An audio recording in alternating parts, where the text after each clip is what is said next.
Hello everybody, welcome back to another stream. Welcome on, pleasure to have each and every one of you back with us again. I hope you're having a wonderful day, enjoying yourselves and taking care on this wonderful Tuesday, and that you're all being just as hip hap happy and other things and stuff, I don't know. Yeah, how's everybody doing? Welcome in, pleasure to have you with us. It is a beautiful Tuesday afternoon. Hello, Sarah. Welcome in. Pleasure to have you with it. YouTube just auto-translated your Hey Drayden into Hey Wires. What do you mean wires? God, I hate this auto-translate thing. It's so bad. It's actually the worst. But hello, Sarah. Welcome in. Pleasure to have you with us. Funny question mark video of yours? What do you mean funny?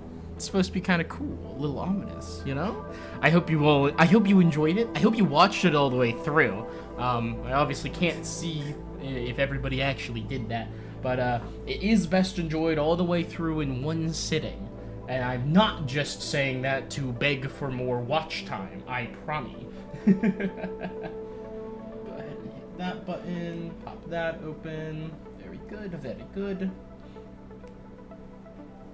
Oh, yippee, a stream! Something good will have today. Hi, Asparagus. Welcome in. How are you doing? Pleasure to have you with us again, my friend. How art thou? Yes, something good indeed will happen because it's time for more Kerbal Space Program. And we are on our way to, you know, having a great time. How do I turn this feature off? Hello, George. Yeah. I must say the end is a bit repeating. Really? Interesting. Interesting. YouTube, how to turn off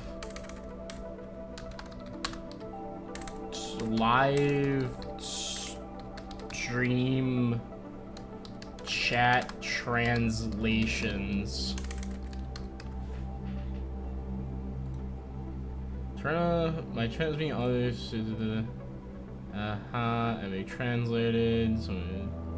Turn off automatic translation, tap settings, toggle automatic translations to off. Well, you know, that'd be great if I could see a settings cog. Settings. See, this is an overlay. Is that an overlay for breaks? I don't, what? That's different. That's a different thing. Where is it? Where am I supposed to find this shit? Settings, playback speed, quality, annotations. No. What? Why is it like this? What's everybody's opinion of the Project Orion ship? As in, like, the Nuclear Pulse Engine Project Orion, or are we talking about a different Project Orion? We like to name things Orion, when it has to do with space. I'm curious which parts you think are repetitive, Sarah. Like, what timestamps in there? Because, like, the end to me might be different from what you think the end is. Because if it's the end is just like the last half a minute to a minute, that's supposed to be mildly repeated. And there are very specifically parts of the build up to that last minute of about 2 minutes that are meant to be callbacks to the later ones. The nuclear pulse ships, I think that we are cowards for having never tried it. We've got like 400,000 nukes sitting around in our waste bin with no idea what to do with. We might as well go and send some up on a frickin' spaceship and try the nuclear pulse engine. Like, show me a direct transfer to Jupiter, you know? We need. How are we gonna power something when we need to send it to fucking Uranus? We really want to go and send a permanent satellite into orbit of Uranus. How are we gonna do it? Nuclear pulse engine. Just do it. They're unironically really quite safe so long as you only turn on the nuclear pulse engine once you're like, you know, past the moon.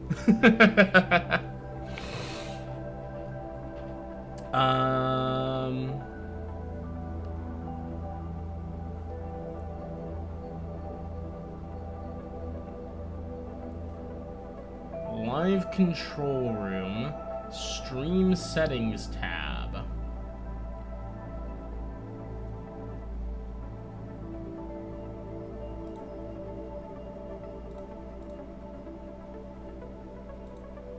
What? It doesn't exist. It doesn't exist. Live control room. Stream settings tab. Locate the video details box. Click edit customization. Untick live translation. I'm in the live control room. Do I have to not be streaming? Let's see. Settings.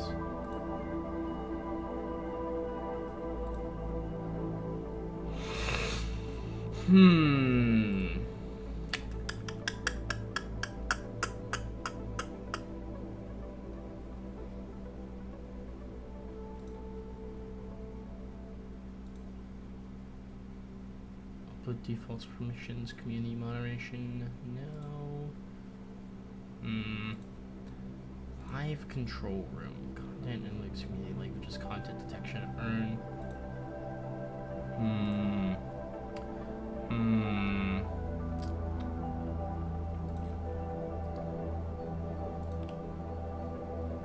Where is it? Am I stupid? I might be stupid. To be so honest, I might be stupid. It might just be that I'm stupid. Highlight video, stream marker, share.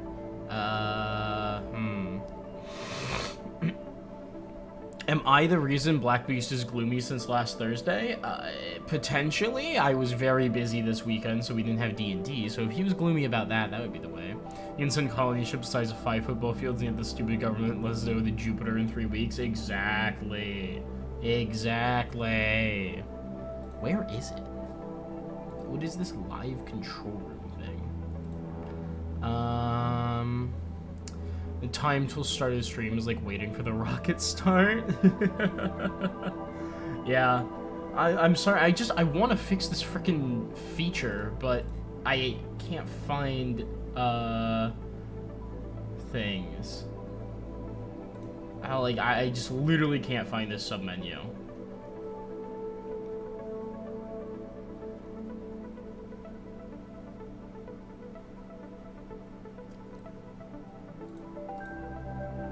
Live stream. Edit custom.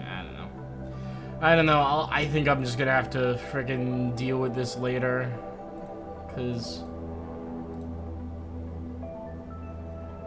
this shit bleaks. It bleaks.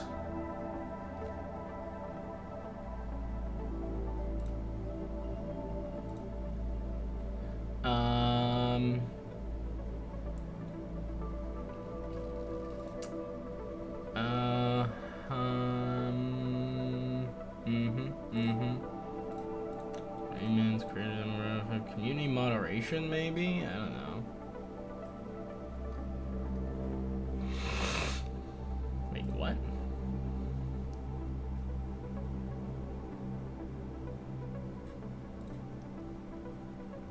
How long has that been the case? Interesting. Uni viewer post mentions. Yeah, alright, I'm giving up. I think we're just gonna go friggin' play the game now. The overlords want us to stay on Earth. They only want the billionaires on Titan, and the billionaires can go freeze to death on Titan for all I care. They'll have a good time without us. You know, I don't think that they need. Oh shit! Oh, my poor headphones. I hate when I do that. It's so bad for the computer jack. For context, I just ripped my headphone jack out of my fucking computer. I hate when I do that. It's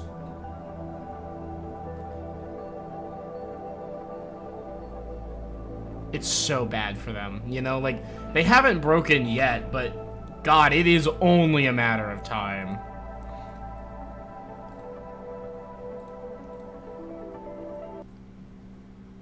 Alrighty. Welcome back to Kerbal Space Program, everybody. If you had to be a soldier of any kind, you would want to be a helldiver? Are you crazy? Or perhaps you've simply fallen for Super Earth's propaganda. Oh my god, that's a good cupcake.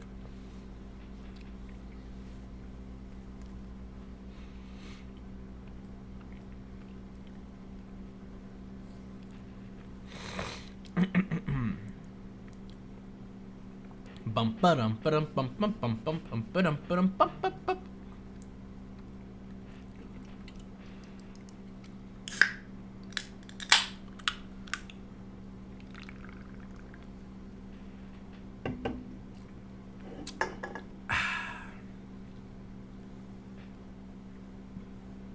For super.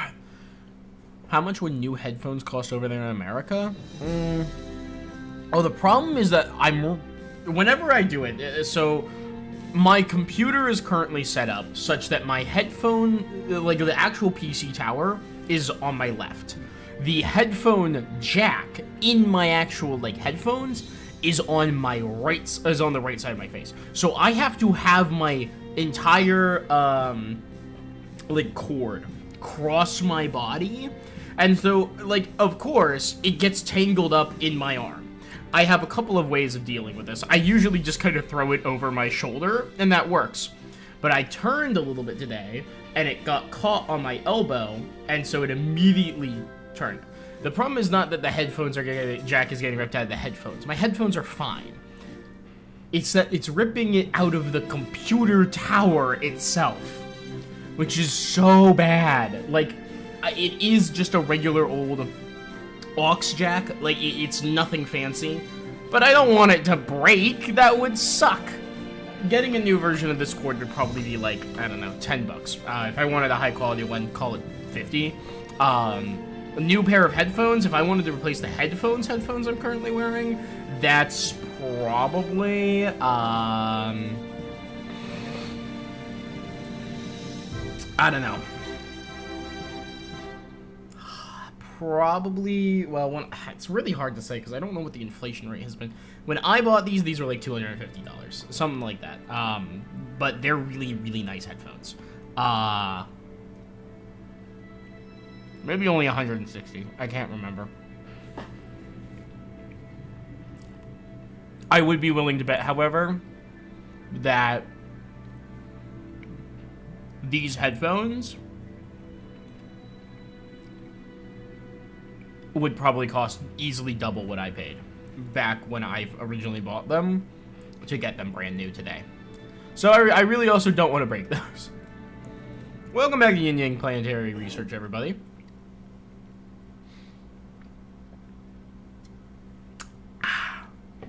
When last we left off, we were failing to launch a rocket into orbit because it's a newer rocket design that I've never utilized before.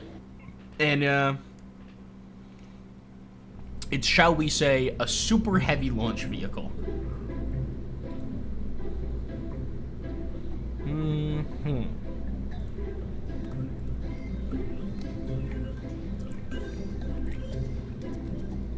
Behold, everybody, one and all, the Deep Space Relay. This is our new and improved super heavy launch vehicle, and we're having some problems with it. Namely, the damn thing doesn't get into orbit. Are we doing moon bases today? No. Right now we're gonna try and get this thing into orbit. I think I have a potential solution.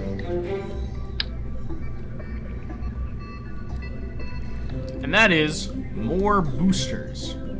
These solid rocket boosters are, shall we say, strong.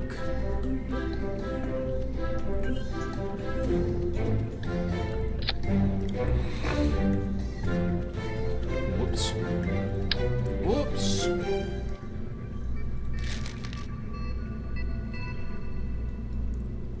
Come on, give me that radial decoupler back.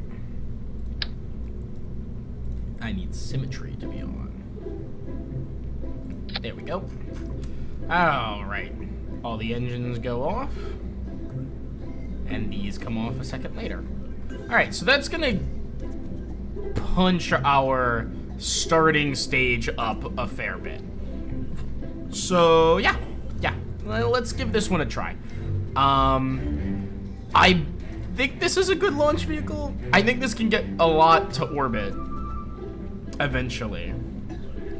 We must spread democracy in this chat. Oh boy.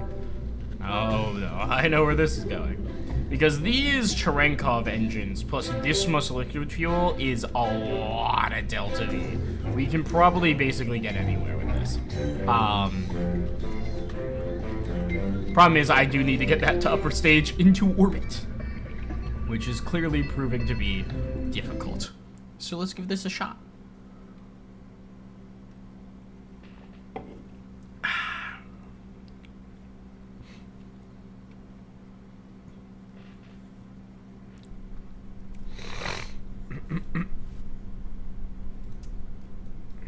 I didn't like that.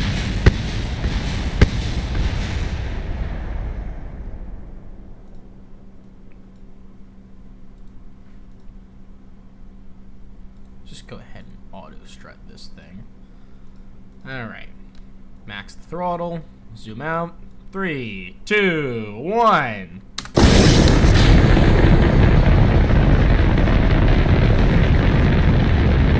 And they're off, our brave explorers.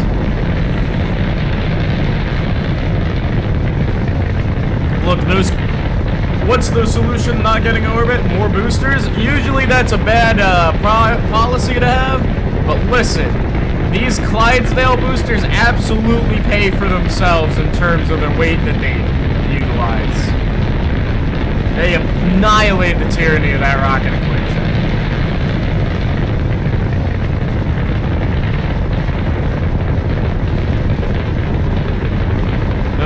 One liquid fuel engine set is going to be spent before they go. I think our thrust away, yeah, it's still actually insane, so I'm not too concerned. I'm gonna let these punch way up.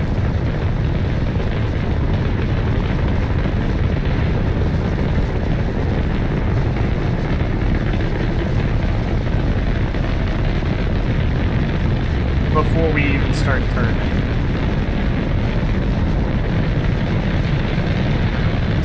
That way. And...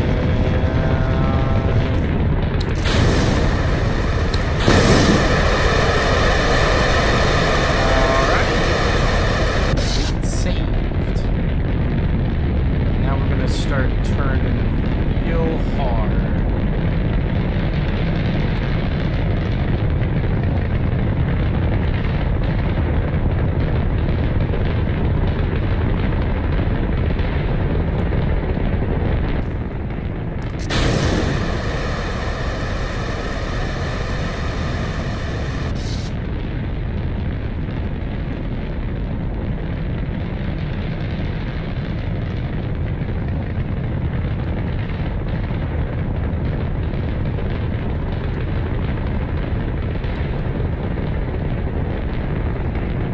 Perhaps the least efficient gravity turn ever maneuvered by man. Alright. What does this look like? Not incredible. I'm just gonna cut it. It's not like we don't have the fuel for this.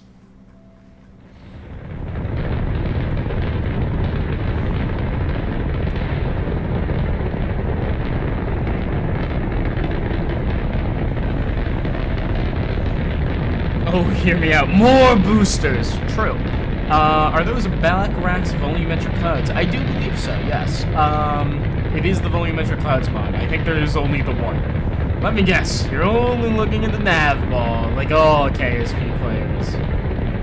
What? No. I look at more than just the nav ball.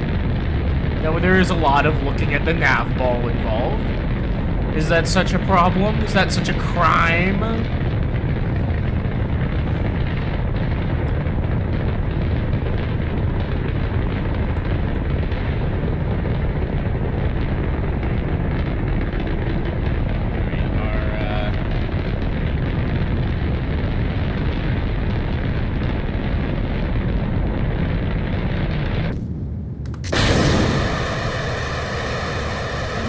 Stage has in fact run out. That's a shame. But our mammoth engine is burning hot. Sorry, Drayden, you need to go. You'll watch it later. Bye-bye, Sarah. Thank you very much for coming in. We appreciate you having you here. Take care. Bye-bye. No, not a crime at all. It's fine. It sounds a little rude. I mean, whatever, it's fine.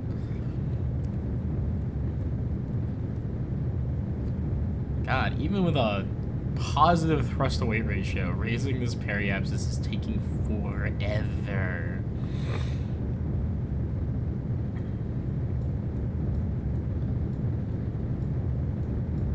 I do kind of feel like I'm flying SLS. I'm not even gonna lie, because this is kind of how they went into orbit.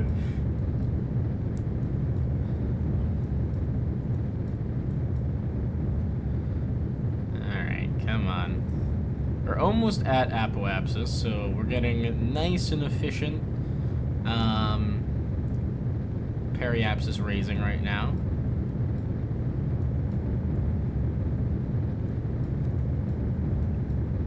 Look at that. There we go. There we go. That's what we've been waiting for. And we've got positive periapsis. Wait until it hits. Let's say, there we go. It's plenty. Okay. We've done it. Yippee-yay. Yippee-yay. We officially have a wonderful, beautiful, easily breezily orbit. So we are fully capable of launching this thing to orbit. And we've got a lot of delta V left. We've got 16,000 meters per second of available delta V still with this fucking rocket. So yeah, where do we want to put the deep space relay? It sure is ready for deep space. Preferably, just given our issues with ComNet traffic in the past, we probably want to put it out between Duna and Drez, if I had to take a stab at it. So we're gonna want a positive ejection angle, which means we'll probably want to burn, honestly, like here. Weeks are gonna watch for 20 minutes. Elu? I'm not sending the deep space relay to Elu. It's not gonna be functional out there. Let's see.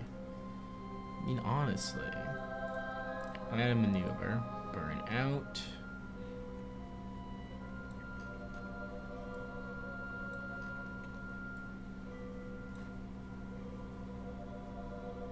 Is there a Mun gravity assist in here for us?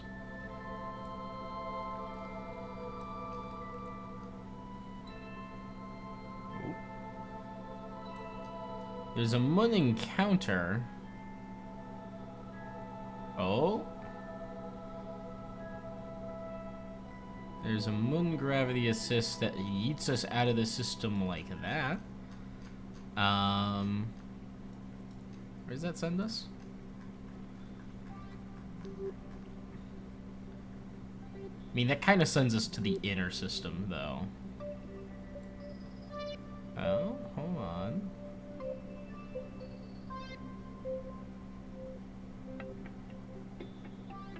Hold up. I feel like I'm witnessing a potential reality where we get ejected from this system. The direction I want to be. Which is, hypothetically, we want to be ejected from the system that way.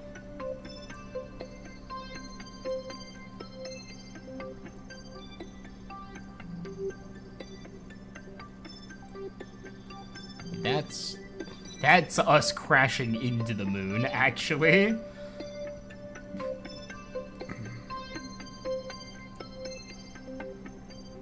Oh, hold on. Yeah, if we just did a gravity assist through the actual center of the moon, we'd be ejected straight out of the system. Wouldn't that be something? Actually, can I tweak this to a existing?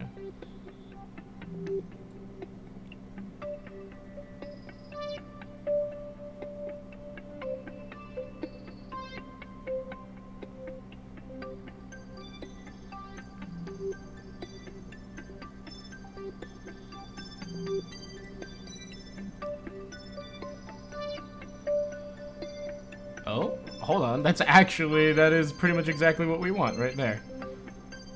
850 meters per second. Moon periapsis of that. 50K.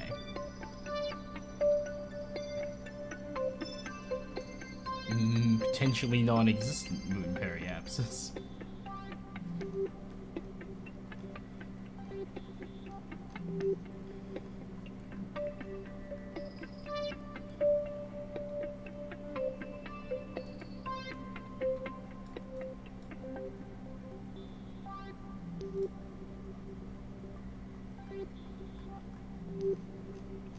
Why is this moon fucking encounter so whack? What is going on here?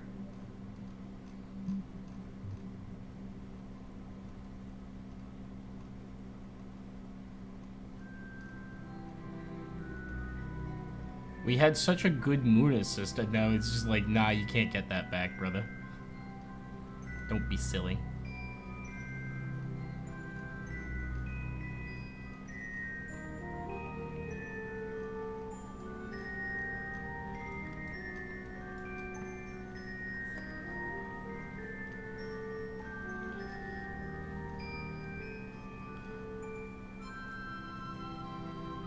It's like, it really doesn't want to keep that moon assist. You know what? Fuck it. Where's the day-night terminator? We're just gonna yeet ourselves out of this fucking system. It's not like we don't have the Delta V for this.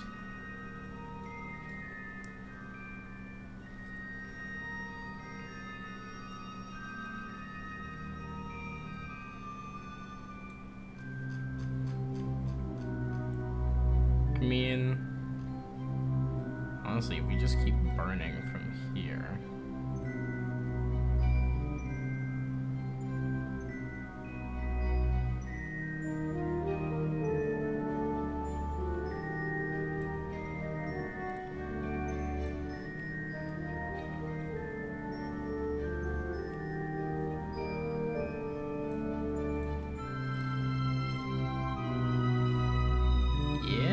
Pretty normal. God, I forgot Dress is on this crazy elliptical orbit. 30 million. Hold on. Let's put that up to actually being at 30, because that's kind of funny.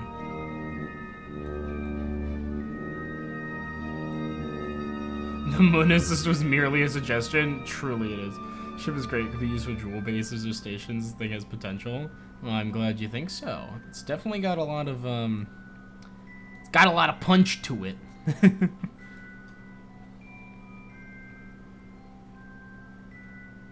It'll take 378 days for us to get to this next maneuver node.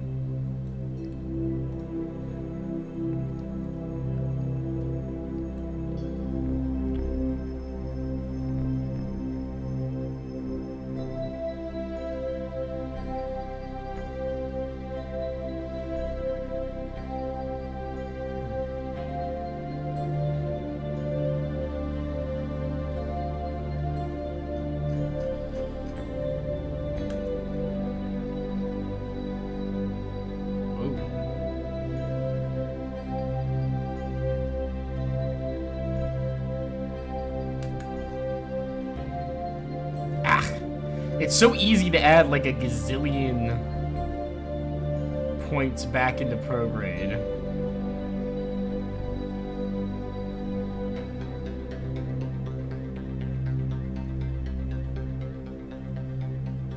$29.30. I mean, That's a reasonable orbit, I think.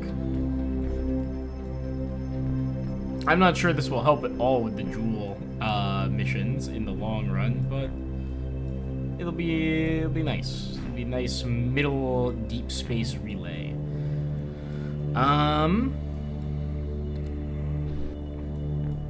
So when is our first burn gonna I forgot we're burning almost 2,000 meters per second in this initial burn.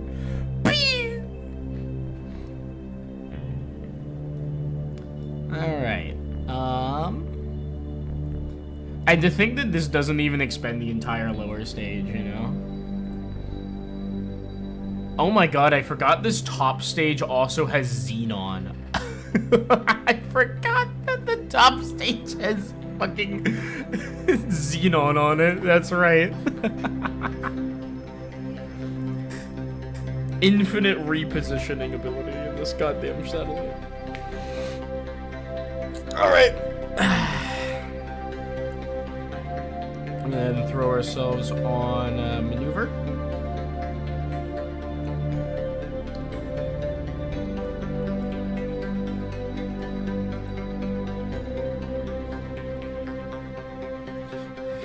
Those reaction wheels are really trying.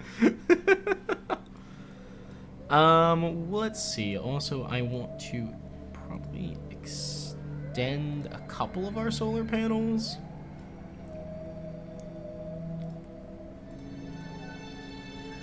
They're not gonna do anything yet, but we can at the very least turn them on so that nothing happens while we're away.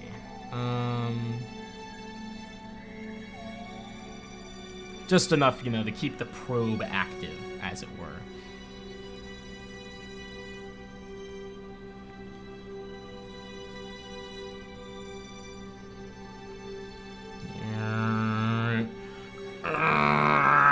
This fucking thing is trying so hard to turn.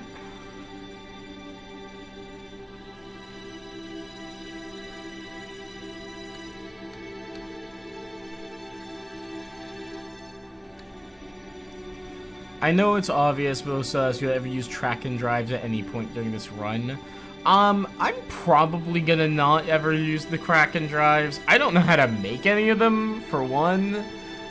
For two, I mean, it's kind of like cheating. But I will also, I don't know, I might be willing to experiment with them. Artemis's return to Earth, either her safe return or after her safe return, I no longer need to wish you well in Kerbal. Ha! Well, you weren't here, Pictus, which is why we're safely in a stable orbit. There's nothing you can do to me. Alright, speaking of things to do, let's warp ahead back to our next maneuver. What is that? What is that, scanner probe? Why are you not on maneuver? You've got 1 minute to get to maneuver, and then we gotta fucking burn. Burn like there's no tomorrow. Wow, these reaction wheels are actually absurd. Because they're so large that even... Oh, I guess we're in a kind of pseudo-eclipse right now. That would explain why we're not getting a great amount of power. For now. Suck on that, Pictus. I love using a mammoth engine as one of my upper stage components. Very good, very cool. Alright, 3. Well, I was about to say 3, 2, 1. Shout out to this being a 2-minute burn, by the way. 10, 9, 8, 7, 6, 5, 4, 3, 2, 1. Burn! Ugh. I love the way that Methalox drive plume looks.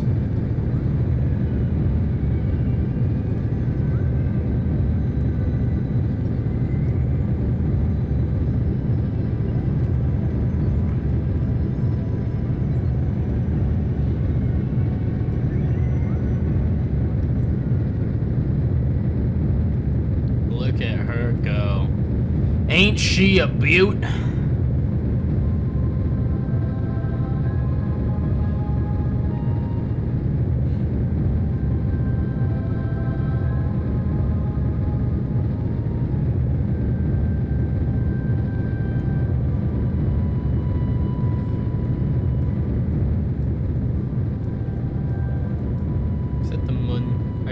That's the moon, considering it's making a functional total eclipse. Oh wow, look at the mountains peeking up through the clouds there. That's cool.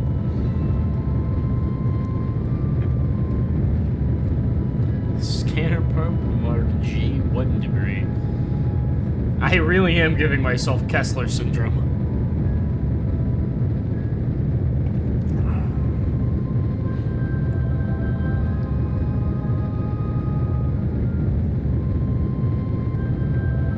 Is this going to burn for 2 minutes real time? Yes! Yes, it is! With the most powerful single engine in-game, mind you. That's how ridiculous of an orbit we're about to put this shit on. A 2-minute straight burn using nothing but the, Mammoth Drive. And we're not even at the crazy Delta V things. What's Kessler syndrome? So Kessler syndrome is a kind of hypothetical space disease. You could call it that. It is a series of events in which a species that has begun early phase rocketry will almost always dispose of their, you know, boosters, upper stage components, blah blah blah, whatever, debris in orbit. You don't need to do that. You don't need to do that. Hold on. Oop. All right. And now you can see, Pictus, the point of the 2-minute burn is we have inserted ourselves on one hell of an orbit.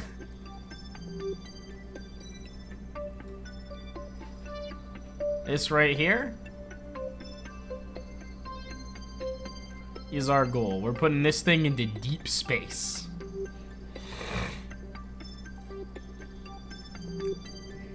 Deep space.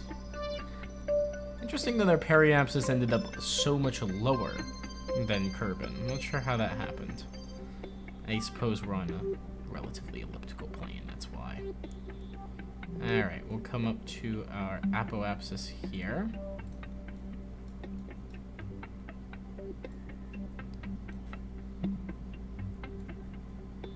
Burn until...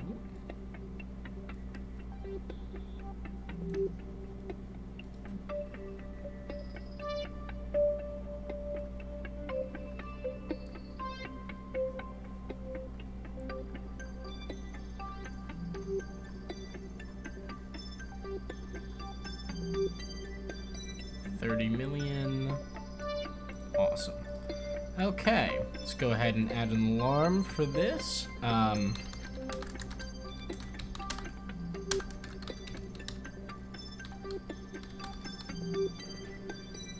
Alright, when does that happen? Deep Space One circularization isn't for quite a long time, so that's fun. But, yes. Does anyone understand this sentence? Yeah, that's a pretty easy sentence to understand, George. Alright, so Kessler syndrome is the idea that over time, early phase space-faring civilizations will put as much... will inevitably hit upon rocket designs that leave stuff in orbit. Additionally, you put additional things into orbit on purpose, so every satellite that goes up into orbit basically stays there. Lots of these low orbit satellites will eventually fall back to their main body due to orbital decay, but there'll be plenty that remain in orbit. The problem with orbit is that it's really fast. Anything in orbit is operating at an extremely high energy, essentially. And anything that's operating with an extremely high energy has extreme destructive potential. And so Kessler syndrome is the idea that something will happen where you get a critical mass of objects in orbit around a planetary body, at which point something will crash into another something. And when that happens, it will spray out a bunch of high energy debris. All debris from collisions in space generally remains in orbit, and so remains an orbital hazard. Kessler syndrome states that once you reach a critical mass of stuff in space, one collision sets off a chain reaction of additional collisions, which eventually sprays a cloud of debris around a planet in all major orbital planes, and thus makes it impossible for that species to continue to launch stuff into space, simply because every time you try to launch something into space, you just run into the fucking debris cloud that you've made up there. And so the fact that I keep seeing debris on my launch escapes is indicative of the fact that I have a pretty crowded main flight path. The KSC is on the equator, which means it's a very efficient launch location, which means that there's one kind of directly optimal way to launch into space. And of course, I keep using it, which means I have a bunch of old boosters and shit that are still in space in that space lane that I have no way to get rid of, really. So, it could be a problem someday. Have I watched the new Invincible season? No, not even a little bit. Haven't touched it. Yeah, I've been far too busy to watch any shows, unfortunately. How am I doing on power? We're okay. I'd like to get out of Curb and Shadow before I commit to heading back to the KSC, because I think I'm gonna unfold our satellite. I think if I just warp out to where we would be at the moon's orbit, we'll have power. Zoom. Oh yeah, plenty of energy already. I'm mildly concerned about the potential of trying to launch I'm gonna aim our camera up here. I am mildly concerned about trying to launch a... what's it called? We've got great signal strength, so that's good. Yeah. The Kessler belt, exactly. I'm mildly concerned about trying to unfold all of these before we have stage separated the Mammoth engine, just because that's gonna put a lot of G-force on it. These Cherenkov engines, I'm less concerned about putting a ton of G-force on our satellite, but you know, it's possible. Honestly, we should be fine. I'm just gonna go ahead and I'm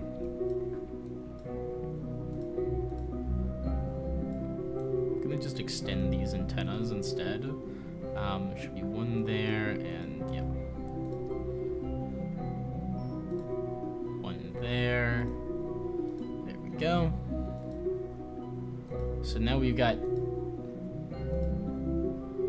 300 Gs of relay, 200 Gs of high gain. If we go to the map and we look at our ComNet vessel network, look at that. It looks like we've actually got green connections out to Duna, and potentially, is that still orange? To get out to the scanner, but wow. It's a good thing we're putting this out in a deep space trajectory, ain't it?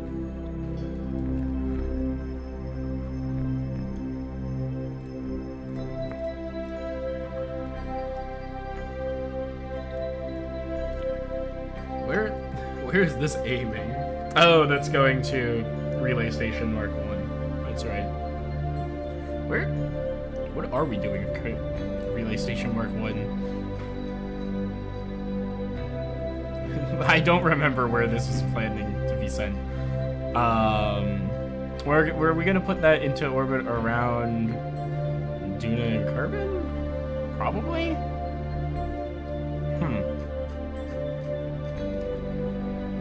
It's not nearly as powerful as a relay as our new ones are, though, so that's for sure.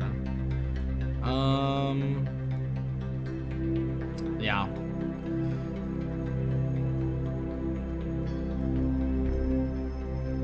That is actually crazy, though. Despite everything, Deep Space Relay still has red connectivity to Scanner Probe Mark J1. I think that goes to show, perhaps more so, that Scanner Probe J1 is not a very powerful receiver. Yeah, I don't know. Though, we are really quite far away from the Scanner Probe, but I'm getting quite worried that if we're unlucky, we will actually not have any scanner control when that probe arrives at Jewel, in which case I believe it's getting ejected from the solar system. Which would be funny. You know, let's just rename it.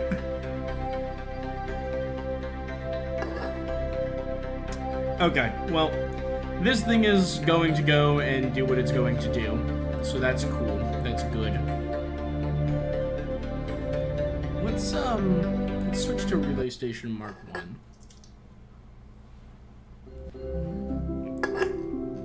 Yes, you do have a maneuver. You should probably have you point at it. Where is this maneuver and where is it out to? Yes, so we're going to maneuver this one out into this area. This maneuver here in 144 days, 4 hours. Yep, that's the right one. I'm gonna go ahead and edit this one to be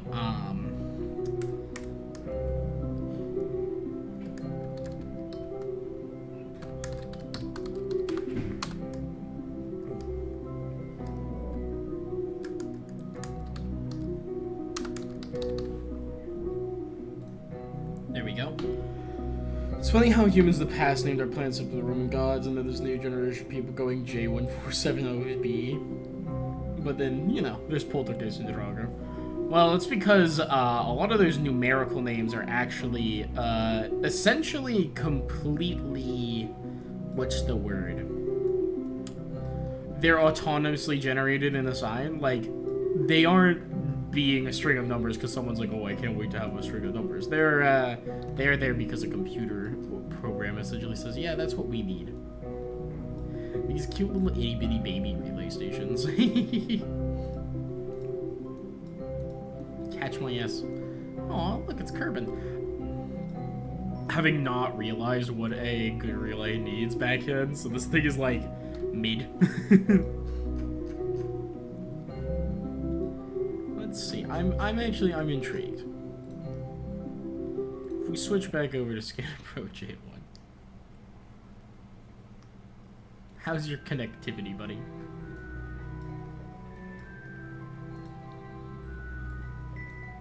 Ooh, no wonder this thing can't connect to anything. It's got a frickin' F-15. No wonder this thing can't connect.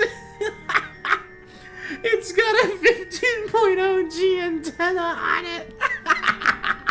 Oh my god, I forgot how old of a design this thing is. It doesn't even have the Gigantor arrays on it. Oh no. Oh no. Oh, this thing is such a piece of shit.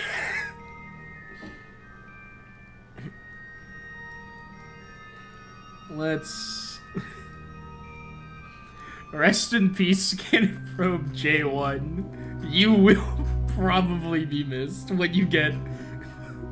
You don't quite get ejected from the solar system. That's nice. It could be worse. No, its new orbit does not change its inclination very much. It just gains an absolute fuckload of speed from passing by Jewel. So there's a non-zero chance that someday in the distant future, if I lost all connectivity to it, it would just get yeeted again by Jewel. And or potentially captured. It is possible that it get captured. Did something get flung into space and you missed it? No, it's just potentially. You see, we have this scanner probe, which I didn't realize is actually so much older. It's such an old design compared to our new ones. It's it's so funny how old and kind of frankly terrible this design is. So, because of that, I was like, why can't it connect to anything? Because this thing's a piece of shit. I'm trying to connect to, like, Bluetooth using a ham radio right now. That's what the tech differential feels like. I think we'll have enough control to still do our maneuver when the time comes. However...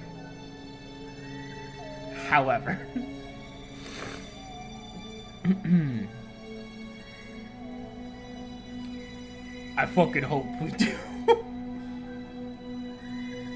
Well, we've got a Kerbin Moho transfer window coming up. And we've got some, shall we say, powerful rockets sitting around. Do we think, perhaps... appears to be storming at the KSC right now. Oh, yeah. Oh, wow. Deep space relay debris.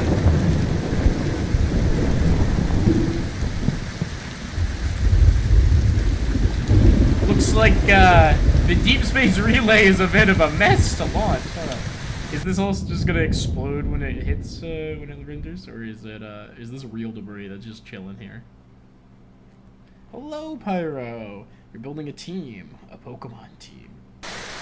You don't know Pokemon? Oh, it's the launch apparatus. That's why. I see.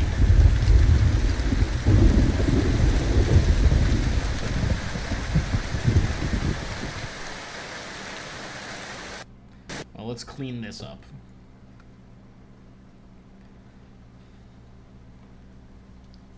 We don't need the launch towers anymore. Which game? Yeah, which game? And what kind of team? Let's go ahead and clean this up.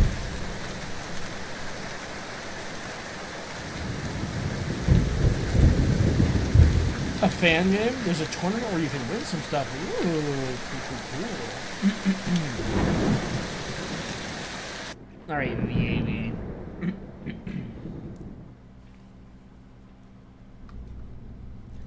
We have successfully launched the deep space relay. Excuse me. And, since we know that this can successfully launch, that means we can successfully do more things with it. So, we're going to go ahead and save the deep space relay, and now we're going to call this... What scanner probe are we up to?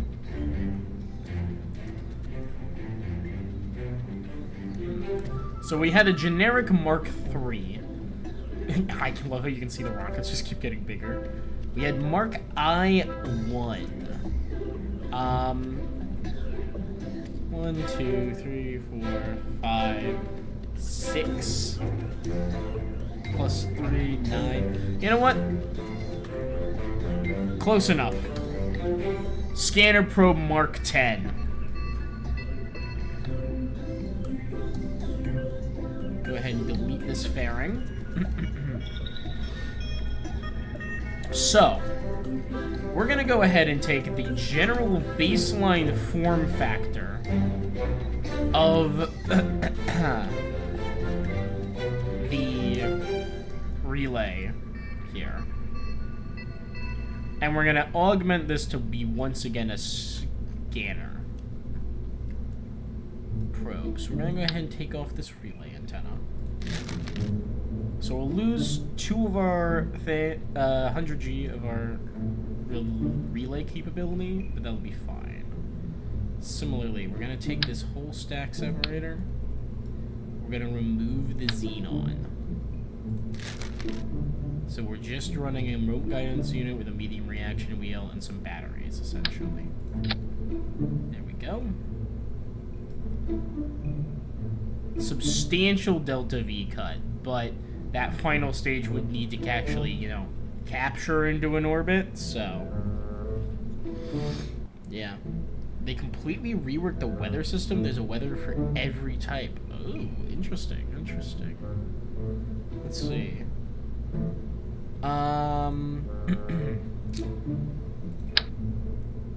So we'll put in our survey scanner. And we basically have 2 major unused arms even on this design, so this works out real well. So we can add our science back to that. So...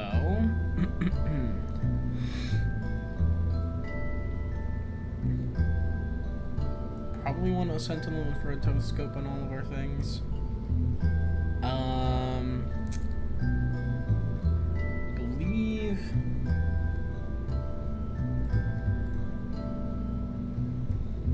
you know, the more expensive they are, they're probably... what do they do?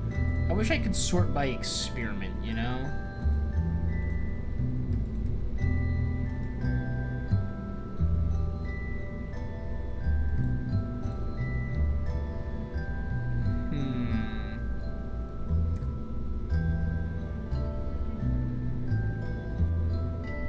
Scan, been there, done that. Advanced resource mapper, infrared telescope. Don't need scanning arm. It's based on the Pacific Northwest, using wrong terms, and there's a game out, but it's short at the moment. Interesting. Medial Science Junior. SAR X antenna.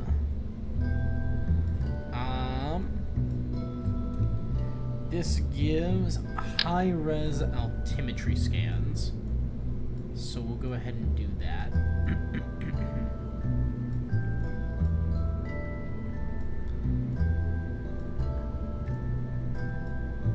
Slot our high-res altimeter.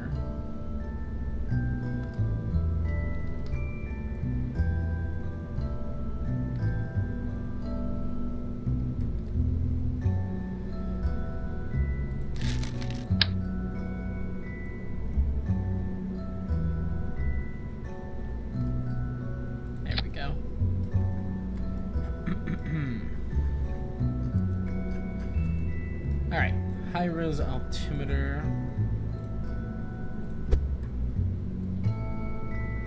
Just hang out like that. So that's a altimetry scan that'll be very nice to have. Put a magnetometer boom on the end of, say, this one.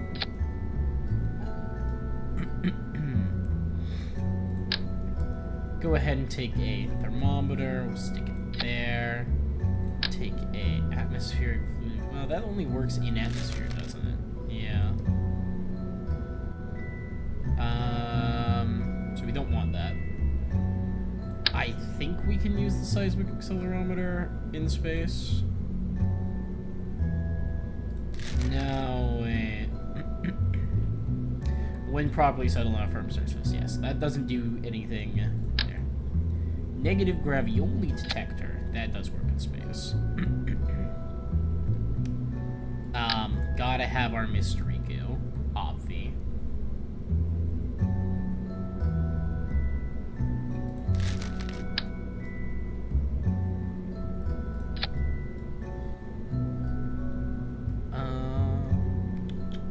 Where's our barometer? There it is. Press barometer, and is there any other small experiments that I can do? So they're all like equal. Radar antenna, Science Junior. So the Science Junior is interesting because because it is gigantic and very heavy. Actually,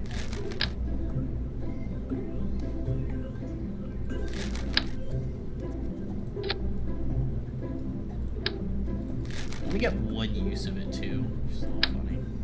Because I could get two if I do this.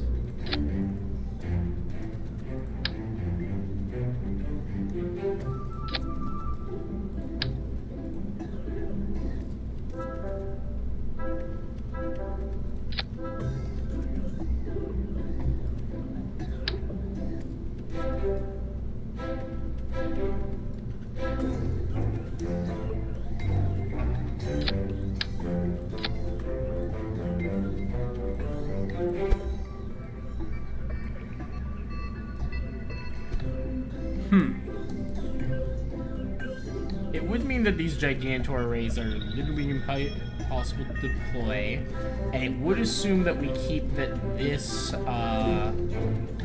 fuel array with us the entire time. But considering there is no ability for this fuel array to actually...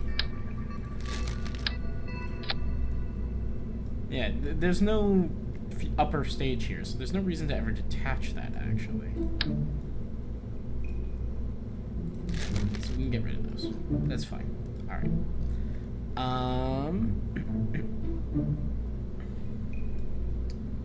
Go ahead and take that. Put this back on. Turn off symmetry.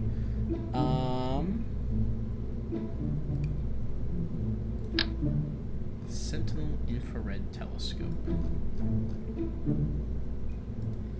It's a shame you can't really mount this anywhere.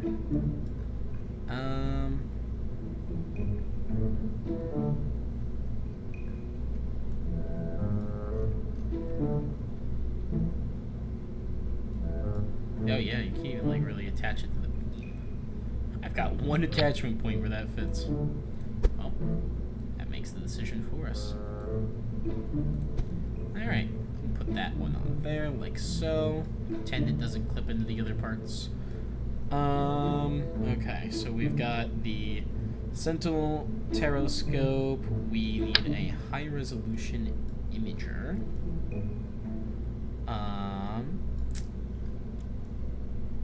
That can go...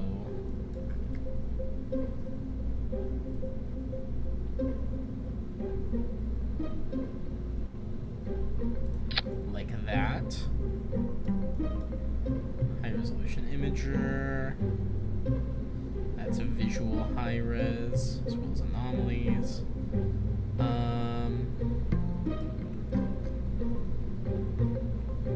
What is that? Resource high-res on that one? Perhaps. Altimetry high-res. Radar altimeter. Altimetry low-res.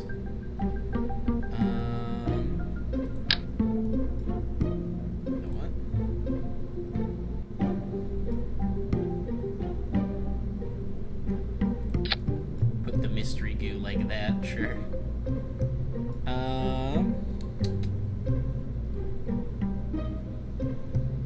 What does this give? Biome, visual low-res, resource low-res? I think that's the only way to get biome data, so we want it anyways.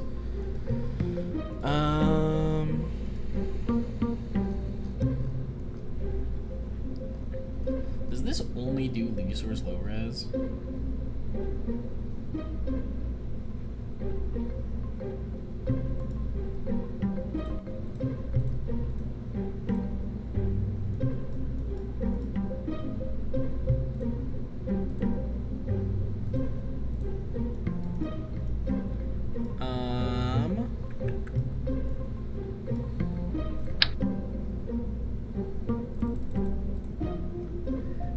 This is the only way to get a biome anyway, so slot it in.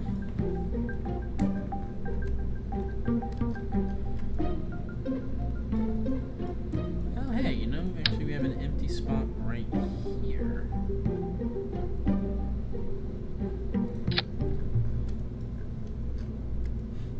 Though, if I deploy this scanner,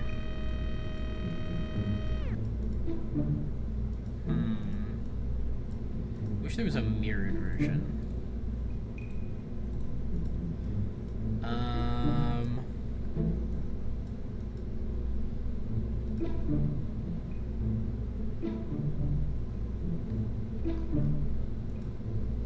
Take this and turn it now. I mean, honestly, it does technically see past it. Or we could just take this.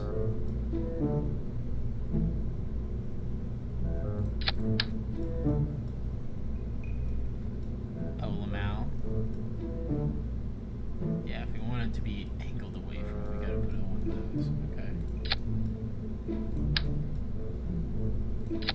What can I say? I'm a sucker for symmetry. And for things that look like they actually could work. Alright, ravioli detector. Put on the barometer. There we go. Are we going to be sending this one to deep space as well? I'm actually planning to send this one to Moho, if I can. You should have the Delta V for it. It's got 14,000. It's not insignificant.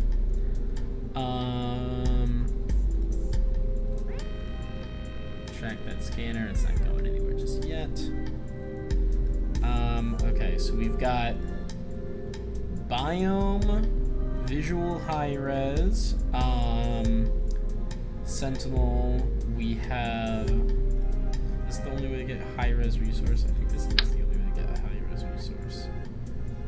So we'll want one of these as well.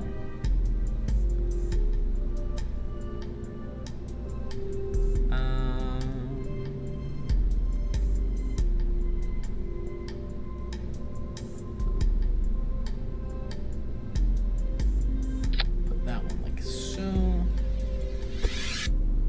Give this one a little spin.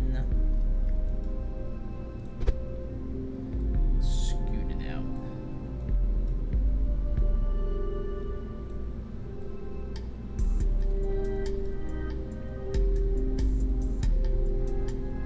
To there, that's fine.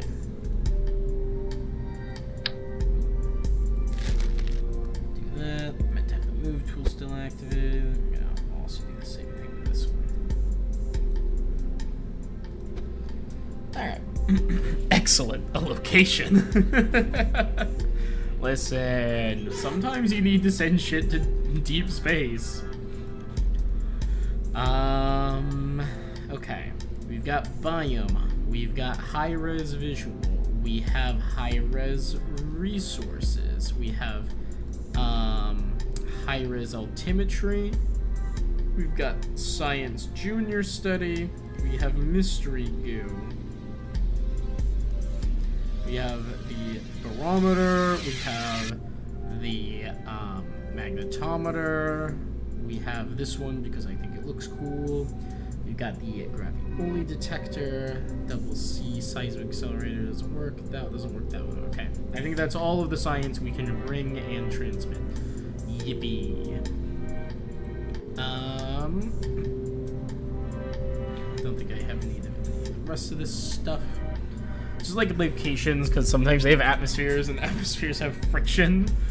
Sounds like you want my ship to explode. You do know a scanner probe stays in orbit, right? Even if Moho had an atmosphere, which it doesn't, this thing would not be going.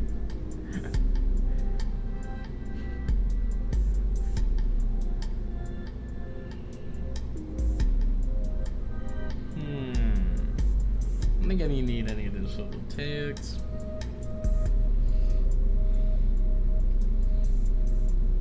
I'll be honest, because we're going to Moho,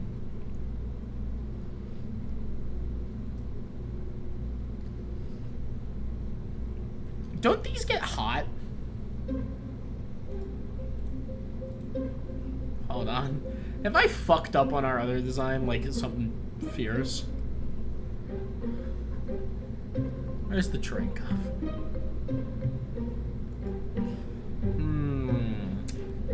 It's on liquid fuel, large filament, gimbling is installed, effective thrust, great nerve. It has a tendency to overheat. And I forgot to put on radiators for the other design. Uh-oh.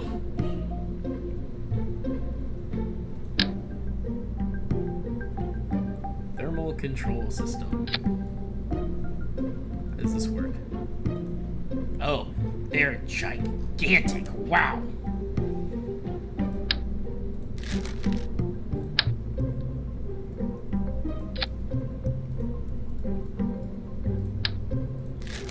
Tell you what.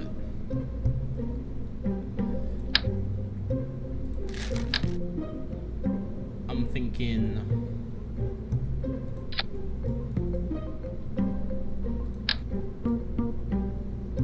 Miku Miku Ubiyu.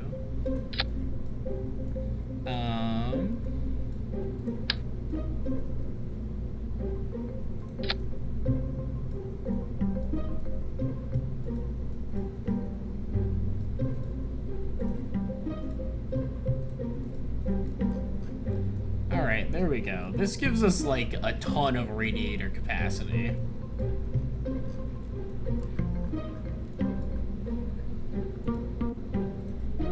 Literally never used radiators before. I have no idea how useful they are.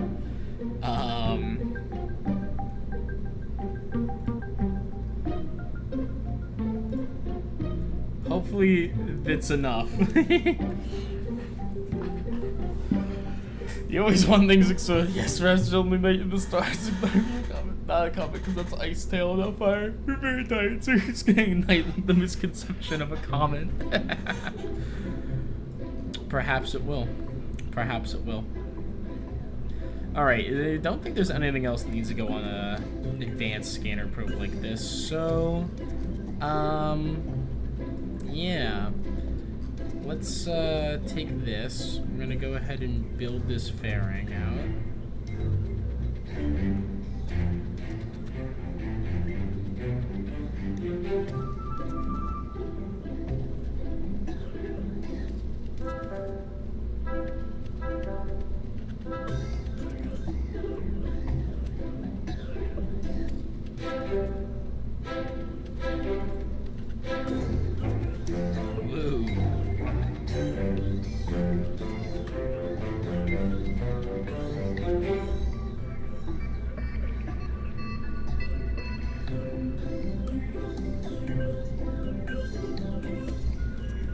I love this giant, stupid-ass tube of a fairing that they end up making.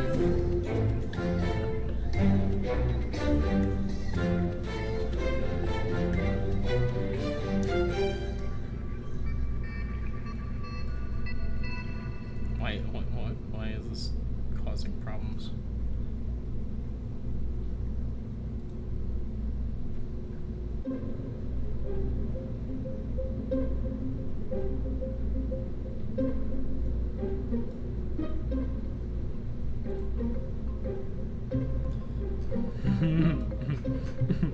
It's so gigantic up the top, it's so silly.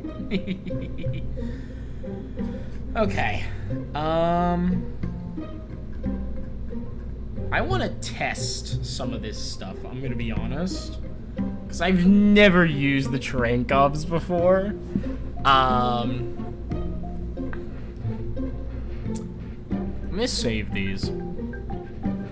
And let's launch this. You know, I'm thinking we send this to Minmus real quick.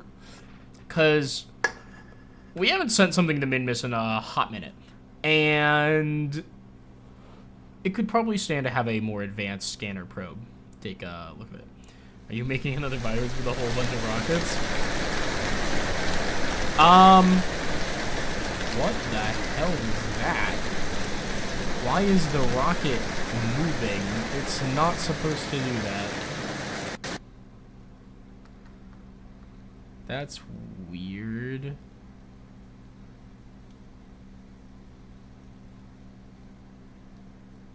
That's... Whoa!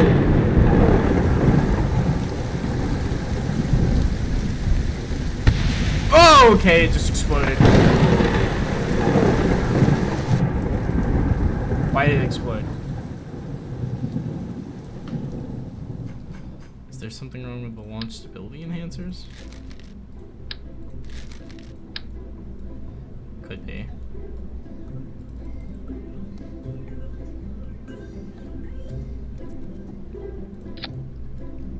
I suppose it's possible. Let's just try reattaching them, maybe?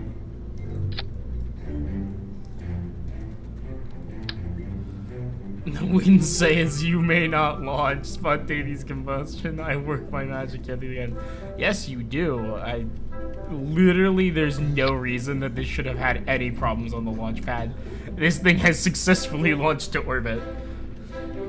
Should have been fine. I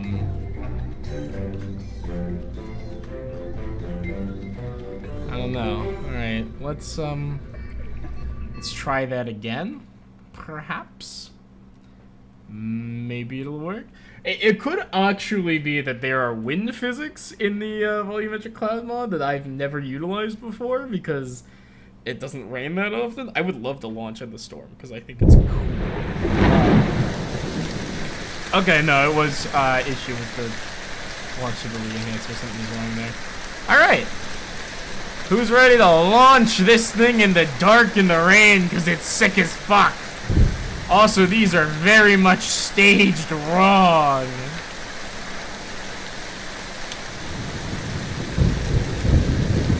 Yeah, it should be all of them. Alright. 3, 2, 1. Launching.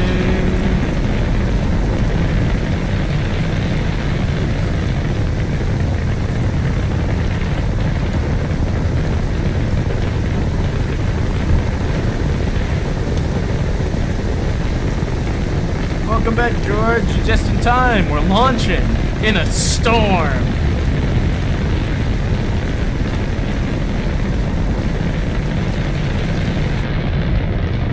Oh, we're in the clouds, and yeah, we're out of the clouds. Look at that. It's in the sky. I was kind of hoping it was daytime underneath this.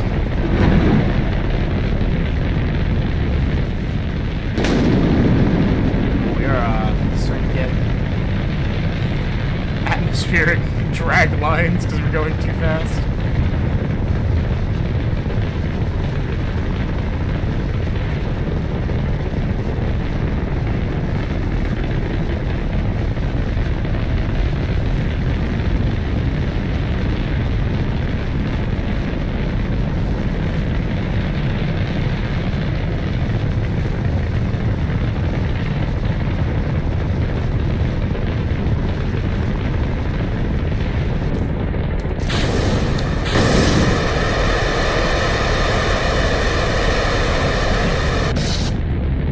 Successful mid-stage separation.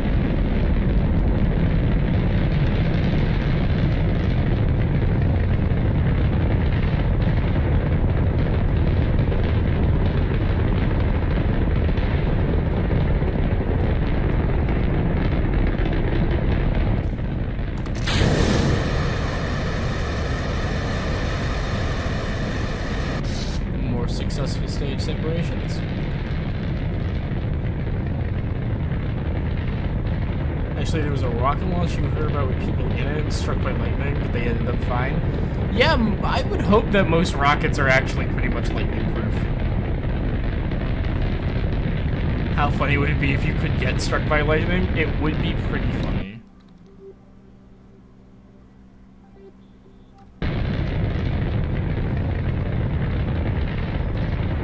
Start pushing a more extreme gravity turn.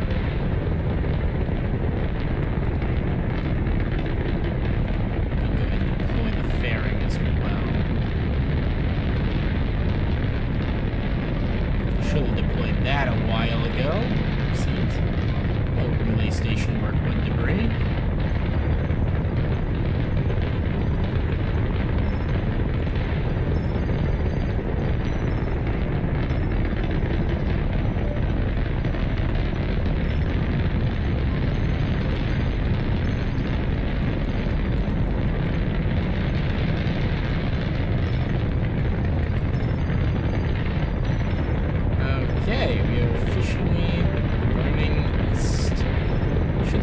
sunrise soon.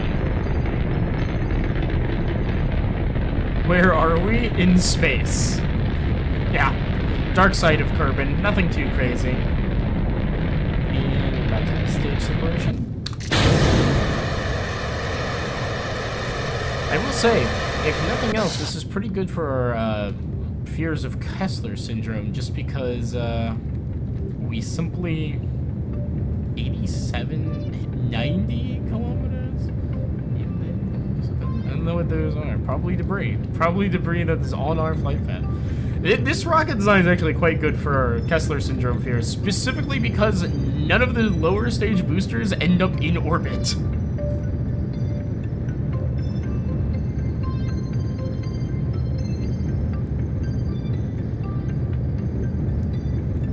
I think I've actually had a less efficient launch this time than previously.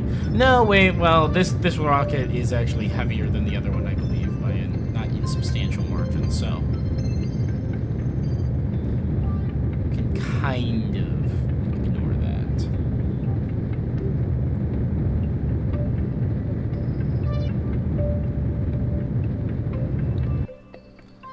You know what? Our apoapsis is at 200,000 meters. I think I can wait till we're a little closer. Keep burning. The rocket is fueled by meth. I'm not sure the rocket is fueled by meth. I just don't think that's 100% accurate. I hate to say it.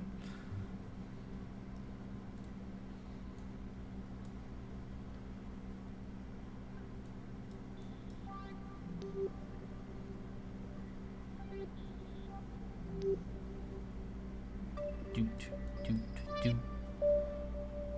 Doot, doot, doot, doot. Bum, bum, bum, bum, bum, bum, bum, bum, bum, bum, bum, bum, bum, bum, bum. Am I sure? About what? About waiting? Not particularly, no.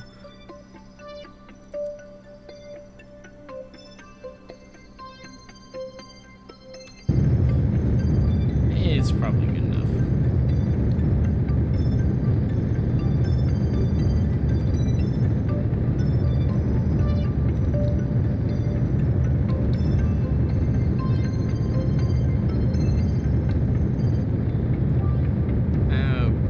Okay.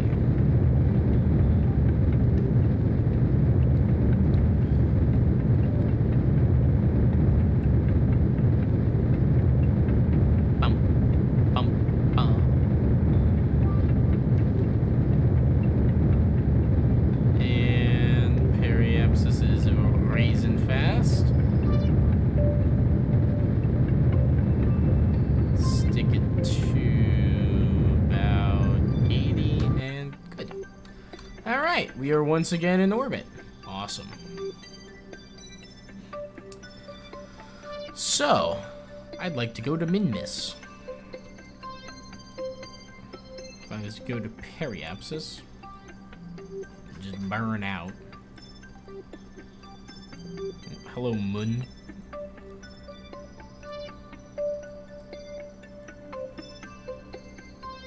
There's a moon assist right out of the system.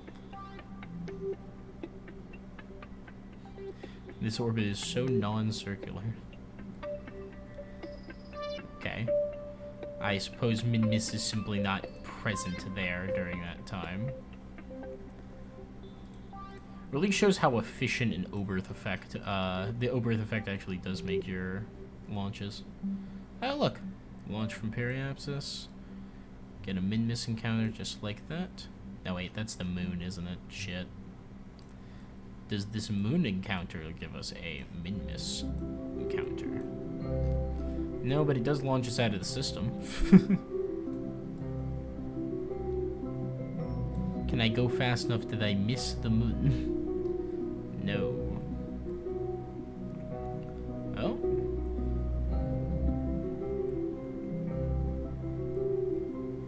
Minmus. Oh, hello. Could have sworn I just saw a Minmus encounter there.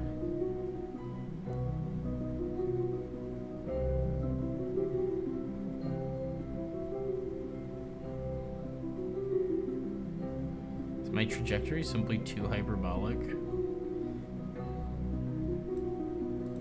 Hold up. We do have the maneuver tool. From current orbit to min-miss. Don't create an alarm, create this maneuver. Okay. Node in 27 days before we get that as a min-miss encounter. Really? For eel on COD. There's no way we need to wait 27 days for a min-miss encounter. Alright, min-miss is pretty slow. I'm guessing up there. Add maneuver, burnout. A little bit higher just to count for the fact we're gonna lose energy on this deal. There's a moon encounter that I don't want to have.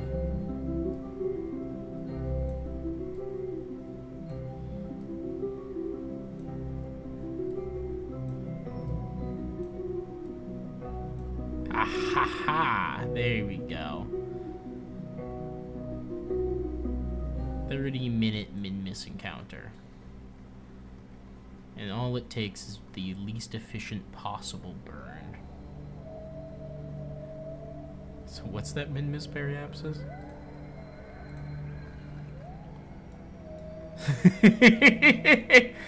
One of the min-miss encounters of all time right there, fellows.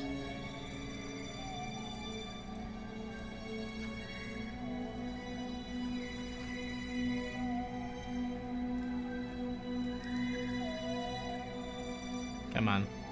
Maneuver. There we go. Alright. From this maneuver, if I add a tick of alright, a little bit of prograde moves us in.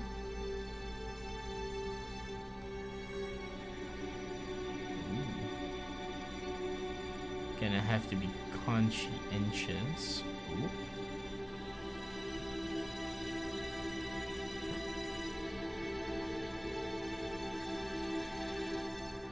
Does this move us further down?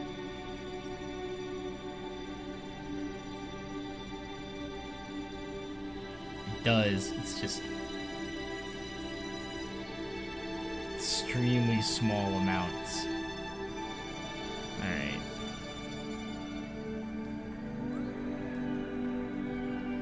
Because we want to be all the way down to here, preferably. And I don't really want to have to burn down to there, if possible. So, retrograde pretty hard, and then do this pretty hard.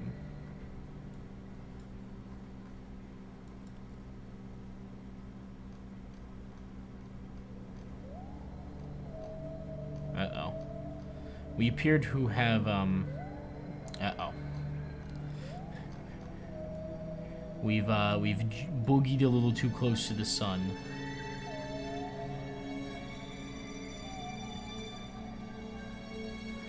Alright, you know what?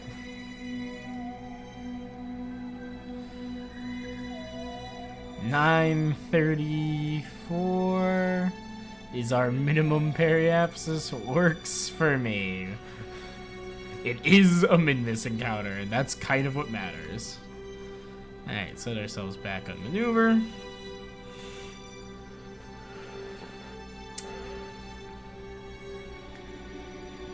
Are you sure about meth fuel? I guess it is on the methylox fuel, that's true.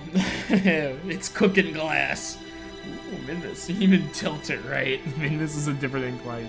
Instead of this target. Never mind. Yeah, that's what I thought. I can get a min-miss encounter through brute force any day of the week. And you are right. I always forget the min-miss is an inclined orbit and is not just a circular.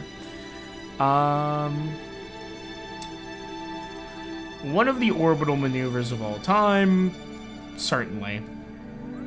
Alright, let's, yeah,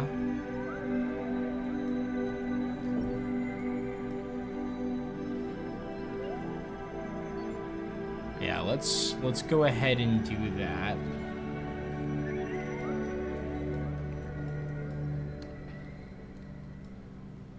Before I commit to that, however, we're going to come over here and we are going to extend our in-transit panels. Just so that we, you know, have stuff to work with. Okay. Let's go ahead and I'm actually gonna do this. Let's warp ahead to our maneuver. Whee!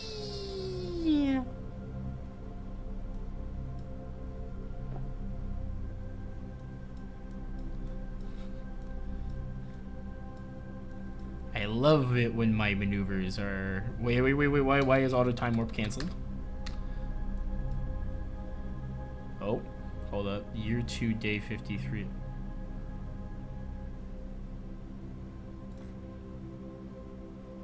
Maneuver? That was 10 seconds ago. Did it accidentally make an actual alarm when I clicked the alarm button and save it? Yeah, I think so. Because the last thing on the list was the curtain moho thing. Alright. Delete that. Now, well, yeah, I actually can't because it's 30 seconds till burn. Why ain't it loading? I'm not sure what you mean. Oh, what isn't loading?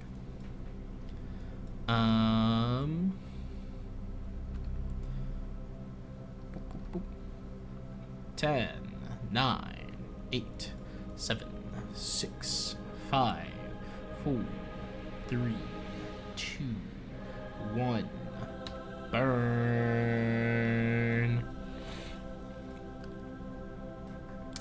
I do love those Methalox flames. They're gorgeous.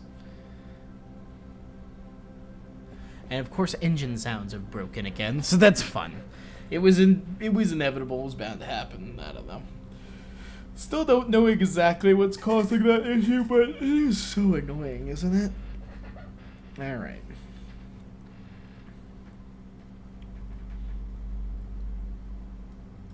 I do want to be relatively careful on this burn to actually end right on it, because if I don't, we might miss. Min-miss has got a very small sphere of influence, and we're already kind of like at the edge of maneuverable operation, if we're being honest with ourselves. Okay.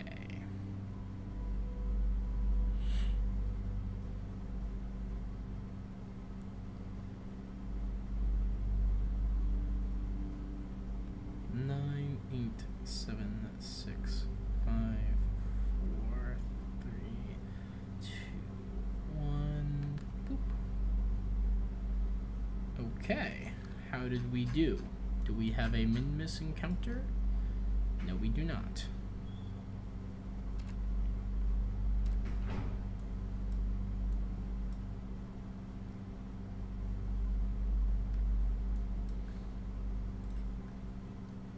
Alright, it's a min-miss encounter with a period episode of that much. Oh, it's getting bigger. Okay. 1 million million meter min-miss quote-unquote encounter. Sure. Alright, min-miss periapsis, add maneuver. Hard fucking retrograde.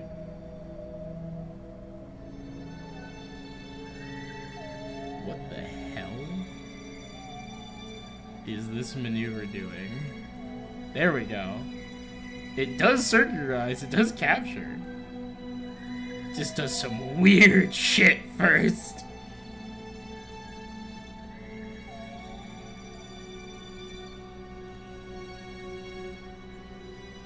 Alright, once we're captured, I'm like not too worried, so we'll just plug in for 195 meter per second. Cool.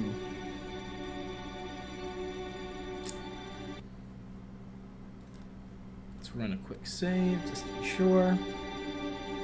And then gun it. Goodbye, Kerbin. Goodbye, the moon. We should see fairly soon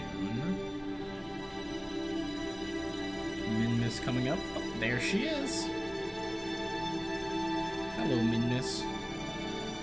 There, you got 56 seconds to get to our maneuver, because I didn't plug that in first. That's an oops. Should be fine. Should be okay.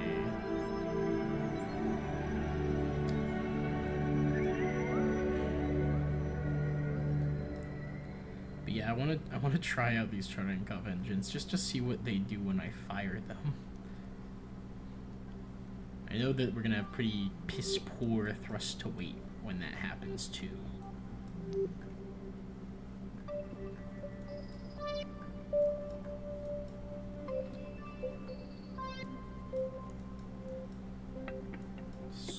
Coming back around nice and slow. We are totally not gonna get there in time. Oopsies.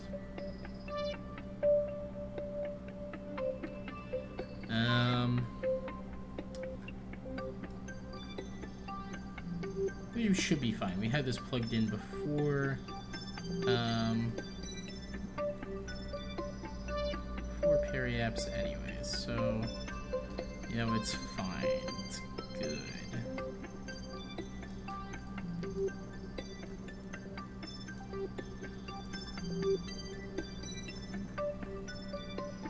Wait, actually, that's enough of a change to make it so that we would start the burn in 3 minutes instead?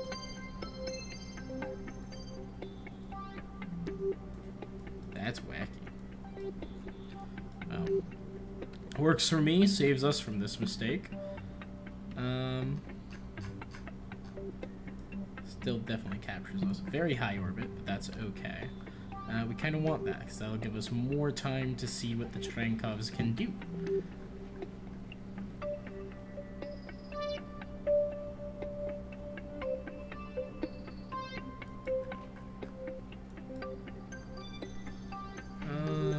Okay. Nearly there. And close enough.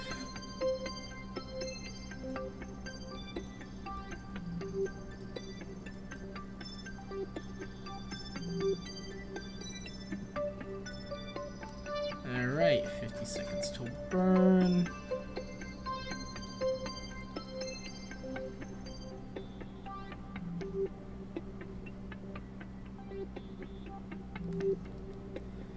Alright, 10, 9, 8, 7, 6, 5, 4, 3, 2, 1.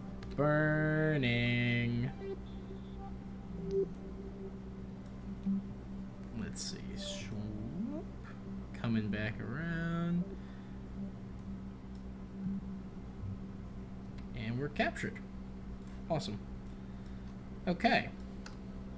Now, it does pay me to do this, but we are at our destination, and we very much are here with a purpose. So, rest in peace, 1,200 meters per second of fuel that we're just gonna leave in Min-Miss orbit.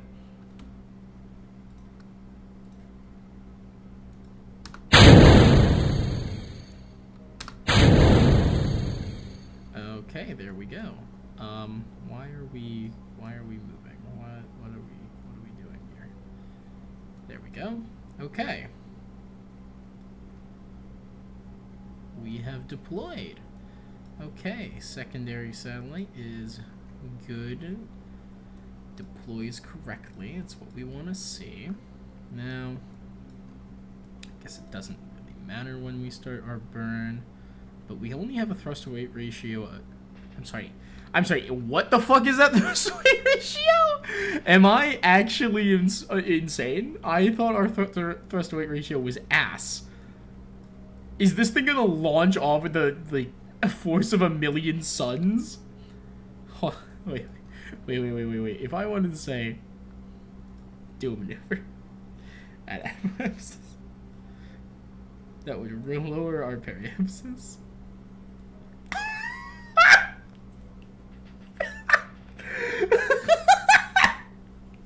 Never mind, this shit can capture into Moho, no problem. 1 second? 1 second burn time? You've gotta be shitting me. 1 second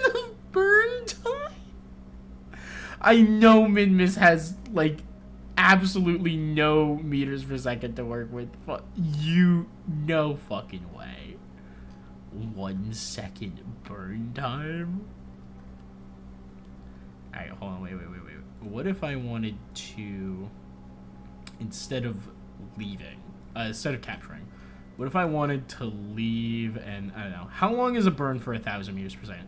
4 minutes? Okay, never mind. That's more reasonable.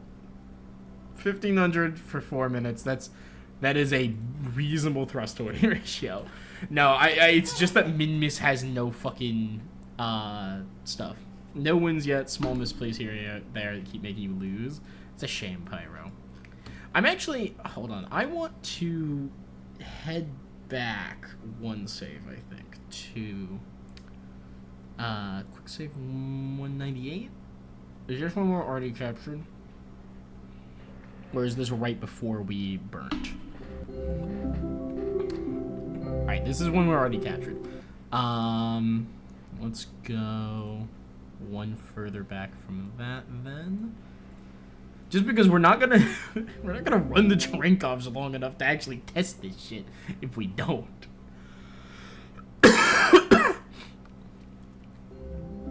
Alright, so from here I'm gonna throw it back on maneuver. And yeah, it's 195 meters per second to get captured at least.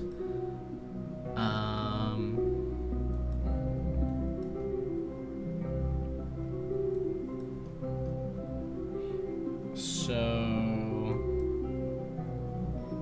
yeah.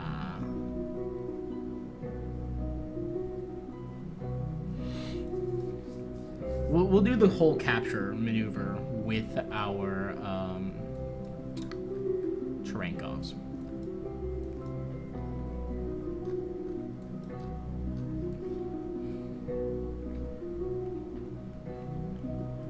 But I've got an idea as well, which might be fun to execute.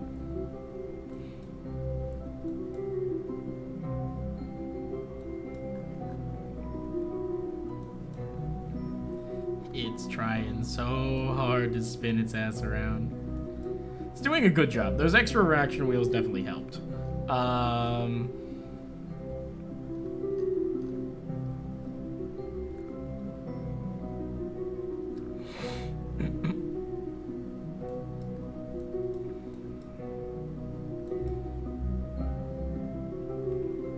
Actually, why am I, like, even bothering to wait? I can just throw in physical time work.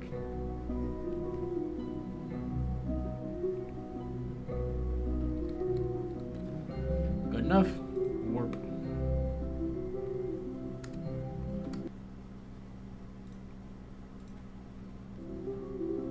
Actually gonna do that real quick and then this. And you see, I haven't state separated yet because I do have a purpose. I have a reason for that.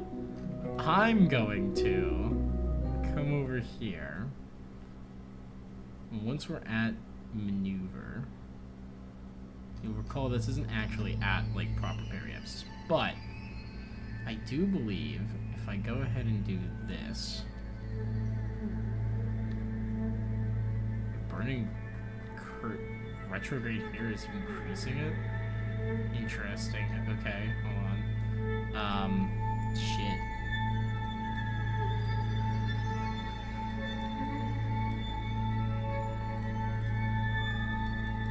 I guess it's a anti-normal.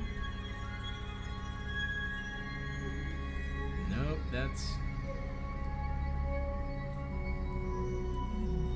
Hold up.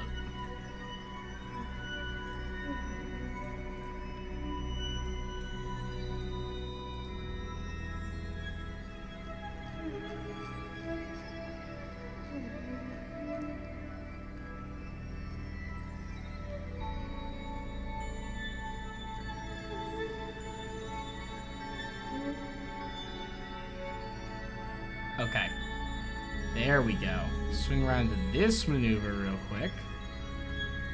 We got plenty of time before we hit actual periapsis, so I'm not too concerned.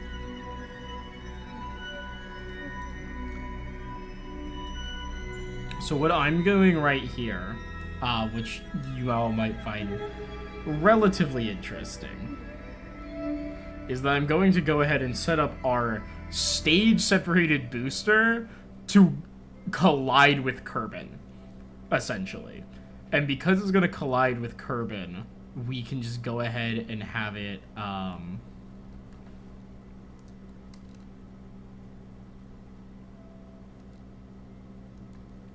we don't have to worry about Kessler, essentially. I'm doing space maintenance right now. I am doing good things for the planet and my space program. Boop. Boop. Okay. So complete that maneuver, and as you can see, our perspective orbit kills us. So we gotta make sure we don't do that. So we'll do that. Go here to actual periapsis from min-miss. We're gonna burn hard retrograde. Because I need to burn hard enough retrograde. I've turned our entire orbit around, didn't I? Need to burn hard enough retrograde that we get captured, but not hard enough retrograde that we die. Okay. Shave again, just cause. Zoom in, make sure this is actually at periaps. There we go. And then we're gonna go here, and we're gonna turn this off. I'm gonna spin around to the maneuver node. We're gonna hope that we don't collide with ourselves here. Me retracting that solar panel is just, just in case.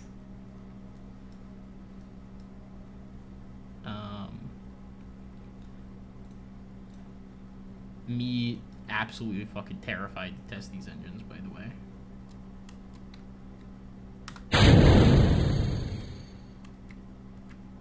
I just want to push a little itty bitty fucking tiny bit of momentum just like that. Just so I don't have to worry about that. Oh, we're starting our burn. And bump. Ooh, look at those drive plumes. Those are pretty. I wish I knew what they, what's it called? Wish I knew what they sounded like. Okay, so this has a very reasonable thrust to weight. I don't know why it's reading our thrust to weight ratio as 3,000. I don't think that's true, given what's happening right now. Like, if it was actually a 3,001 thrust to weight ratio, that'd be actually absurd. But there we go. They also did not overheat, even though I was pushing them pretty hard. Now, did these radiators do something while even not deployed? Potentially? This is a wonderful destructive sacrifice for the beauty of our atmosphere. Absolutely pick this. You fucking get it. Alright, we want to get this down to 250,000 anyways, so let's just go ahead and, whoa, okay. I'm gonna have to be careful. How are they doing heat-wise? Totally fine, totally fine. Oh, I've gone too far. Okay. Swing back around to prograde. Nice thing about working with small satellites, especially around Minmus, is that they just don't actually have that much, going for them, as it were.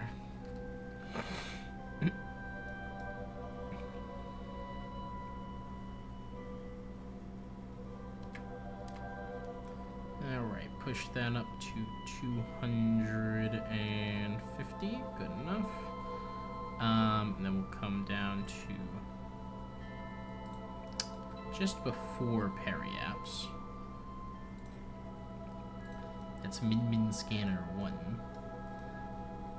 Actually, I should probably fucking be somewhat concerned about fixing this. This orbital inclination, this is not a good scanning inclination, I just realized. If I had to maneuver here. Oh, yeah. It's pretty much straight up and down.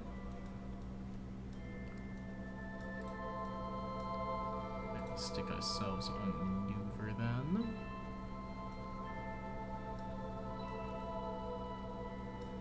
Yeah, that'll be fine. It's almost on the Terminator, too. That's kind of cool. Yeppers.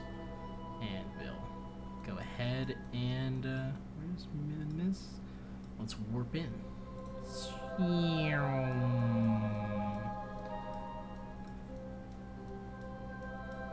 Alright. Also, now that we are alone in space, we can go ahead and extend the solar panel back out. Eventually, we'll extend all of them, you know, get the whole kit and caboodle up and running properly. But, for now, it's what it is. 42nd,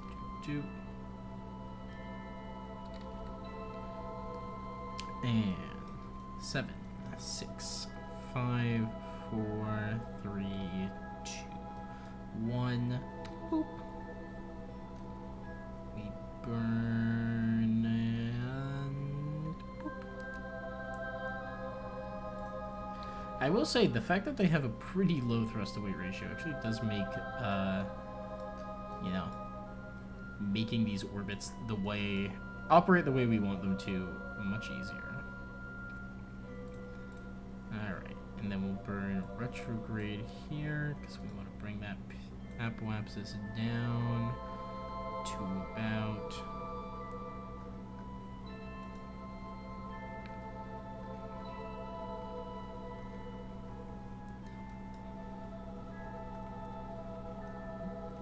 there we go. 251 is fine. I'll put it 300 and we'll do a little bit more station keeping to get that lower in a minute. Start burn in 8 days is fucking hilarious, actually. Wait, where the hell did the other thing go? Did it already explode? No way. No way! Did it actually? Hold on. Did the I kind of wanted to watch it go and do re-entry. I feel really bad. I wanted us to see that. Actually, you know what? Hold up. Save here. It's 203, right? If we load back to, what was it? 200, 201 maybe?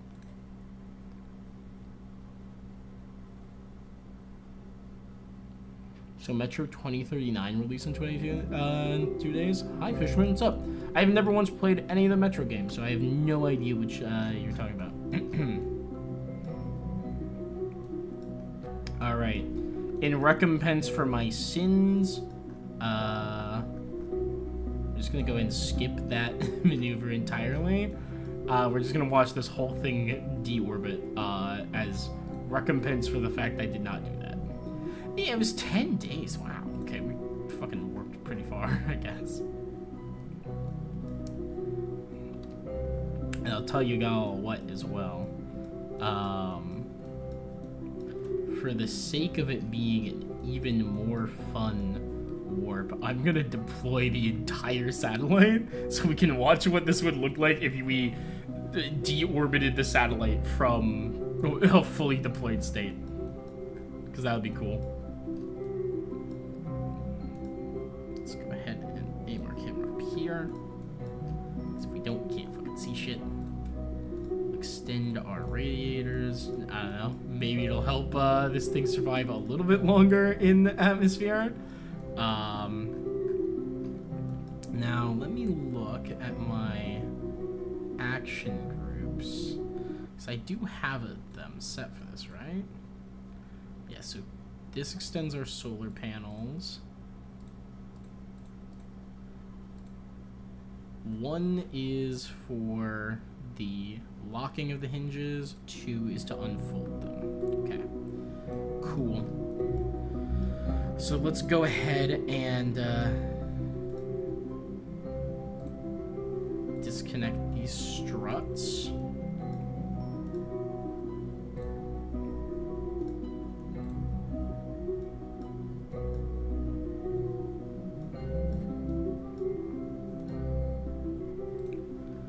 Alright, that should be all of the struts disconnected. And we can hit 1. Should have done all the looks, and then 2. Oh, okay. Why did only some of these work? They're not locked. I guess they just didn't move. That's fine. Well, we can just go ahead and...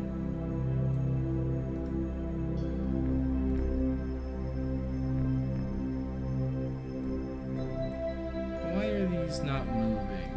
Oh, because there's still struts. That's why. Twink. Oh, Jesus! Thank you, no same vessel interaction. What the hell?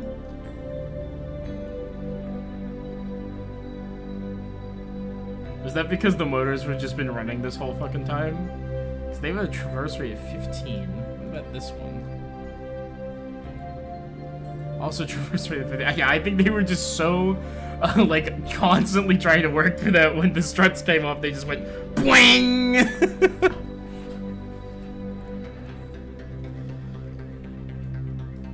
Okay, and then I believe if I do this, swoop.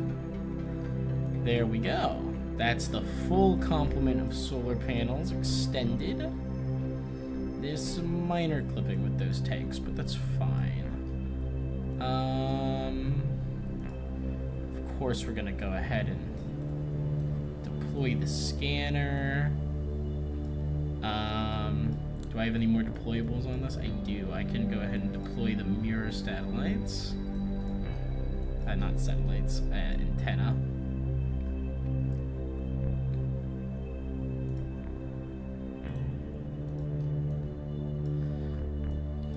It is a little funny how dinky they are compared to the main relay satellites. But that is quite the the satellite, isn't it? Not exactly as elegant as the relay satellite itself is, but certainly one that I think is more than capable of being interesting to look at. If only we weren't gonna crash in the middle of the night. Oh well. Nothing to be done for it.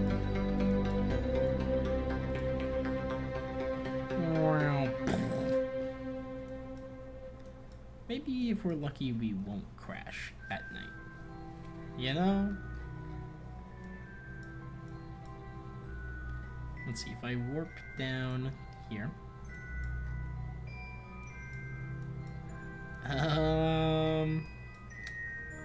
No, we're definitely crashing at night. Alright, hold on. Hold up, I might be able to do something about this, actually.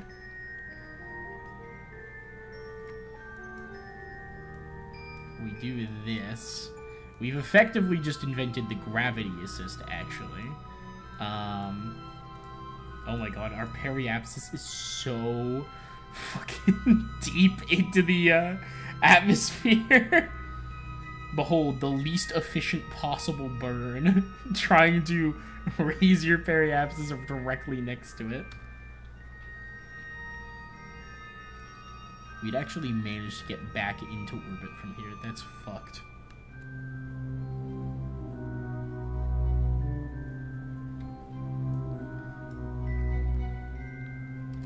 We don't seem to be effectively meaningfully capable of raising our periapsis anymore than where we're at. I'm so intrigued, though, if we're gonna dip down to 40,000 meters and what this is gonna look like on an entry to the atmosphere. The fully deployed satellite just directly fucking into it. Hey, can you fucking chill?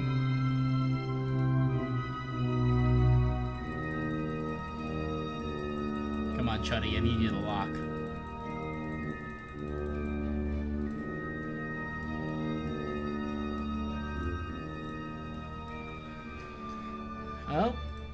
Oh, it did lock. Okay, cool. I think all the others are locked as well. So that's good. That's great. We get to see what this is gonna be like when it collides with the atmosphere, because it's gonna be. I think the correct word is absolutely brutal. I love this hypothetical moon encounter that we just set up. It's very funny. The 1.7 million kilometer barely functional pass. Okay. Oh, we are coming in fast.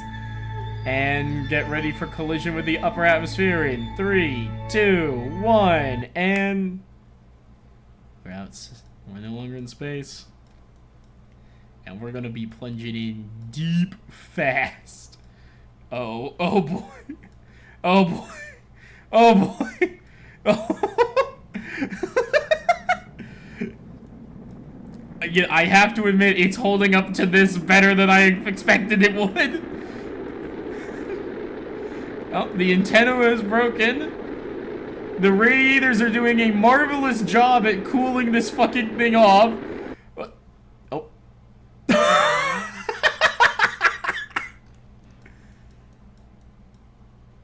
Well, you know, I have to admit, that does explain why we didn't get any notifications on the prior save about it, because it just was going so fast, it just hits a pressure wave, instantly deletes itself. Very nice. Oh, no. This was an experiment, actually. We have the real mission still saved elsewhere in quick save 203.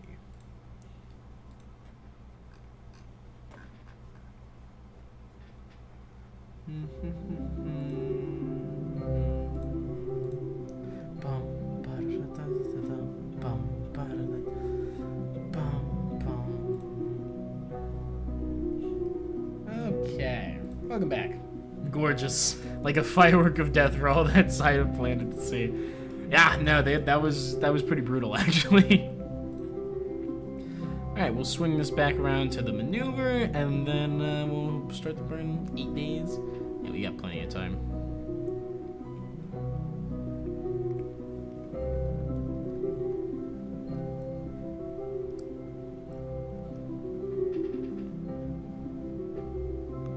God, I gotta say, these poor...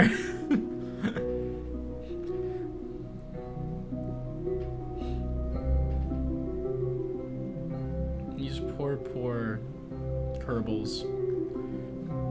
They're so far down on the list of, like, things.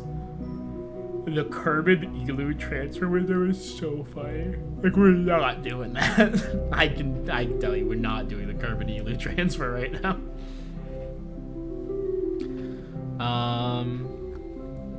Yepers. Alright, let's swoop ahead.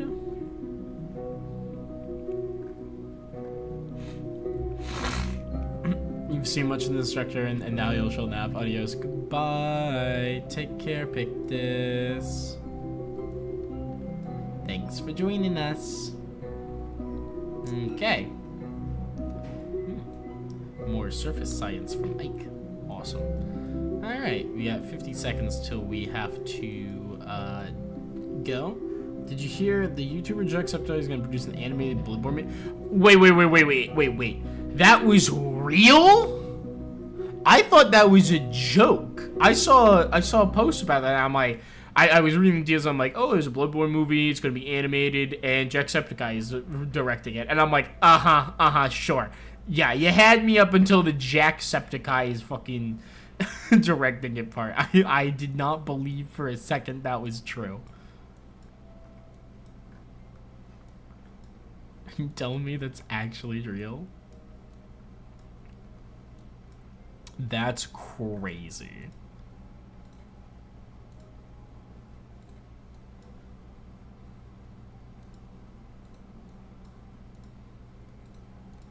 I have a feeling like these radiators are maybe not super necessary. Oh shit.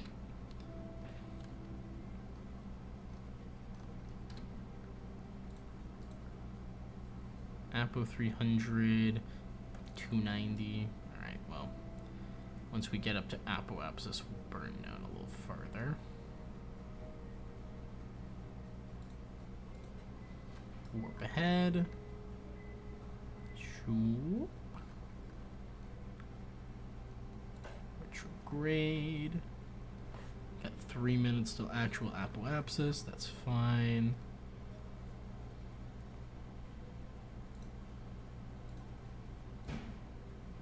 Let's warp 2 minutes and 30 seconds ahead. Alright.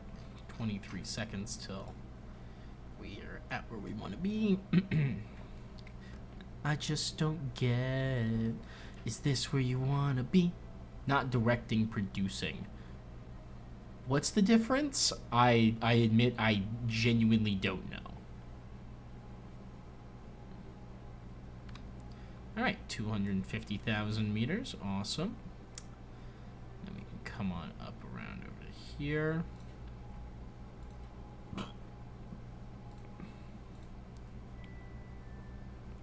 Man, this thing's still got 8,000 meters per second delta V. I mean, like, obviously, taking a deep space probe to min-miss is a little bit unnecessary, but I did want to test how these engines work. 4 hours till periapsis? That's crazy. Oh, wait, no, that's to periapsis. Time to periapsis, 13 minutes. That makes more sense. Let's warp ahead.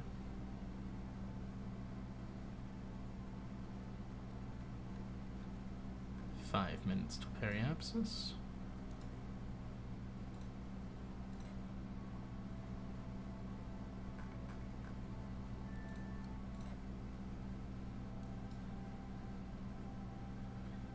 And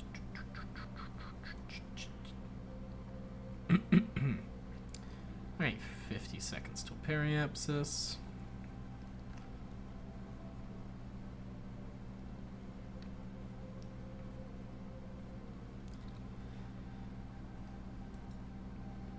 And excuse me.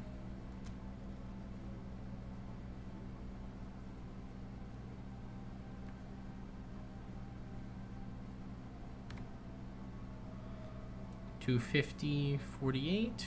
If I swing back around to prograde right now, I should be able to bump that back up just a tad. Just a tad. We're talking minuscule amounts of thrust.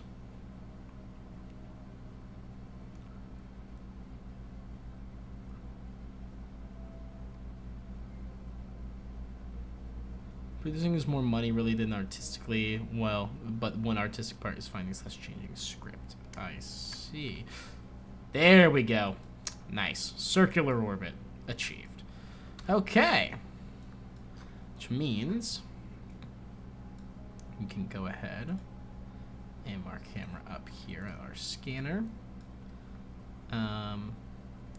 Go ahead and switch this to radial out. Nope, radial in, actually.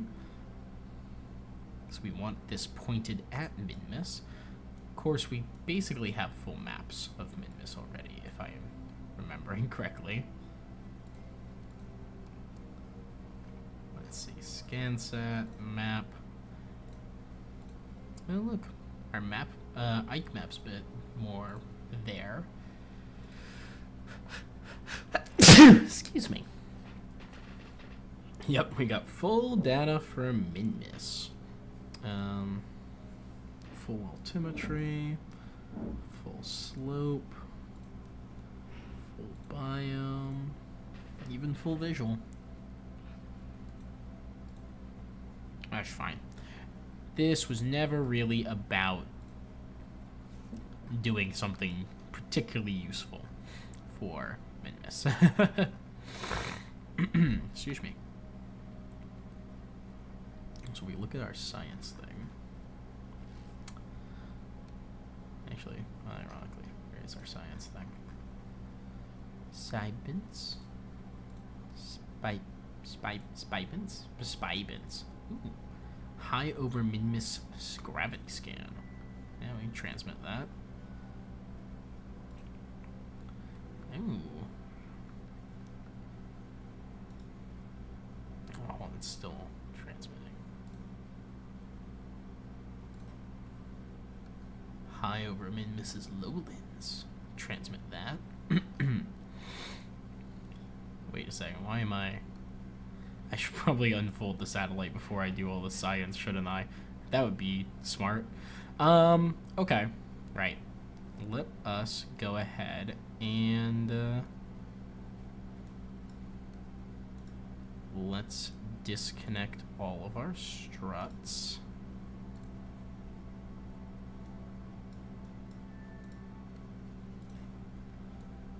And not forget these. And then we'll retract these solar arrays for just a minute.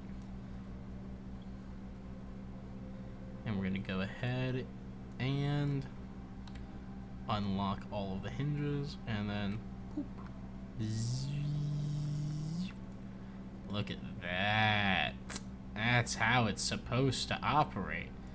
Gorgeous. Gorgeous.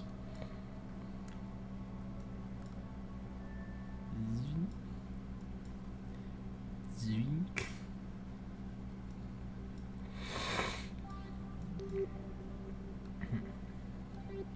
They're pulsing a lot, I'll tell them. Yeah, these big arm booms definitely have some intense bounce on them. But I think if I go ahead and hit one, yep, looks like they're all locked. Yep. Awesome. Okay. Servos are locked. We can go ahead and deploy all of our solar panels. Zoop. Look at that. That's power.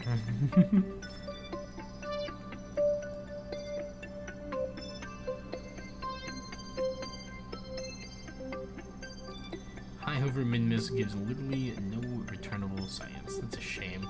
But we can start object tracking. Needs to be activating on the solar armor. Well, we can pretend it's doing something. We can deploy our scanner.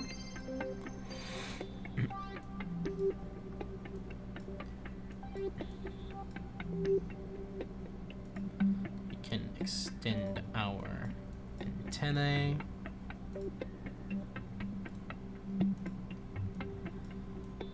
And go ahead. Start scan. Start scan. Perform an orbital survey. 25 science. Not bad.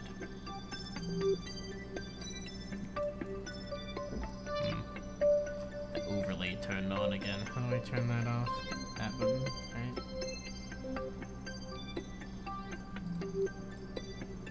Yep. It's cool, you can actually see on the visual telescope that there is in fact a reflected image of Mindus there. Go here, start scan.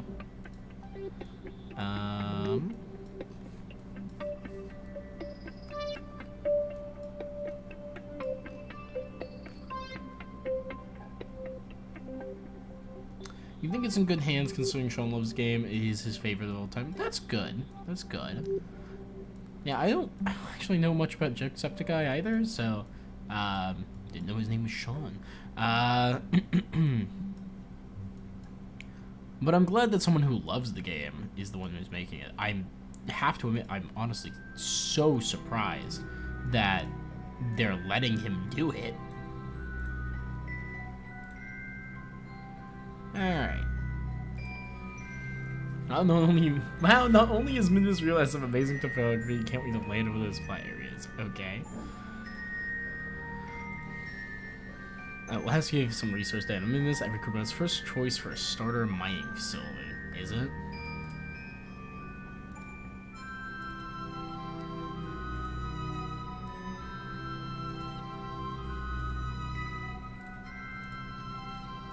Hi, Kerbin.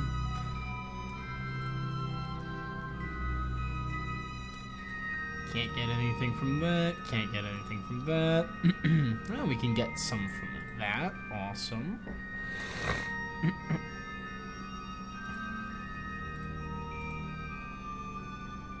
Don't think we can get anything from the material study, if we're being honest. Yep. Nothing from transmission, at least.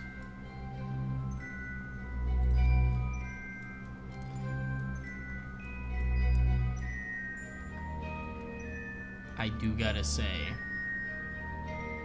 the magnetometer boom is pretty fun. He's so long. Now that is a over-engineered satellite if I ever done seen one. I love how many of its solar panels are useless in this configuration.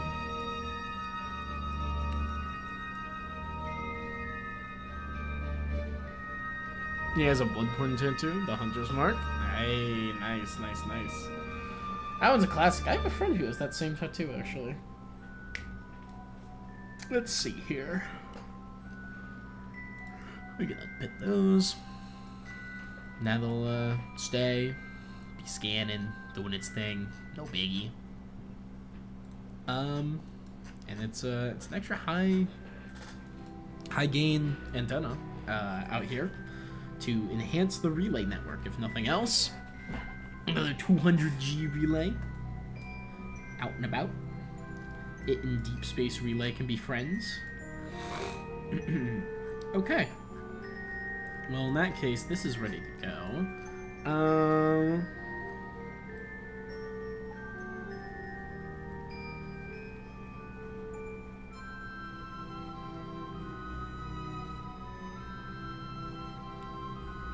Okay. Yeah. However, Min Scanner 1, Scanner Probe Mark X. Let's go ahead. We're gonna rename you.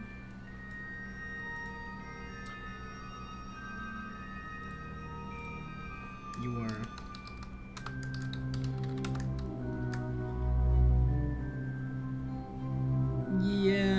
I'm gonna make you a probe. You're not really a relay. You function as a relay because there's no reason not to make all of your probes also relays. But okay. Similarly, we'll switch over to Relay Station Mark 1 here, because Relay Station Mark 1 is something else.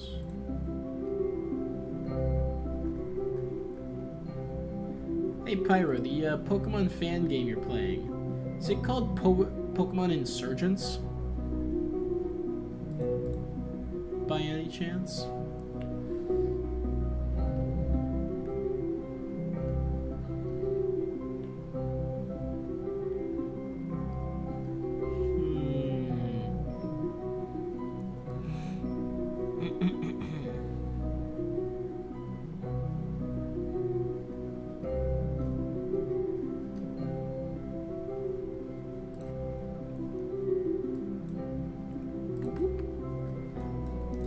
Hello, Relay Satellite Mark 1 that's in orbit around Mindus at a nice, very far distance.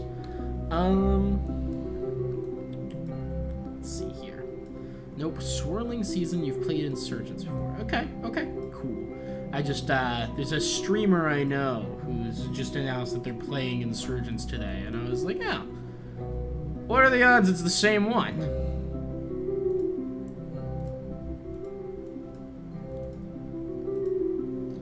The probe car.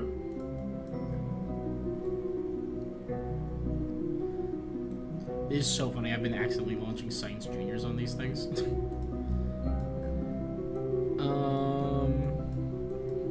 Unironically, where's the fucking probe core? There it is. It's the Permadine OKTO.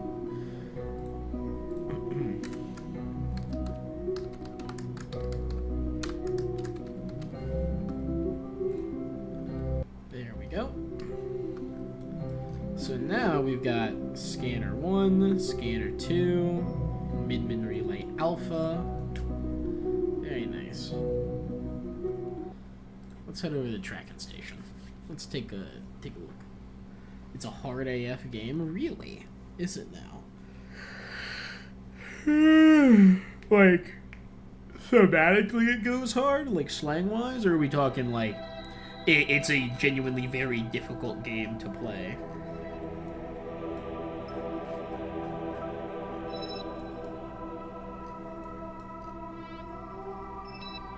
Deep Space Relays doing its thing. Look at all these things we've launched. We have so much. So much stuff. We got the Butterfly Returner 1 and some Mark I1, Night Spirit Patrol.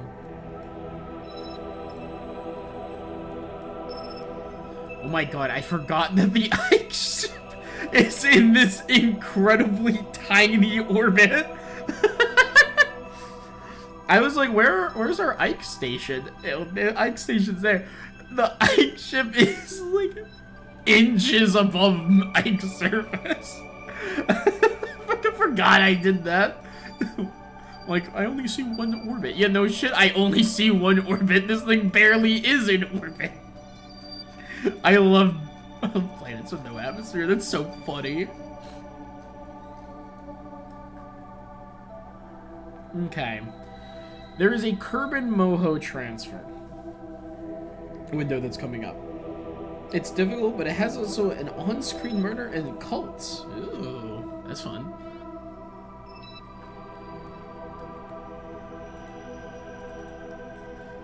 It's interesting that the sun, you know, is an actual orbital body.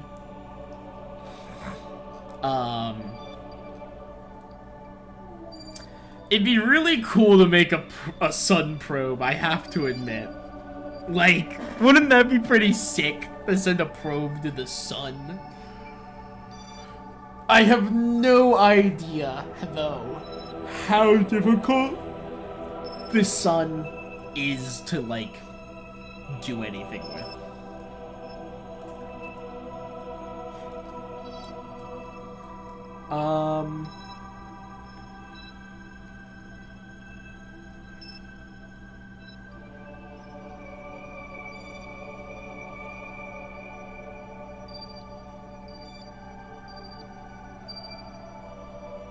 I'd like to send a probe. Not a probe, per se. I think I kind of want to put a deep space relay here and here, like just in between each of them. The game has difficulty options and challenges you can toggle on. The highest difficulty, you believe, has the first gym have held items, 5 team members, and moves that counter their typical weaknesses. That's cool. No more. You thought Pokemon was for kids. This Pokemon is for adults. Unknown.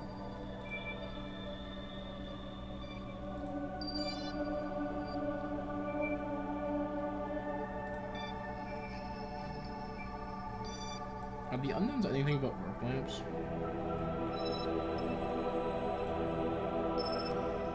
We have a Bay mobility enhancer that's currently overlaying this.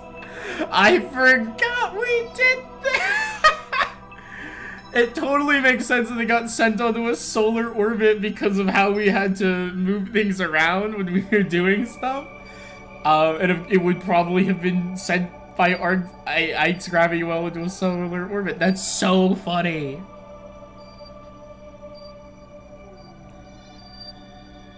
I think we can terminate that one. Yeah, you know what? Never mind. You know what?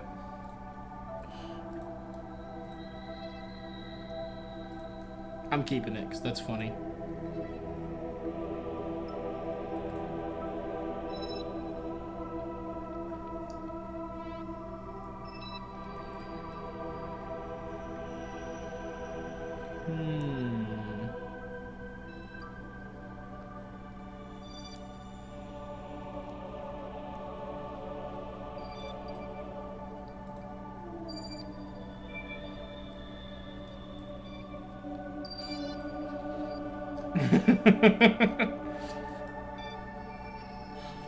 It's pretty funny to turn back on debris and see all the trash I have left throughout the solar system. Man, it ends up in some weird places, too.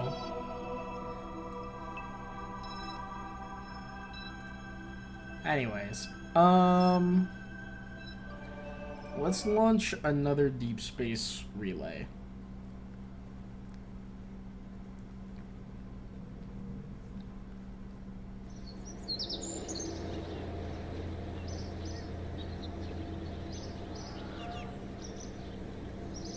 You know what I hate about launch stability enhancers? You gotta clean up every time you're done.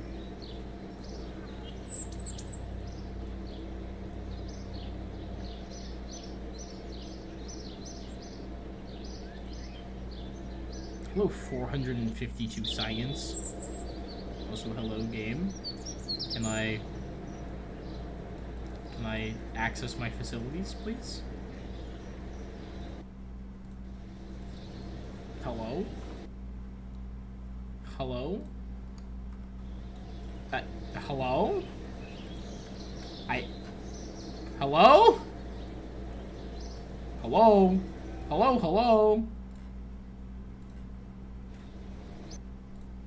What the fuck? I'm gonna restart real quick. This game's being wacky. This game's unhappy with us, and I don't know why.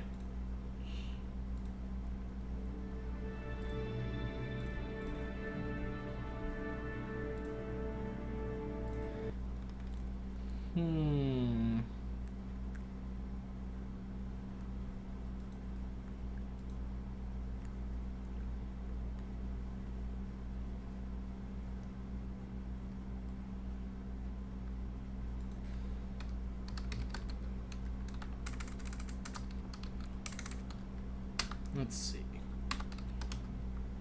Is this thing ever gonna actually quit? What the hell?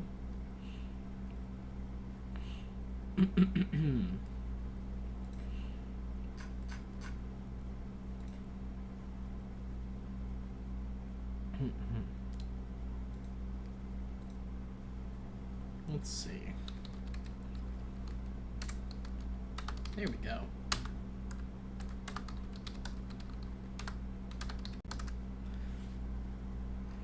I'm intrigued. Has anyone ever made one of these?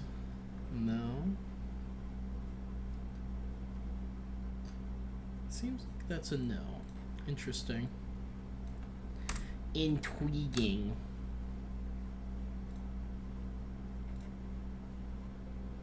We're gonna put on some different music.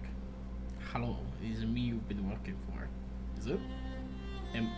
Are you the person I've been looking for, Pyro? Will you put the pieces back together?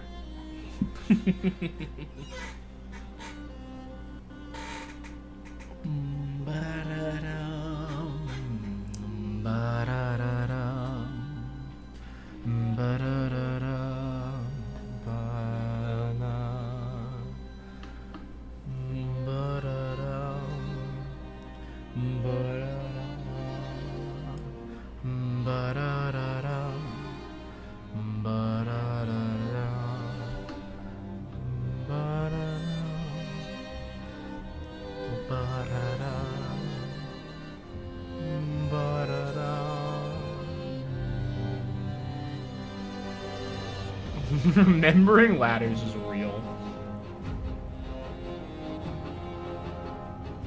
We're putting on some beats, people. We're putting on a bop. Because honestly, Kerbal has like 10 tracks in it, and I'm starting to get sick of them.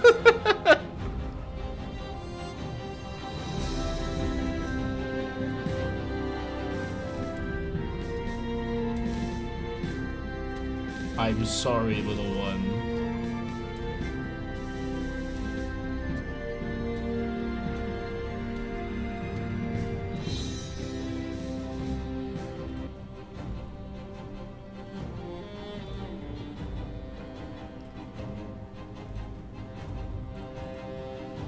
Alrighty. This will also help make sure that launches don't sound like shit if the game decides that it doesn't want to play the engine noises anymore. Oh good, I can access my VAB again. Alright. Scanner Probe Mark X, you're great, but we're gonna just go ahead and get the Deep Space Relay.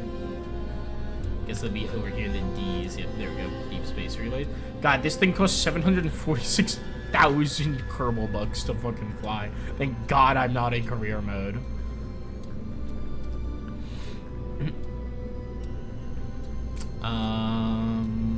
Yep. Alright. We are gonna go ahead and just in case we have heating issues, I am gonna go ahead and add... honestly, I feel like 2 thermal control systems right here will be plenty. Like, yeah, they're small, but this thing does have pretty ridiculous thermal mass to work with, so I think it'll be fine. Let's hope. Alright. Save, launch.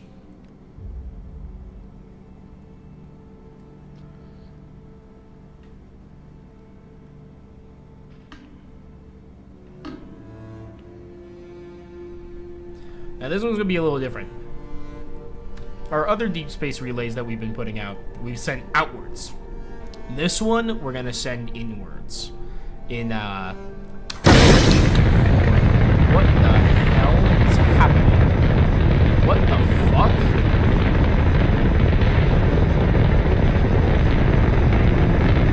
That was weird. The Kraken is displeased with us.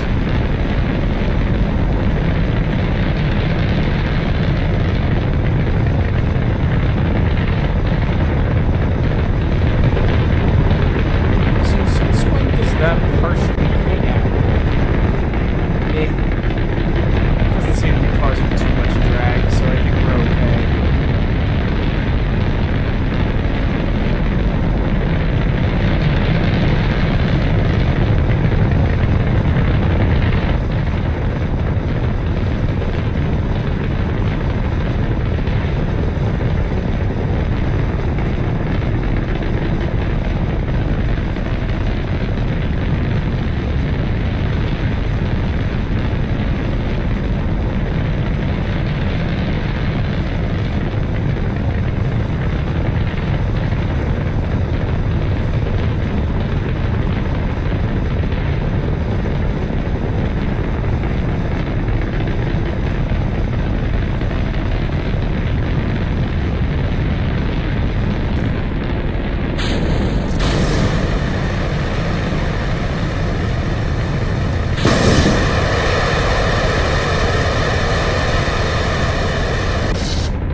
Trying an even more aggressive gravity turn.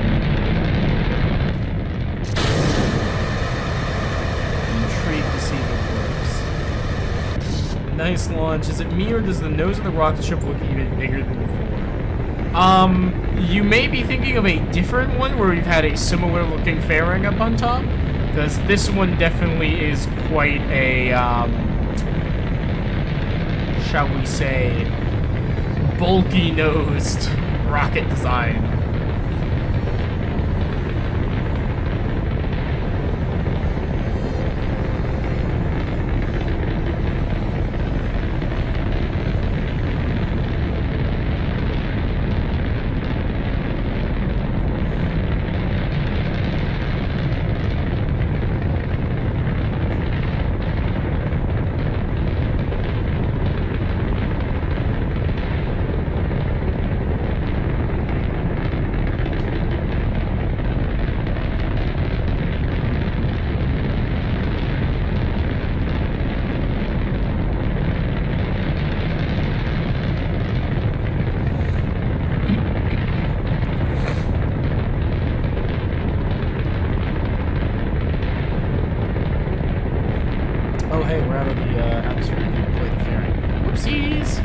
my bad.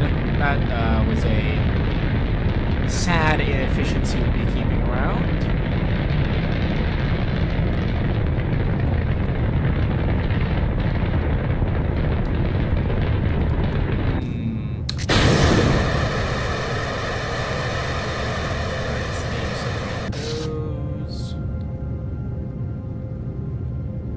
And off we go.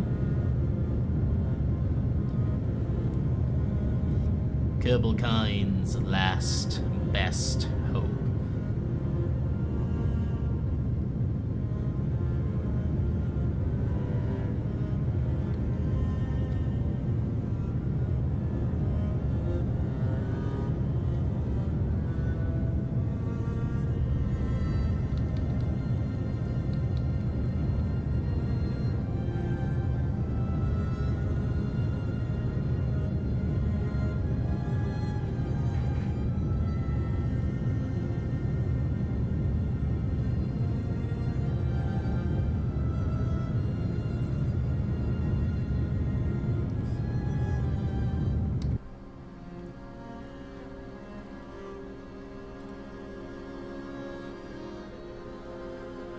I think we're wasting Delta V right now.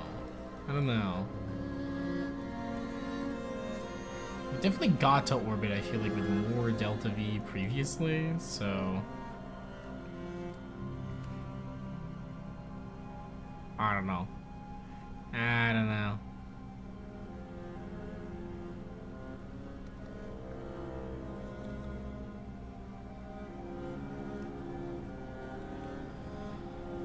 Why did it tilt up like that? What the fuck? And tilt down. We got 50 seconds to lapolapses and... You know what? Actually... Go ahead and do that.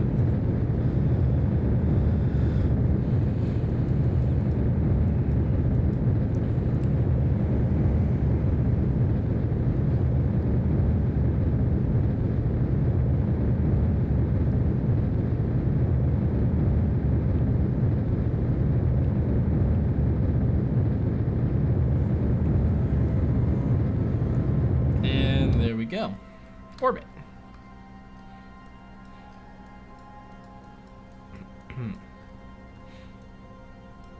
Now, as I understand it, for us to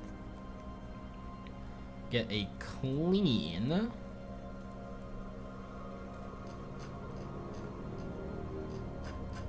maneuver. Ow. Oh, wow. Yeah, that is pretty good. And that's pretty much where I want it to be anyways, so that's fine. Would it 7 million maybe? So sorry, 7 billion. Oops, all floating point error. Start burning half an hour because we blew past that point. That's fine. Go ahead and stick it on maneuver now.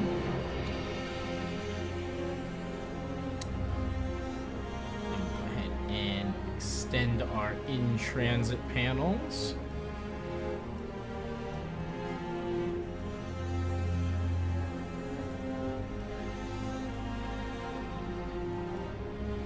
Hello, Scanner Pro Mark J1 debris. What are you doing here? We'll speed this up. Hello, Duna. Hello, Eve Drool. That the moon. I'm gonna get the moon directly in front of the sun again. Okay. Align with our maneuver node and let's zoom. Oh. Please use actual time warp and not physical time warp to get there. That would be a pain in the ass. Now, it's nice to know that if you do that with physical time warp active, it will only utilize physical time warp. Zoom. Alright. Start burn in 57 seconds. Go ahead and do a little physical time warp to get us closer, so that we can be aligned where we need to be.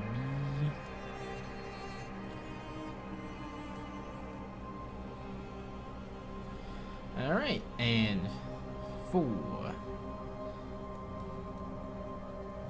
We are nearly where we need to be. 6, 5, 4, 3, 2, 1. Burn.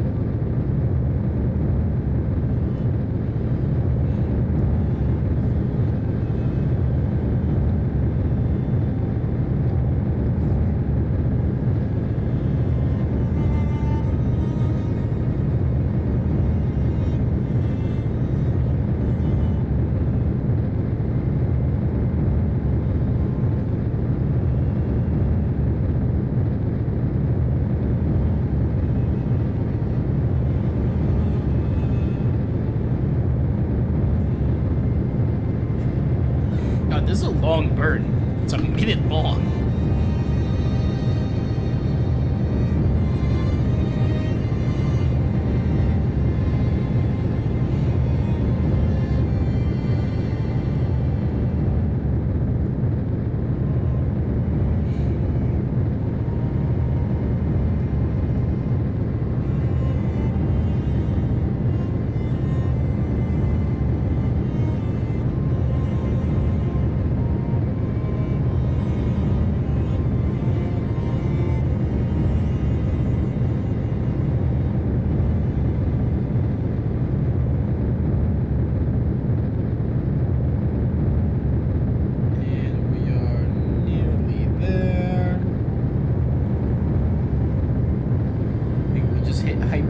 Trajectory state.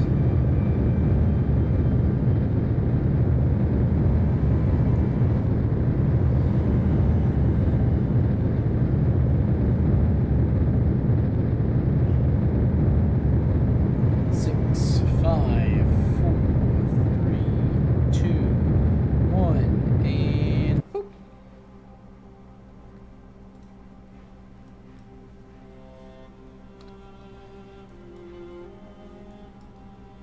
$7 billion and 2. Very nice. Very nice indeed. Okay. Now this will be leaving Kerbin here in a bit. And then I want to add a periapsis maneuver here.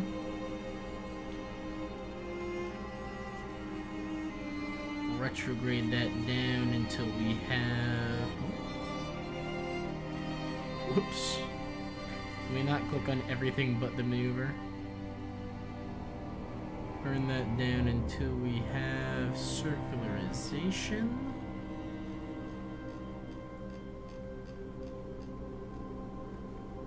Oh shit.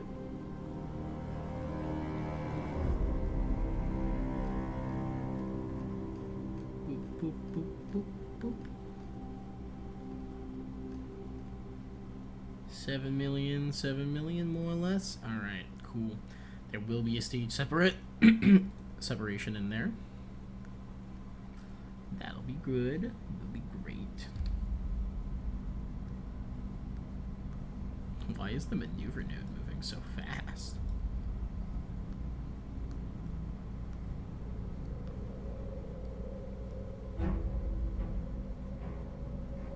Probably because it's currently not stable?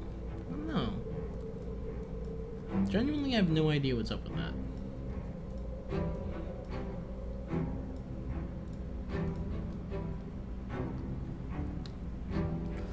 Also, that maneuver isn't gonna happen for a very long time.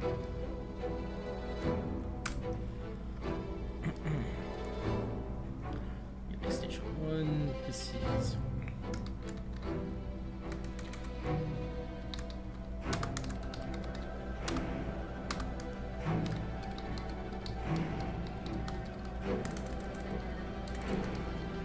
Circularization there, I'm gonna add that. Very interesting how Deep Space 2 will be circularized before Deep Space 1.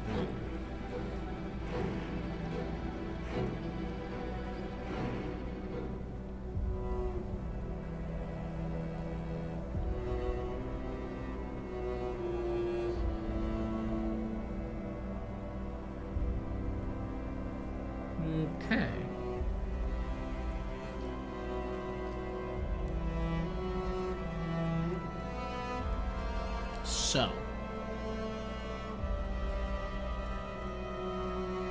that gives us a this will give us a relay in between Eve and Moho. It will give us a relay. We can kind of think of Kerbin as our relay between Kerbin and Duna.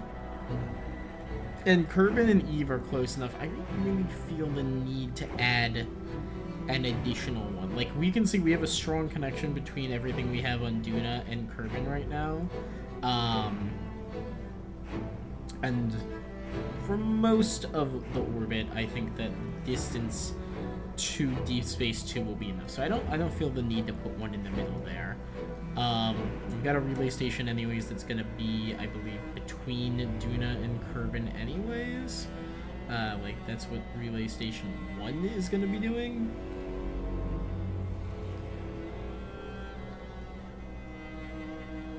If I remember correctly, that's what relay station 1's gonna do.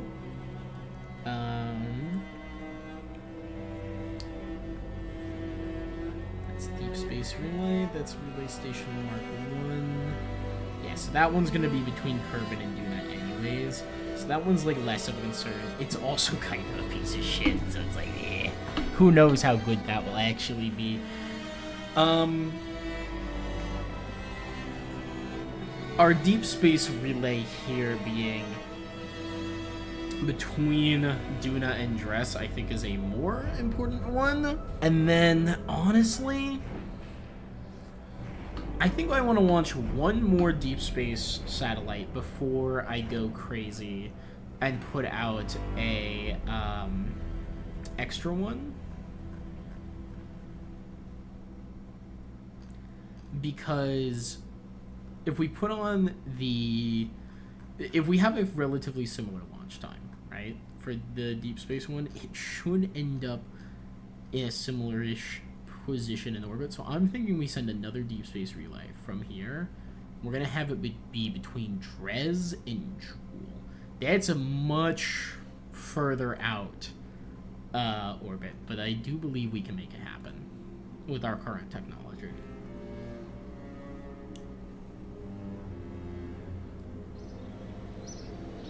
I will say, we may even be able to do something interesting with that. Which is that we don't technically need...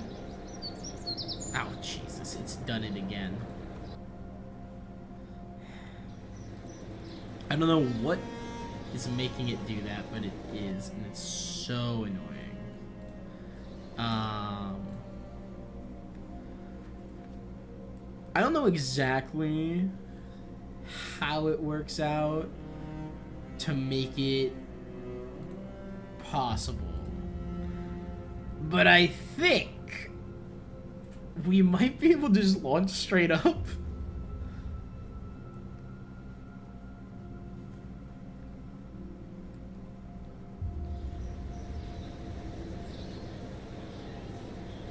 No, you don't want to launch just straight up. You do actually want to be on a trajectory, like a parabolic trajectory, because you don't want to be constantly fighting to go straight out of Kerbin's gravity well. You kind of want to yeet to the side of Kerbin's gravity well. You get a better effect that way. So that's fine. But if we look at our tracking station, right? I think we just like wait until sunrise, basically.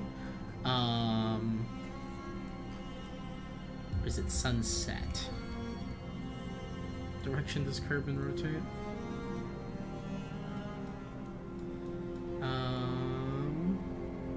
So Kerbin rotates this way, which means the KSC. The desert airfield. You're right about on the day-night Terminator, aren't you? Always forget about Woomerang being way up there. Here's the KSC. So the KSC is currently like the middle of the day. if we want to launch to the outer solar system, then we want to launch like this. So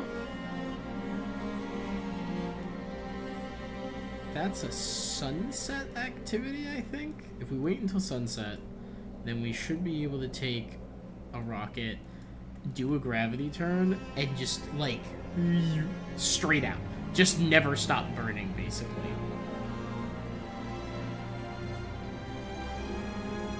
And then from there, we just keep burning straight out, and we don't worry about it. Don't worry about like trying to get a moon gravity system, try to worry about any of that. I think we have enough efficiency on our engine, we can get out to the moon fine. So, I want to try it. That does mean we're going to have to time warp ahead until we get our KSC where it needs to be.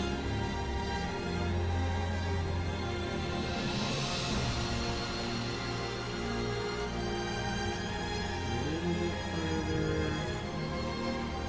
Honestly, I'm thinking right about there is good, because if we go from there, then we can spend most of the ascent time and time in the atmosphere aiming towards the day-night terminator, as opposed to doing that while we're already at night. Should be fine, should work. Let's go ahead and open back up the deep space relay. This is the one with the things on it. That should be good. And we're going to go ahead and launch this. We're going to give this a shot. Fingers crossed.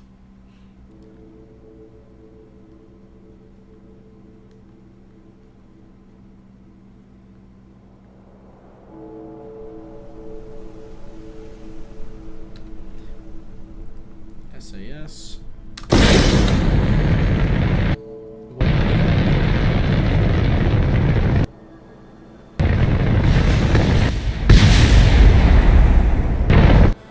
What the actual fuck was that? You know what? You know what? I'm getting rid of the launch stability enhancers. I genuinely don't think they're doing anything for us.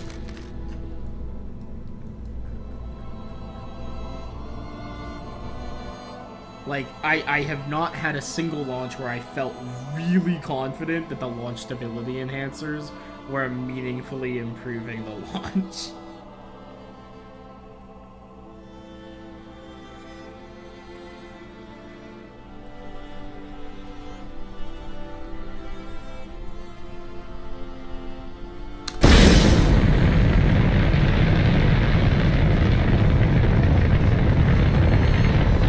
I really don't like the way this one's waiting. Let's go ahead and auto strike that.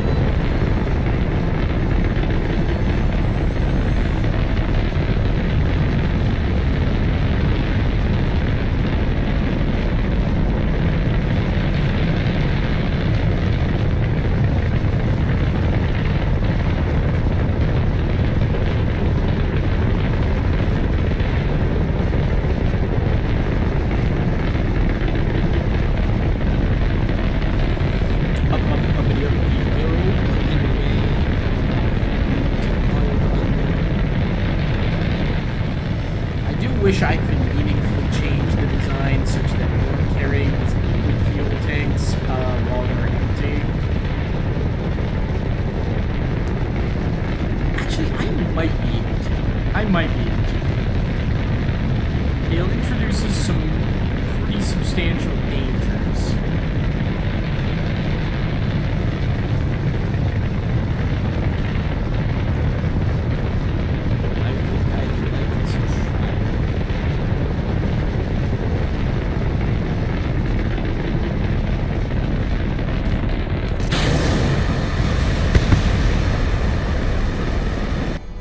That just exploded. You know what? I'm gonna try something.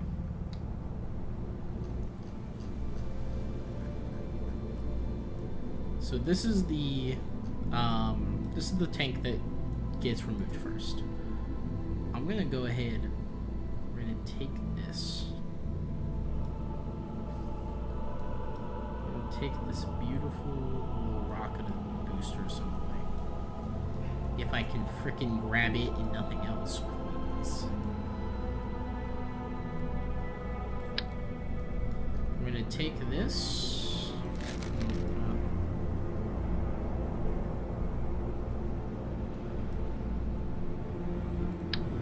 Take this. I'm gonna stick it like that.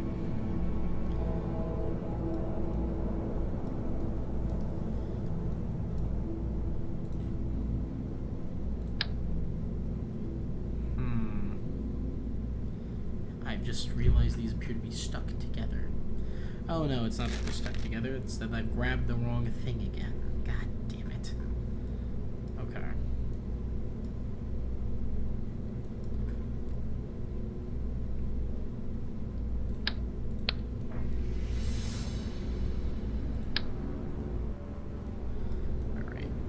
Just take these off, right?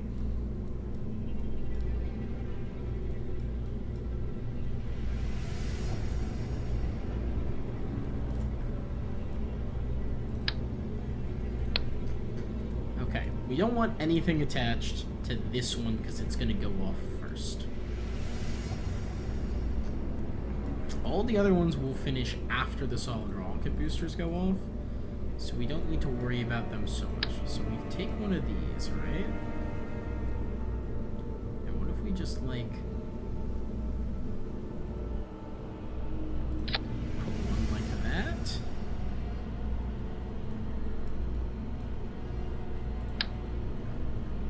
And then we come and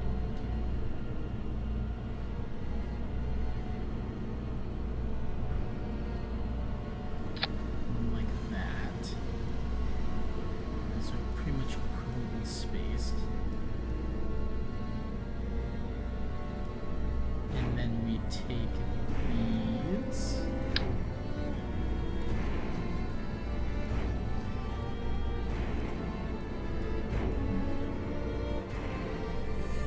Just put these on the stage. Like that. Okay. Maybe I'm on to something. This lets these still deploy safely. I don't love how semi-asymmetrical these are. They may end up spinning because of it.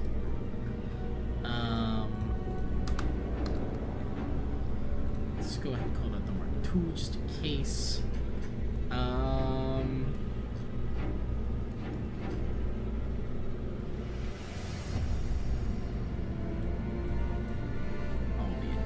Simultaneously.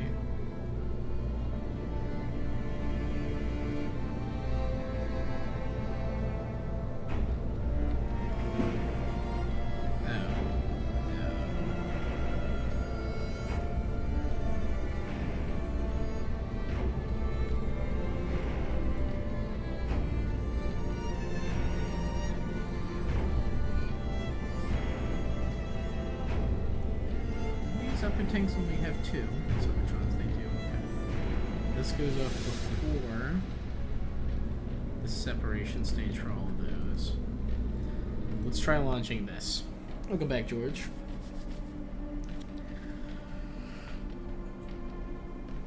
Let's give this a shot.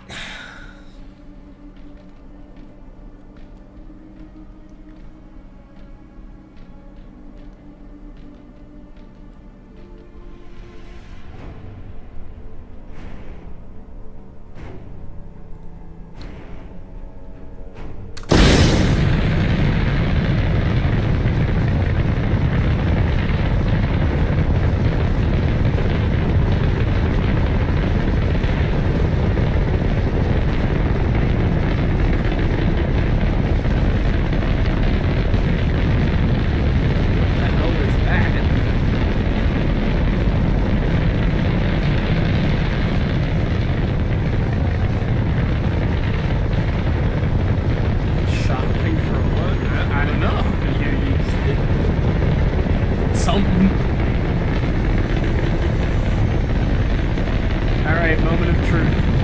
separation scheme work?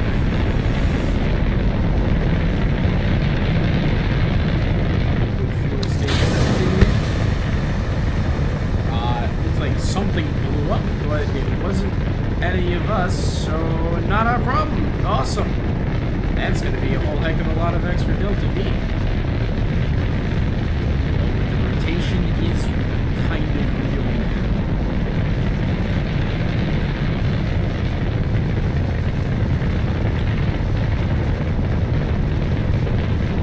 Don't love that it is spinning quite so hard.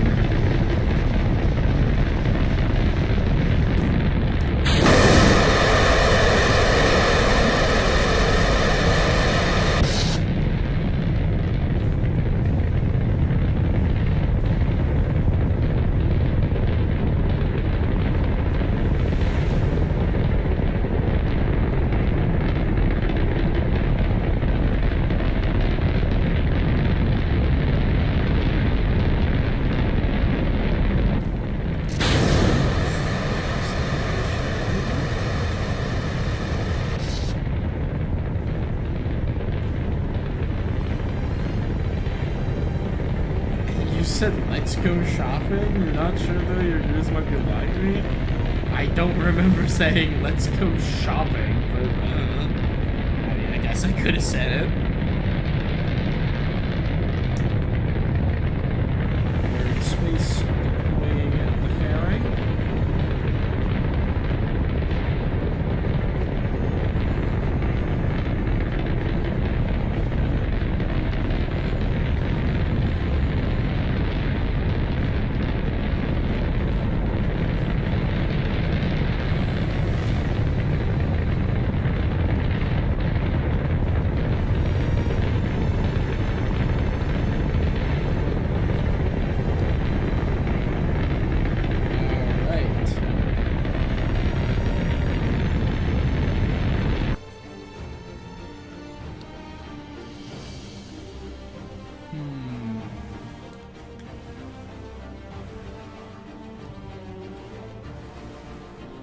I'll wait until the prograde is a little bit closer.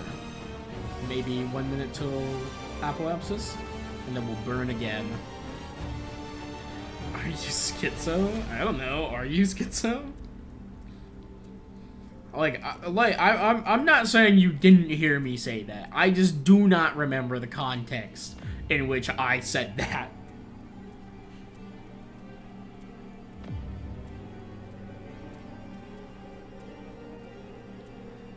Alrighty.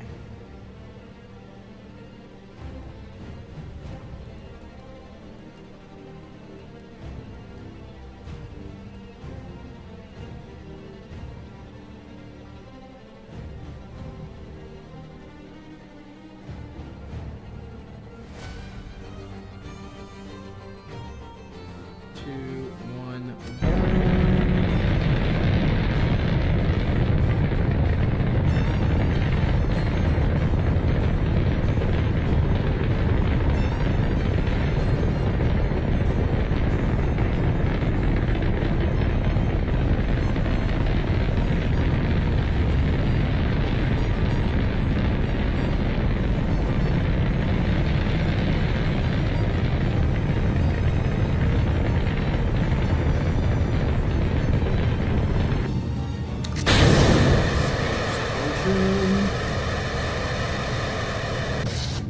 There are moments where your brain just makes an error and makes big noises or noises or voices, but very rarely. Hey, it's okay. We all get a little schizo sometimes, alright? I get it.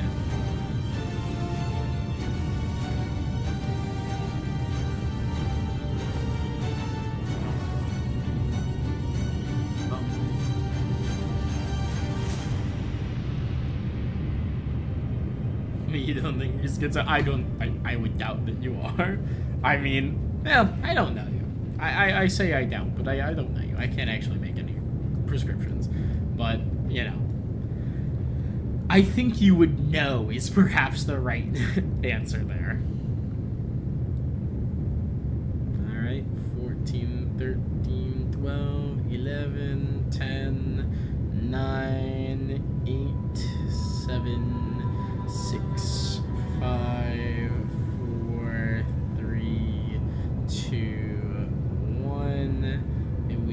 officially at Apoapsis, and we are still burning pretty clean and pretty. We are getting a very quick raise on our Periapsis, which is awesome. Let's see. And fake maneuver. Act as if we're just gonna burn out. Yeah, if we just keep burning out, we will end up on a escape trajectory that I am looking for. Yep. Okay. Yeah, let's just keep burning prograde. We are officially in orbit.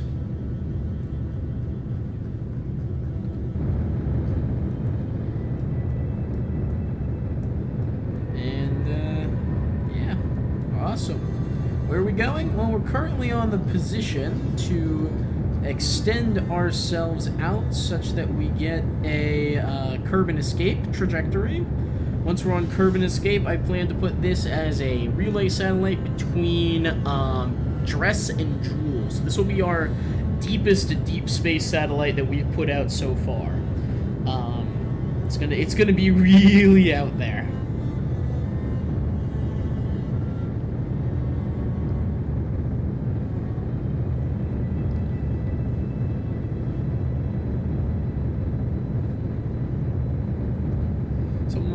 Schizoid video before a day in life, and at night time, they're in the kitchen having an episode of the blind device, it's a movie, lift up his phone, watching the close save, the device, the camera cut the footage of happening in real time. I'm gonna be so honest, Fishman, I have literally no idea what you're talking about. Hello, fake moon encounter. And boop, curve and escape. Now, how efficiently are we lifting this Apoapsis right now? Efficiently enough for government work. Alright. Just keep pushing up. Sometimes people are this kids are talking dead people in real life. Listen, you're welcome to believe whatever you want to believe, but I think once you die, that's it. That's all there is to it. You don't get to come back and have another chance as a ghost and have a little party with the living. The dynamic pattern that was your consciousness and is therefore you ceases to be dynamic when you die and therefore ceases to be a dynamic pattern. Trade? Don't call me Trade. Are you saying yo? But yes, I have played No Man's Sky. I actually bought and played No Man's Sky when it first came out, way back in the day.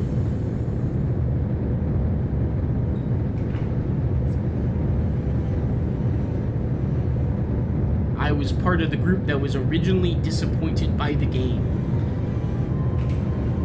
You're an atheist? Oh yeah, absolutely.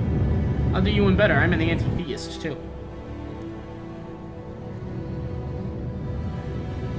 Alright, so on Apoapsis 50 billion miles. Is that million? 100,000 million. Yeah, 50 billion miles. Yet if you'd experience the supernatural stuff that you can't be explained, I love man-made science can understand that. Man-made science, see, that seems like that's just an odd way of phrasing it.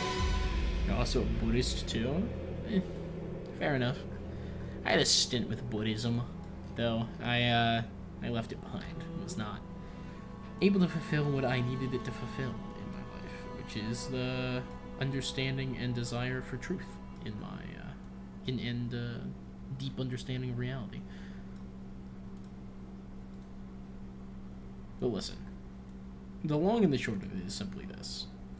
I do not think that there's anybody who's ever actually had an experience who that could actually be explained by the supernatural.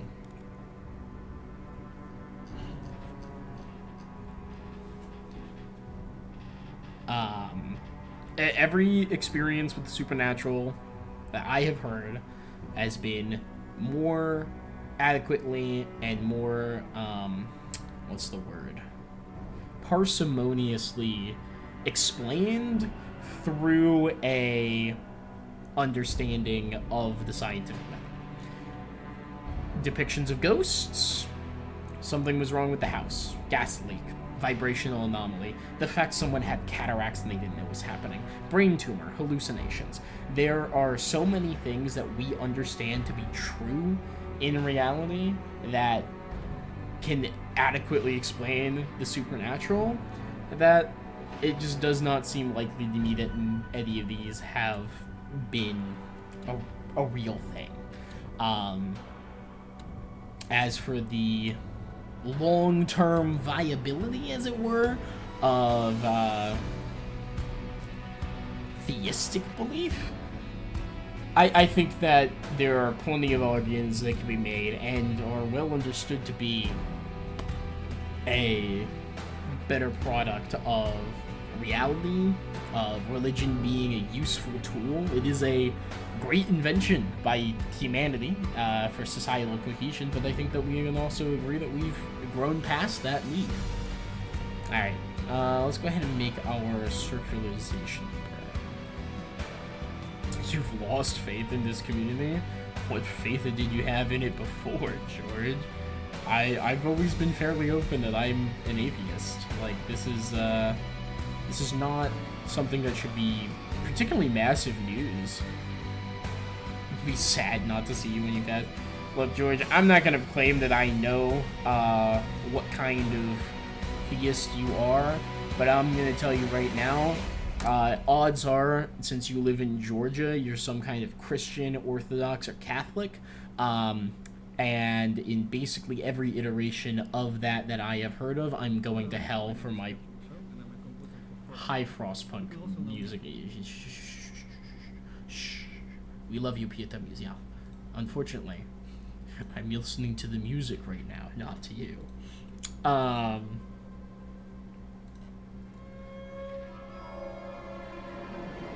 Given your place of origin, the fact that Christianity, odds are that some personal aspect of my identity is making me go to hell anyway, so if you believe that you're going to heaven as a Christian of any denomination, you wouldn't be seeing me anyways, so, sadness aside, I don't give a shit. I also, personally, I would like to live forever. You know, I'm a big proponent of mind upload, of some form of synthetic ascension, and any ability that we can have as humanity to meaningfully prolong our lifespans, I think is one that should be investigated, understood, and utilized to the best of our ability. Shout out to this rocket just getting like, alright, we're leaving, straight out of fucking carbon system. Only 1,700 meters per second to get this circularization too. This is crazy. What should deep space is this? This would be Deep Space 3, right? Deep Space 3 circularization. Awesome. Flight changes. Make sure that actually gets saved. When is Deep Space 3 getting circularized? Oh my god! It's quite a ways from now. 1 year, 300 days. It's almost 2 whole years. That's something. Okay. Well, that's a lot of missions in progress now. Yeah, you've officially met your second anti-theist in your life. Interesting. I wonder who the other one is. Presumably also somebody online. Anti-theism is a relatively niche community. What even made me be an anti-theist? Well, I became an atheist because I did a sober analysis of my own faith from when I was a child. I was raised Christian. I did an analysis of what it said, the beliefs of being a Christian, and decided that these beliefs did not correspond with who I am as a person, and so I didn't feel particularly strongly that I needed to keep them. With time and additional research, I eventually came to the understanding that I think that basically every part of Christian doctrine is self-contradictory and therefore literally impossible to be true, and that every explanation provided by a theistic worldview was more parsimoniously explained through the scientific method. You know, the God of the gaps is, I think, a real problem for theistic belief, which is that eventually you just keep pushing your explanations for what it is that your God actually does in the world into smaller and smaller boxes, because everything else that exists has been claimed and better understood and explained through the actual material physical processes of the world that we exist within. Like, the great example is, of course, we for hundreds of thousands of years didn't know how lightning happened. Every now and again, during a giant storm, the sky splits open with bright light and a massive sound. And we kind of figured out that it was maybe some form of energy. But beyond that, it was almost always attributed that lightning was an act of God. We know now that it is something to do with the buildup of static electricity in clouds, in storms. We understand that it is a release of that built-up energy, and the dissipation of it creates a plasma conduit, which gets a bunch of volts into the ground, which is then dissipated by the planet. And then the thunder is the resultant discharge of that energy into the atmosphere as a shockwave. Yeah. You're not saying that you're going to hell, I'm just saying the odds are better since you're an atheist. If you're right, there'd be nothing. If not, then bad, since I'm a theist. If wrong, nothing. If right, then heaven. Wrong. Fishman says, my aunt came off that God is the one person you should worship, and that really so well. Oh, your aunt tried to convert you into Christianity, but it doesn't work because you're a Buddhist. They came off that God is the one person you should worship, and that didn't sit well with me. Yeah, I mean, for me, I don't like the idea of the cultural norms that are kind of inherent in the assumptions of Christianity, which is that it involves personal devotion and worship to an entity that refuses to speak to you. Like, it's kind of crazy to me. Yeah, but George, what you're quoting is, what's his name? Someone's wager.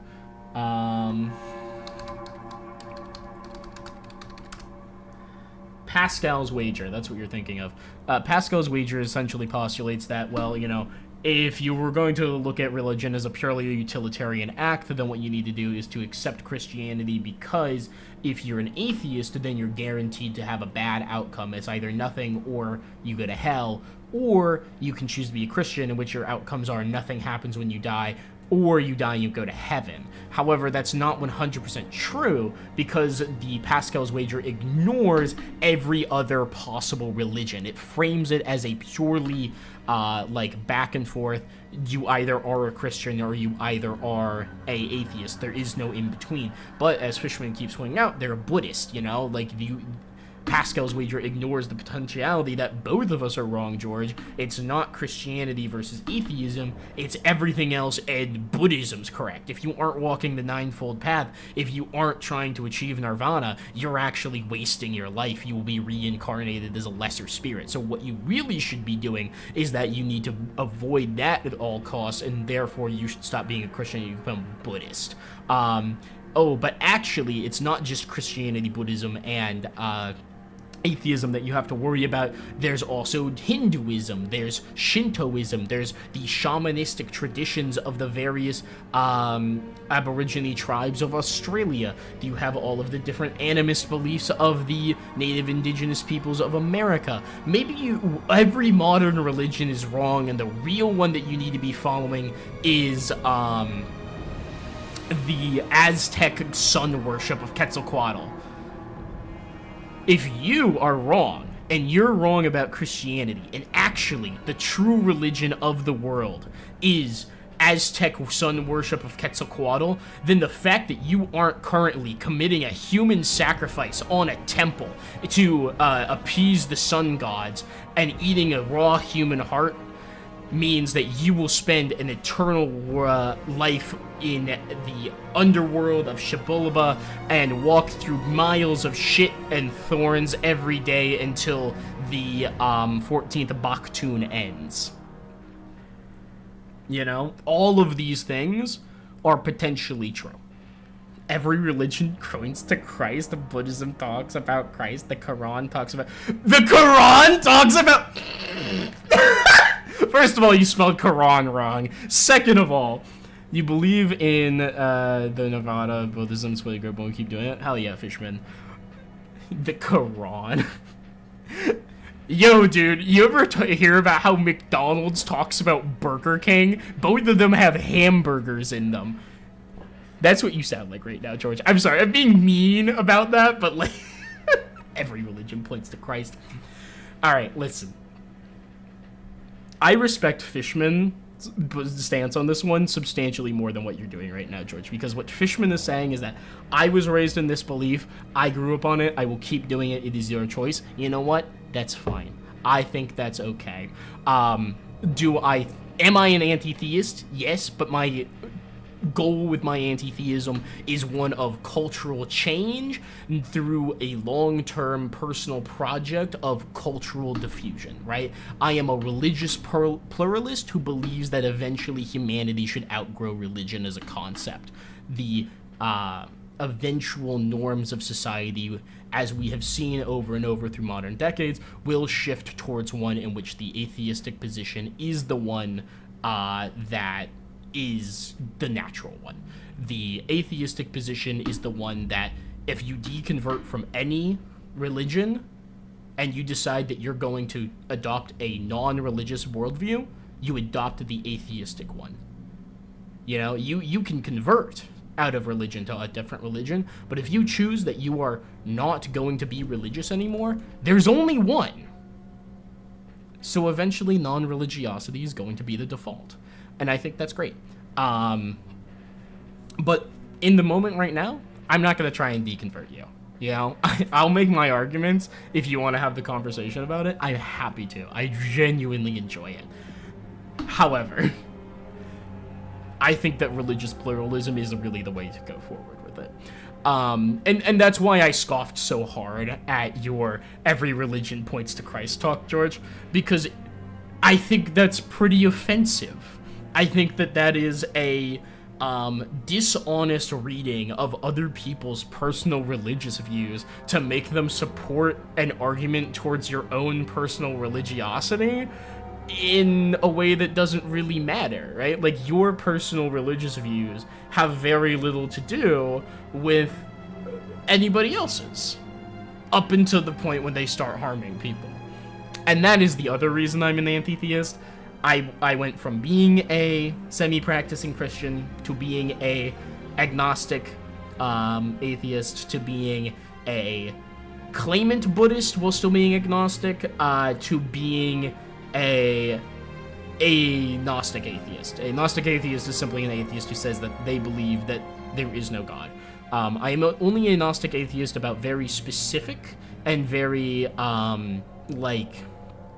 meaningful ones. Like, I will specifically say that I, as an atheist, believe that the evangelical Protestant Christianity of the American South is not true. Like, the form of Christianity that mega churches preach about the tri-omni God, I will say that I fully believe that that is not true, because the internal characteristics of that belief system are so internally inconsistent, they cannot really exist. So after I became a Gnostic atheist about specific things, I eventually built my own. I'm not trying to convert you. Yeah, don't worry. I didn't think you were. And that's why I'm apologizing for being as mean as I was and explaining why I was. I didn't think you meant any harm by it, George. Don't you worry. 1 year, 309 days. I forgot that they were so long from now. All of that to say, excuse me. When are we getting off this plane, by the way? Oh my god. I love it when you burn so hard. It becomes a straight line. It's very funny. Anyways, my anti-theism is built on the assumption culturally that religion is a bad praxis. So In my idea of the world, the way I view it, religion, unfortunately, opens the door to really bad self-guidance principles.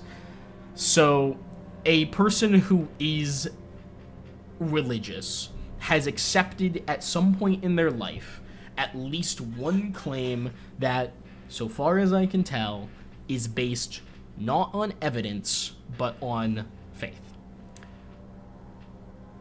This is my most controversial take, in that it is that I think faith is bad. Point and blank, pure simple, period T. To take something on faith is to believe it without question. Because that's just how the definition of that word works. And it is a shame that that is the way that it is, but it is. Because, to me, as a science-motivated person, as somebody whose entire, not only belief system, but moral system is based on an evidentiary worldview where the most important part of processing any of it is the question of whether or not there is evidence to support whether my conclusion is correct. The idea that you can take something that has no evidence for it and say that it is true is not a healthy thing to do. The Bible literally has eyewitnesses as authors. Unfortunately, as far as we can tell, that is not true.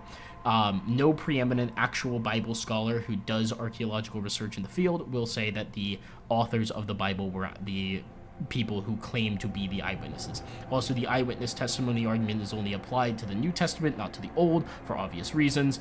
The New Testament authors were people who were educated, knew how to write in Greek and Etruscan. These authors would therefore could not have possibly been the people who claim to be the authors of the original Bible in the book. So, unfortunately, until any contrary evidence is provided to that case, which I don't think it will be, I'm going to trust the scholars on it. I will trust the people who make their lives about studying the archaeological history of the Bible, and they say that the authors are not eyewitnesses. If you get down into the nitty-gritty of it for basically all, and again, this is why I'm a Gnostic atheist for most forms of Christianity. If you get down to the base of it, Christianity is not well supported on an evidentiary claim. Add on to that, right? So, should learn more about theism myself. As an anti-theist, the best piece of advice I will give to every single Christian is to read your Bible. Take it in your hands and read it front to back cover straight through as if it was a normal book. That's the best piece of advice I can give you. Obviously, also look into what actual scholars have to say about it. Not apologists. Apologists' job is to make up excuses. A actual, scholarly source about the origins of the Bible, why we know what it says. There's a lot of science that has been done on it. It is the most well-researched text in history. And unfortunately, a lot of that research points to it not having been true. But circling back to my original point, why anti-theism? If you can take something on faith, if you can take one claim, God exists, as a non-evidenced belief, that is unfortunately, and I'm aware this is technically a fallacy, but I think this is a non-fallacious application of it. I think that being able to accept even just one argument without evidence of any kind and holding it to be absolutely true is a slippery slope to being able to do that for any claim. If you are willing to believe that God exists, then you are just as willing, without evidence, then you are just as willing to believe without evidence that homosexuals are evil. you are just as willing to accept without evidence that immigrants are stealing our jobs and that they need to be deported. You are just as willing to accept without evidence that the sun should be blown up because we need to make it nighttime all the time. Obviously, those examples get more extreme as you go, but at the baseline stance, at the base of all of them, rests the same crux, which is that it is a claim that has been accepted without question because you didn't need evidence. How far does that extend for every person? It's different. It's completely different. I know plenty of Christians who are very scientifically minded people. I know plenty of Christians who have a devout belief in their faith, who are also well-read, scholarly people who understand, they can't take things that aren't there in the world as faith. You understand for a second? I get it, George. Thank you. Fishman, I think from what I believe, understanding suffering and your own suffering as a person, you can grow and change yourself. You're not perfect. You can exercise teachings. Absolutely. And yeah, I think that still applies here. You can be a religious person and still come to not accept anything that's being told to you on faith. But it opens the door.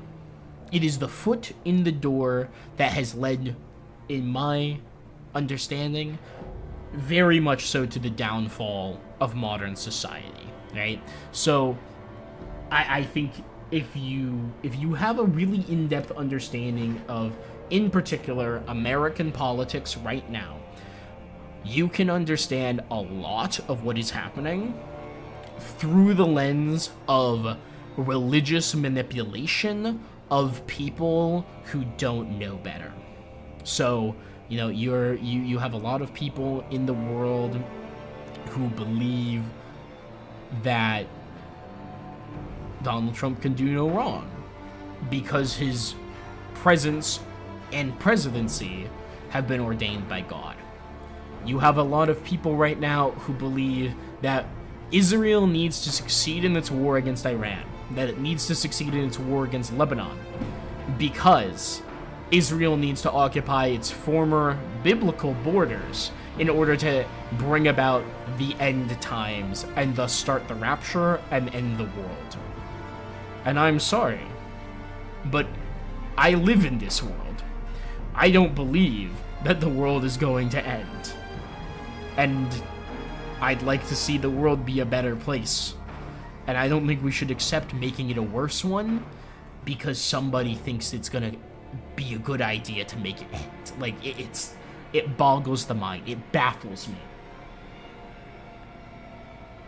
And so at the end of the day, we come to an impasse, which is that I think it's fundamentally an authoritarian position to be anti-theist, I assume the authority to be the person to tell you that you shouldn't believe in any non-materialistic worldviews, that you should be a atheist.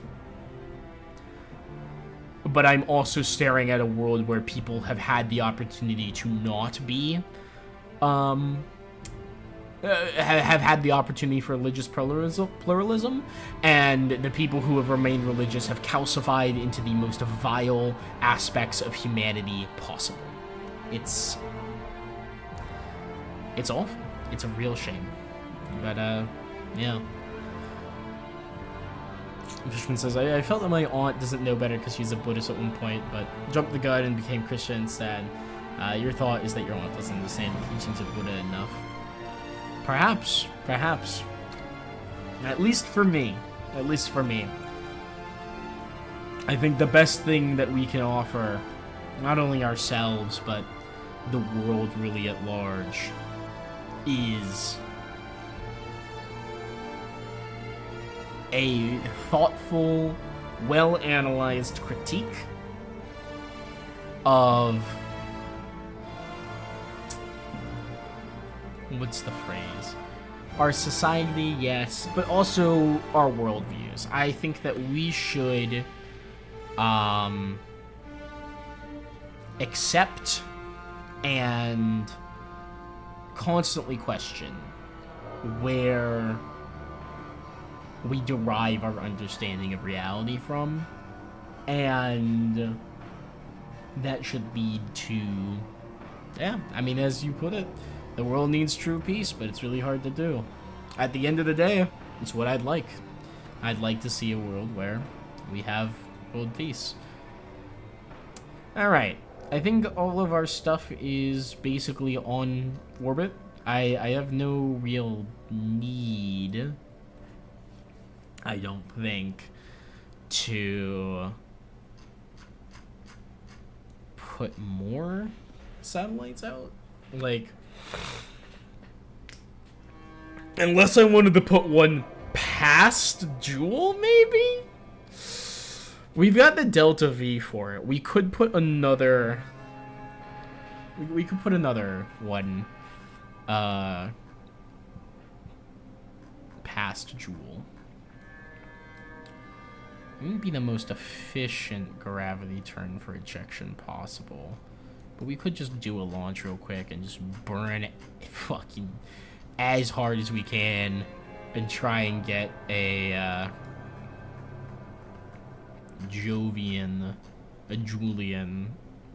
a trans-Julian relay satellite.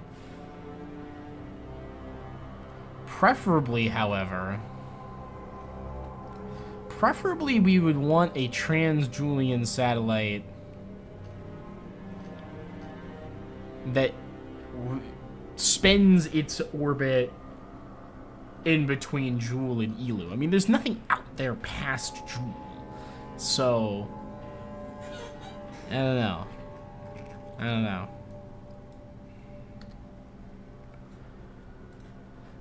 Okay, but there's a difference in spirituality and religion. If you connect both, then you have an opinion of true peace in your life, in your opinion. I think it's possible. I just think that we don't need it, you know?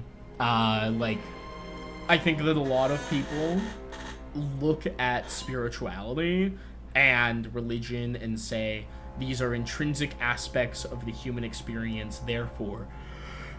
excuse me. Therefore, we need to do what we can to preserve them in our society. And I just don't think that's true. I think we can let them die out. And I hope that we let them die out, because I think that at the end of the day, belief in things that are not evidently true is a belief in things that is not... It's a belief in things that are not necessary, you know? If something is not evidently true, if we cannot place evidence and argumentation in a meaningful way to support its parsimonious explanation of physical reality, then it doesn't need to exist. And, you know, Fishman, you said you've had supernatural experiences that you couldn't explain? Holy shit. My argument would be that, it is...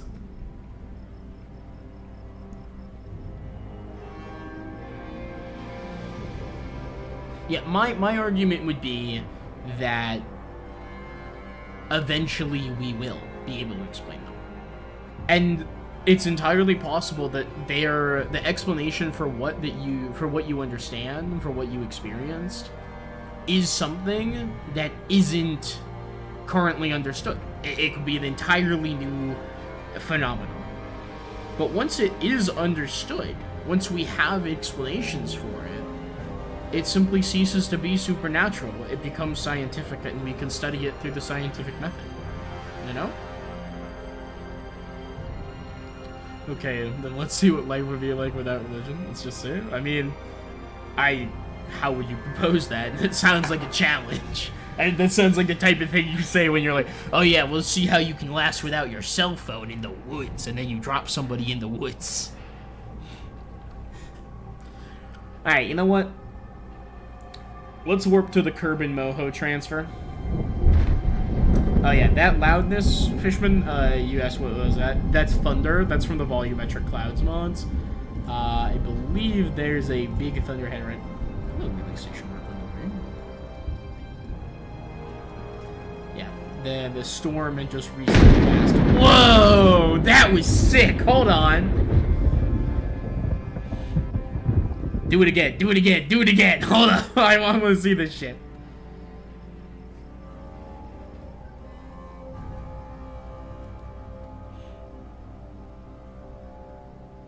Come on, one more.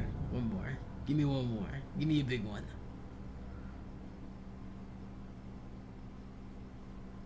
Please? Maybe?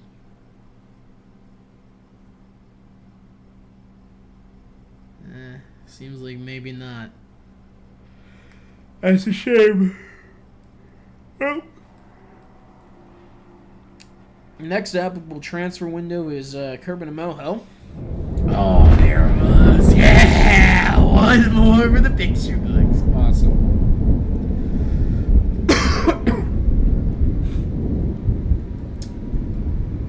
Let's go ahead and warp on to the Kerbin Moho flashing light warning.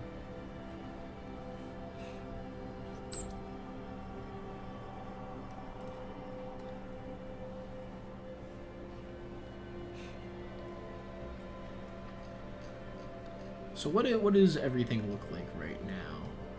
Ooch. It looks icky.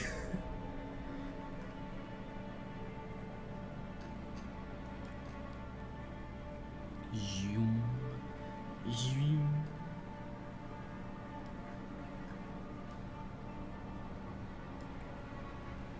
Swoop. Swoop.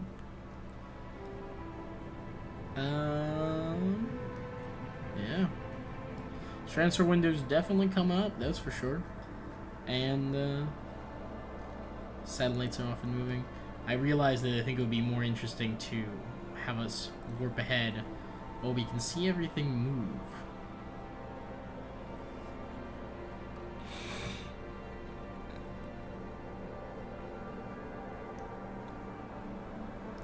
You want to see how humans can connect together? There's no way humanity could ever progress the existence of that unity. Sure, we can progress as a unified species, you know? Culturally. We don't need religion for that. It might be true that there isn't more understanding of the supernatural, but if there was, I'm pretty sure scientists would be stunned and shocked. I'm not sure that that's true. I hear that sentiment a lot, that like, oh, if we could understand the XYZ phenomenon, then the scientific community would be shocked and all that. I don't think that's true, because the truth of the matter is, science is constantly used to seeing and experiencing things that completely overturns our understanding of reality. It's just that the scientific understanding then shifts to accommodate it. You know, it's not a hard and fast, like, this is how the world works and therefore nothing can ever change. The whole point of science is that we come to get a greater understanding over time in order to excuse me. We have a greater understanding over time in order to adapt our beliefs and our understanding of reality to those great new understandings. You know, it's nothing's crazy about it. You know, I have a lot of, I know about the scientific. Oh shit, these need to be moved, don't they?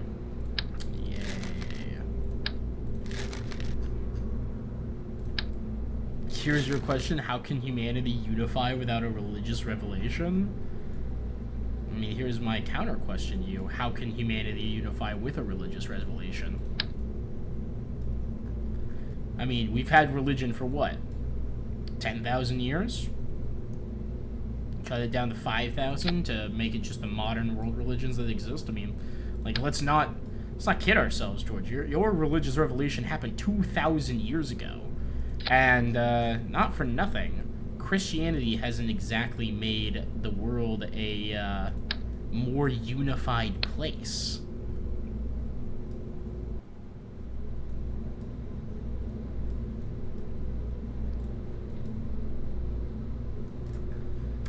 like, leaving aside any of my personal gripes with or without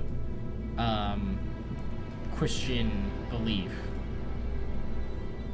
you have to admit that the Protestant Reformation on its own has led to such a substantial change in what is and isn't able to be considered like the unification of humanity.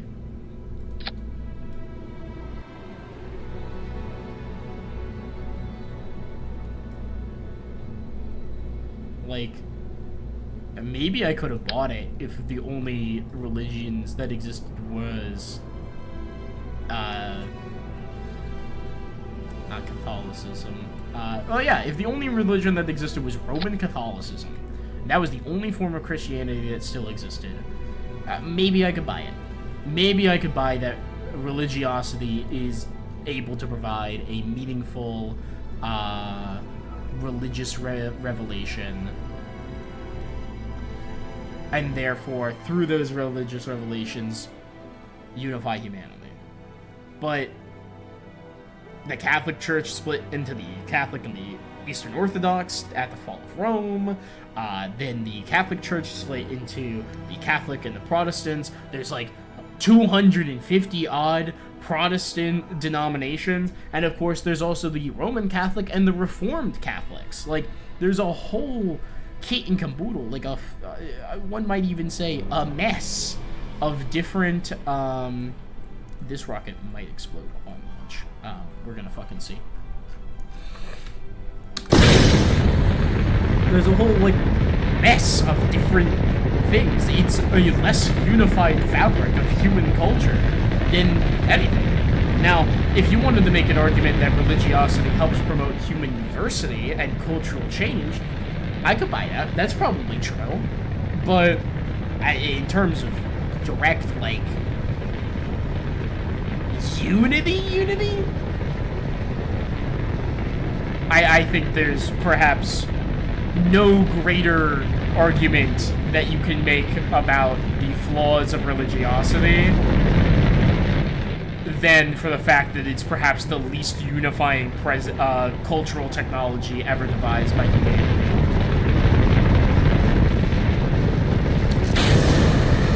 Stage separation successful.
Sideways.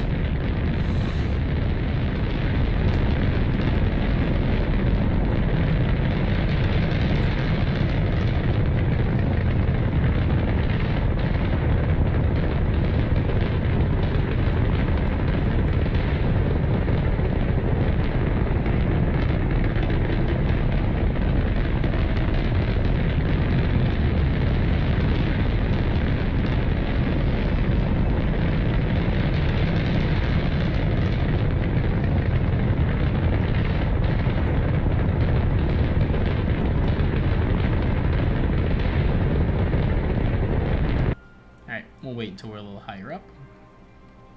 And then we'll keep burning. But what do they all agree on?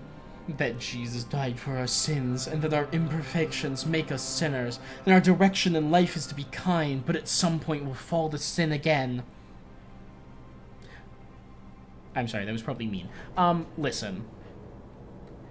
That's like 6 points, of a doctrinal standard across Christianity that runs the gambit from you need to handle snakes and let them bite you, otherwise you're not a true Christian, to actually everything we will ever do in life is predetermined by God, and therefore there is no point in trying to do anything. If you're going to be a good person, you will be a good person. If you're not going to be a good person, you are going to be a good person.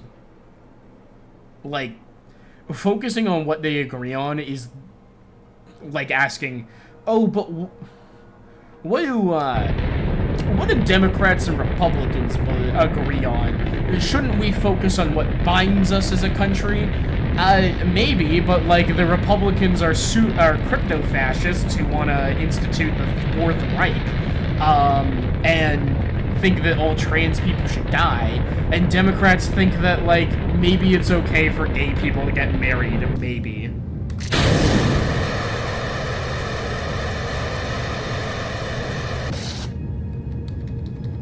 Like, there are points of overlap, and perhaps those points of overlap have some degree of meaning to them, but I think that we would be remiss if we were to assume that because, I don't know, Catholics and Mormons both believe that the most important figure of their religion was named Jesus Christ, then they are able to be considered a unified cultural group. Like, there's a reason that the Age of Reformation was one of the most violent periods in human history. Like, the wars of religion between the different Christian groups were constant.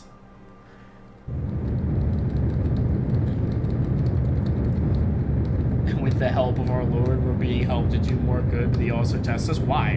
Why does he test you? What is he testing you on? Is this going to be on the test? Does he give us a study guide? Does he give me remedial help if I don't understand the material?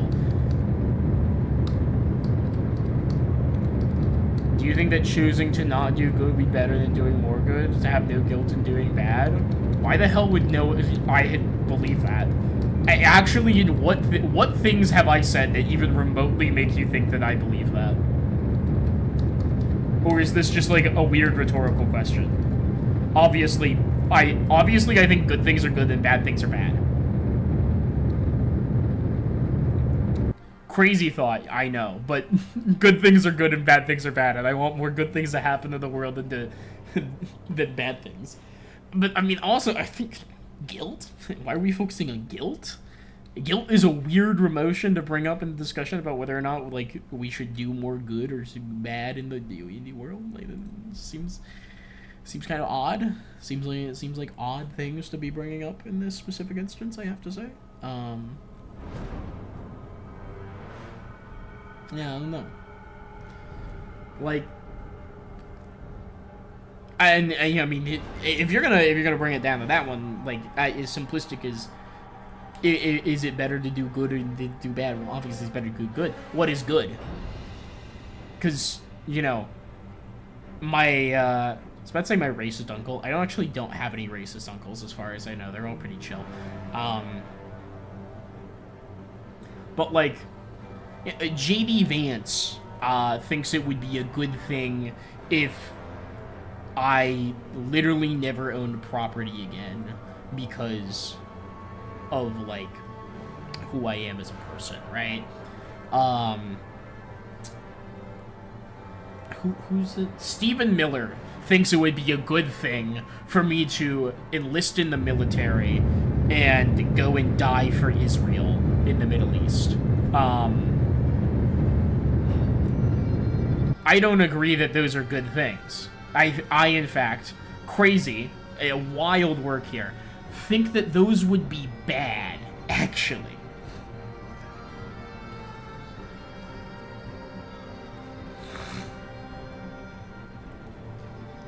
past the moon.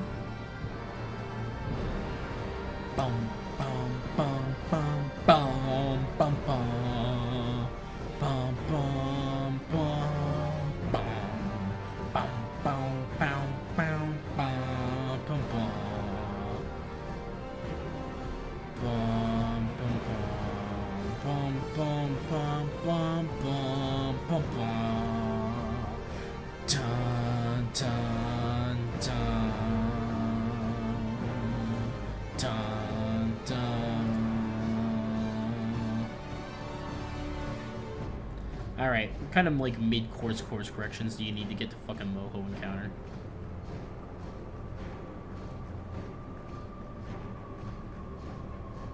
Woo! 'Cause that sure don't seem like it.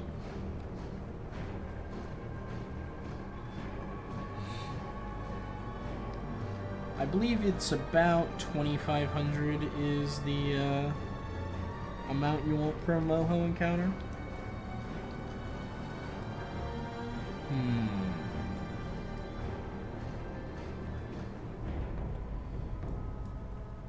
Okay, I mean, it's more or less at Moho. I mean, if we set this as our target, right?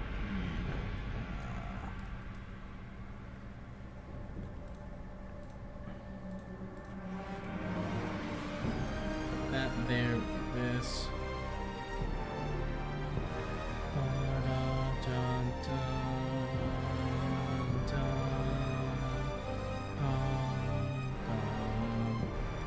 Okay, I can get it down to 3.1.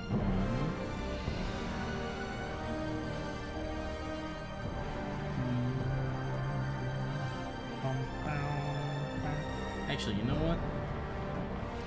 I gotta maneuver now here.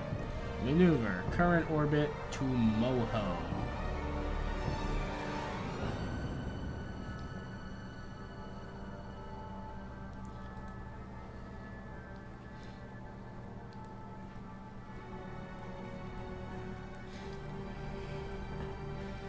With you on that, bad things are not favored over good things.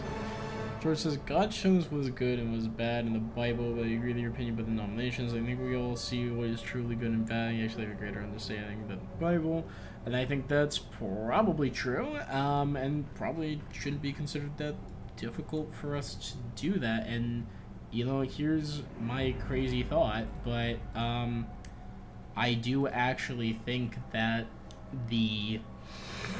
excuse me.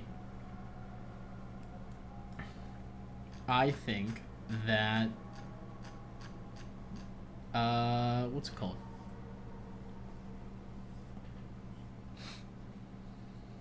Can I create my maneuver, please? Why can't I create my maneuver? Why is it like delta V calculated?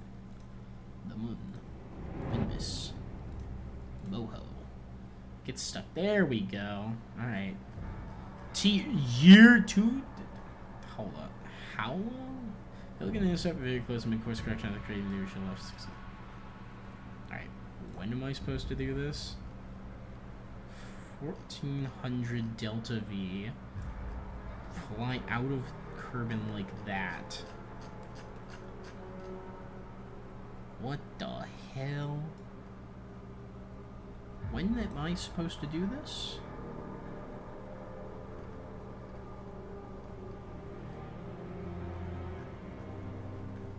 What fucking maneuver is this? Start burning 131 days? Fucking get rid of these. I hate the maneuver tool, like actually. Visualization. Oh wow, look at that. This is cool. Swamp.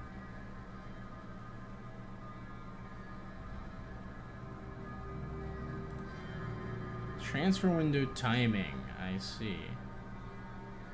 I don't know. Whack. Whack.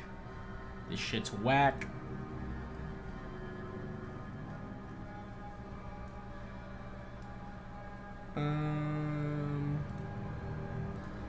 Deployed science on Ike is complete.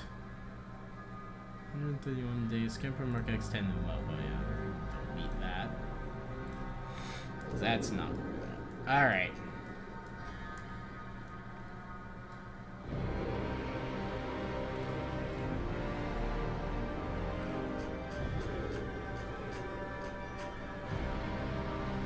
So, I'm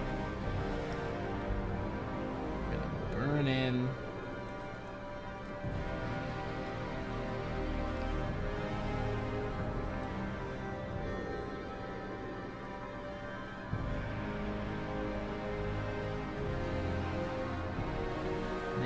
-3.1.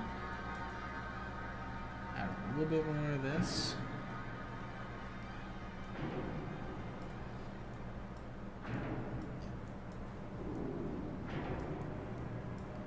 God, Moho is a pain in the butt. 3,000 meters per second.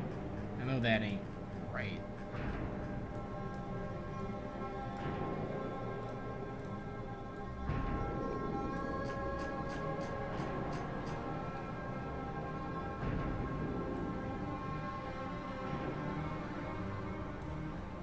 That ain't it. That ain't it.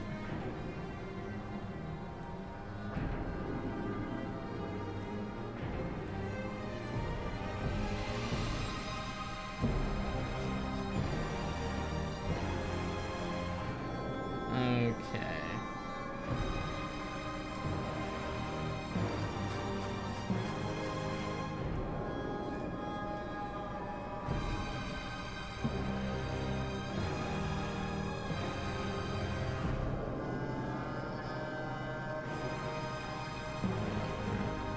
Seeing something here.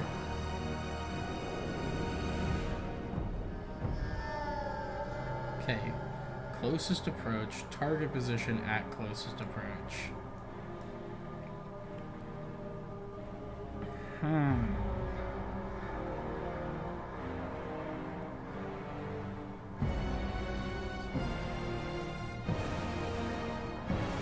It almost feels like I just need to delay my launch a couple of days.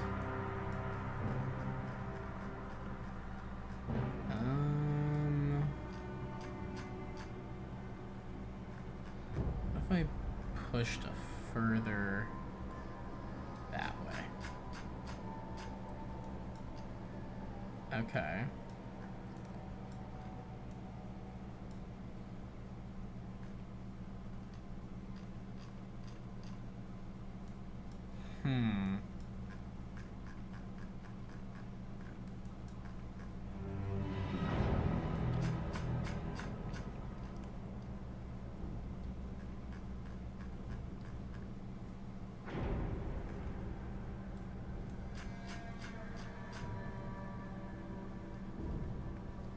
So that ejection angle is not very good.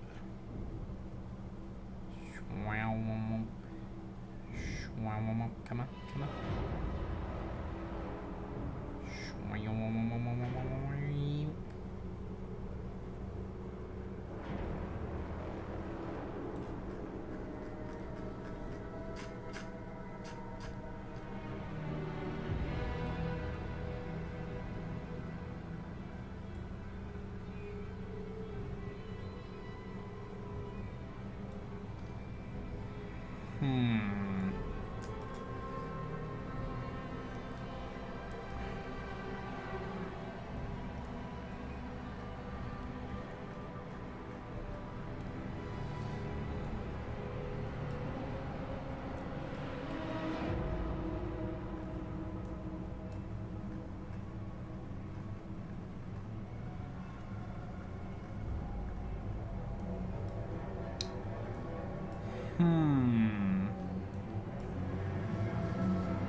I need to like adjust the timing somehow? I don't know.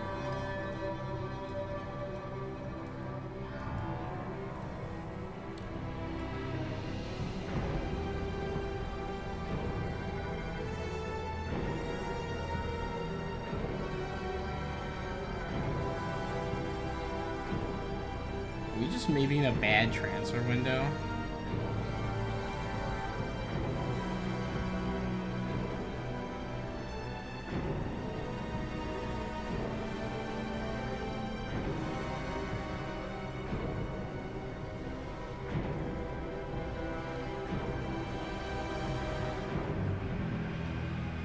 I mean, we're pushing, yeah,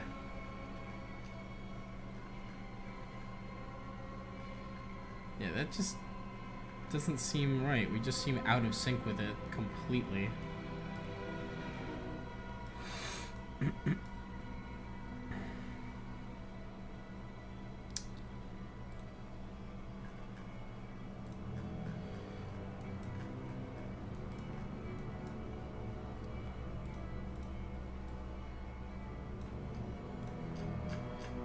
Let's see.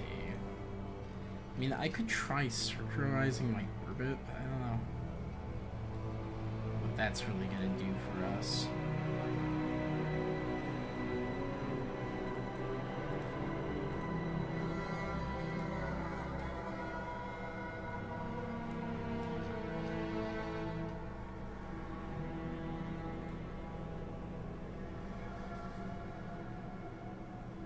Oh, hold up. Hold up, hold up.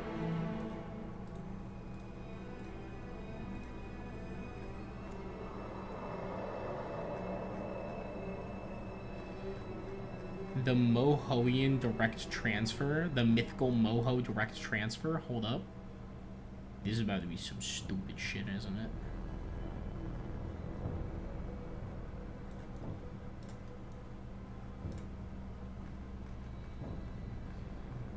Me on a trajectory that literally just fucking knocks me into the sun, by the way.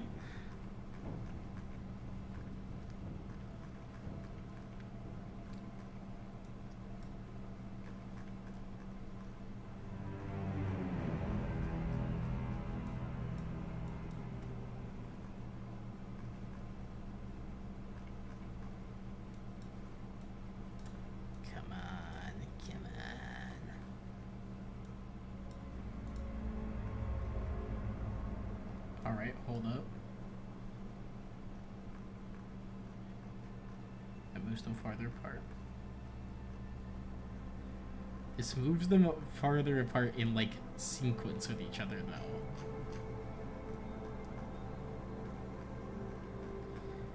You know what I haven't tried that I probably should try? I need to try...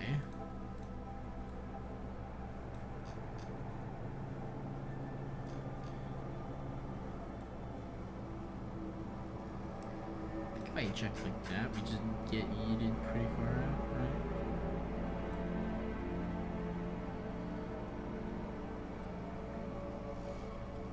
Come on.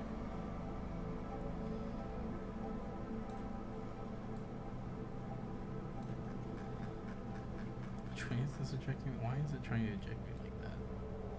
It's a terrible ejection. There we go.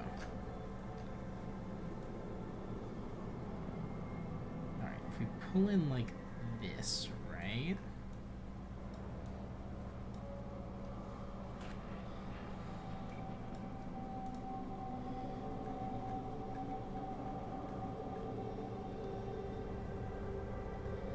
We get a 3.1.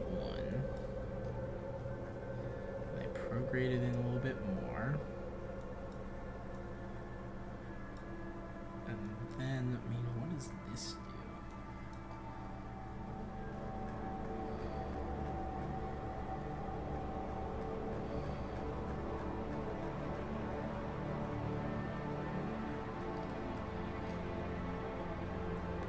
This is like a less efficient prograde, essentially.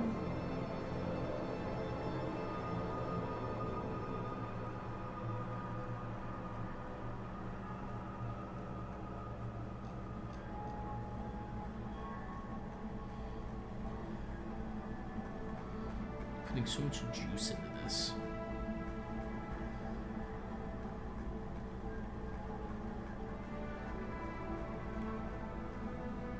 Oh, hello.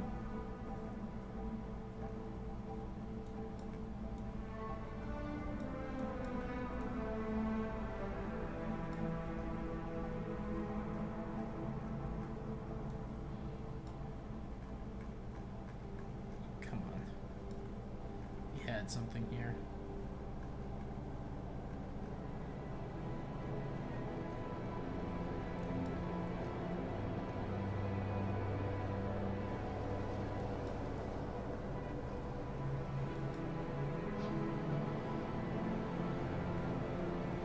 Oh shit. Oh shit. Hold up. Hold up.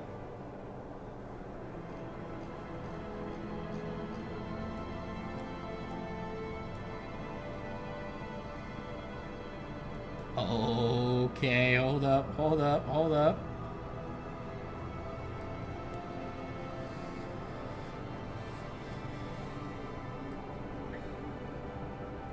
The mythical least efficient moho transfer imaginable.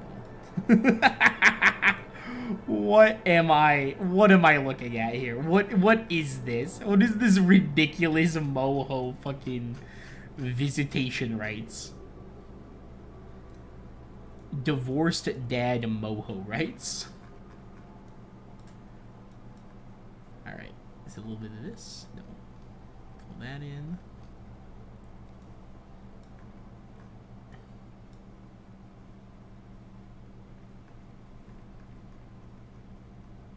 Oh, look at that. 250,000 meters. I mean, like, that's what we want. 250,000. And then, I mean, I'm just curious, right? I'm just curious. What kind of delta V are we needing to capture here? Is that, why is it red?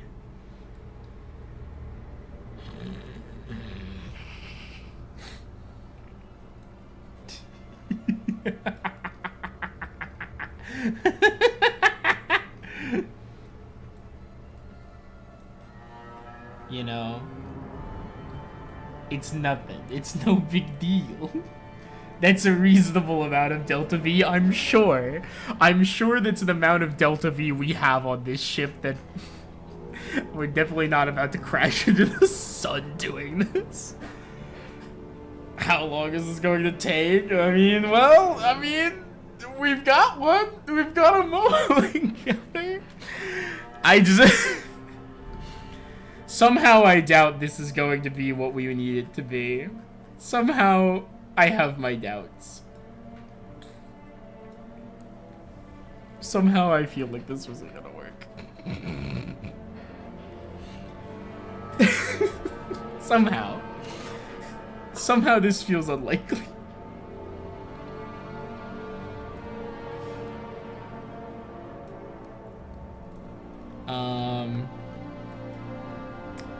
Yeah. Yeah. We got science on this probe? Yeah, we got science on this probe. If nothing else, we can send shit back.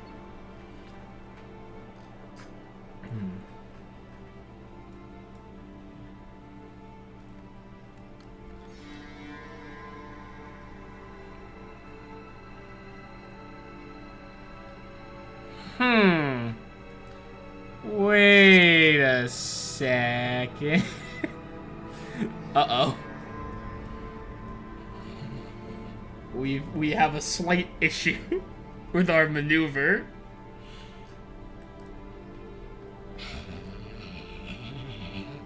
We have a slight issue with our maneuver, and then it slams us into the fucking planet.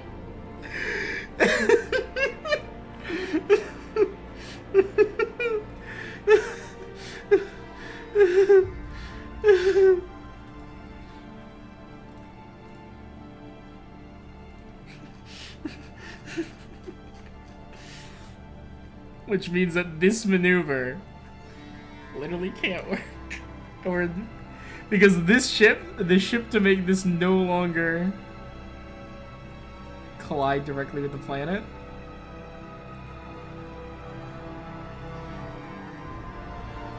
Oh my god, there's so much radial in on this, it literally doesn't work. God damn it.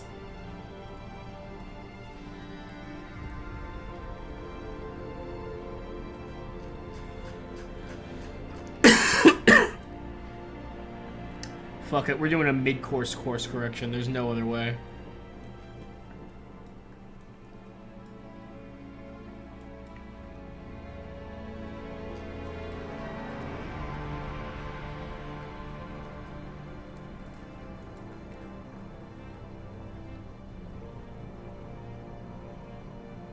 See, I don't recall Moho taking 3,500 to get to.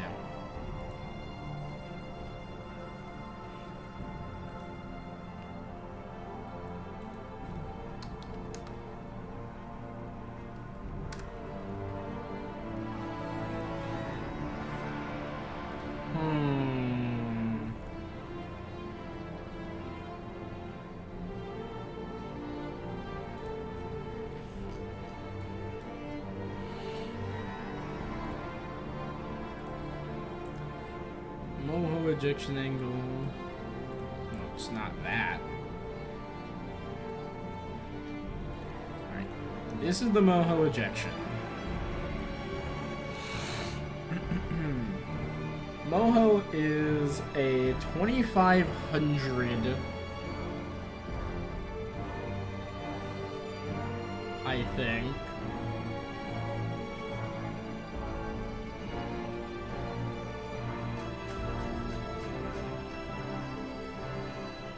Okay, yeah, I can get to that with 2,500 from the right angle. Okay. I was using a very inefficient method. That's why. Alright, 2,500. It's 2,520. But that's not an encounter. To be honest, I don't even know when this encounter should happen.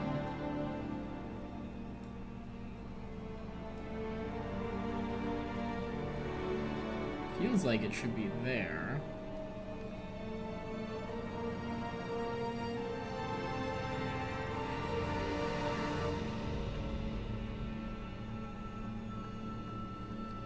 See, and then we run into the issue of the target at closest approach is all the way over there. What the fuck am I supposed to do about that?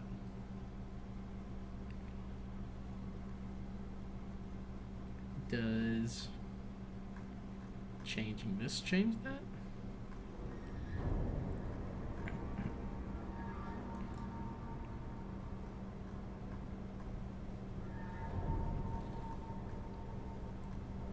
I mean, it does, but it doesn't.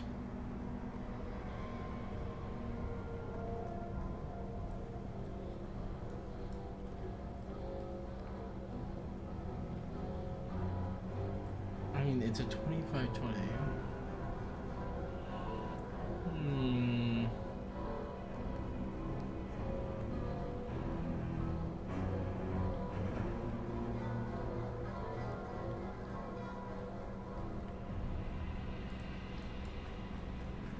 Alright, you know what? What about this?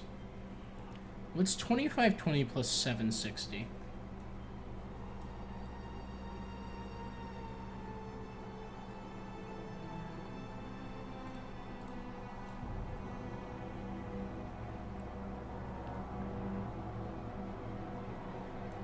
That's way more than I need. Wait.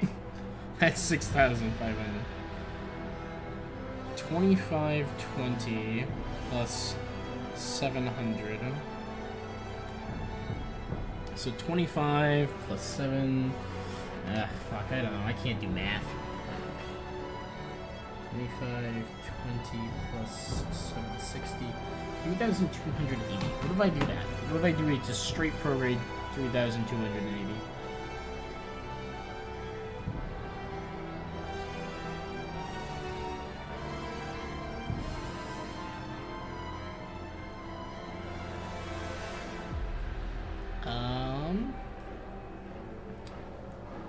That's not right for sure. What if I do this and then do this?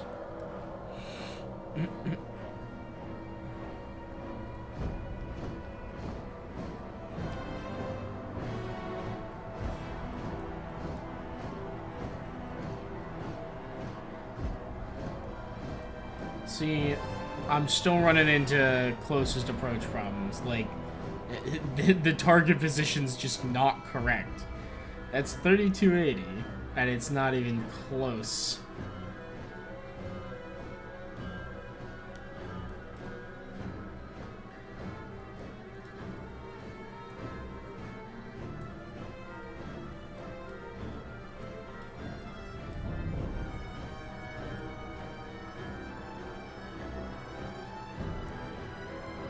Came over here.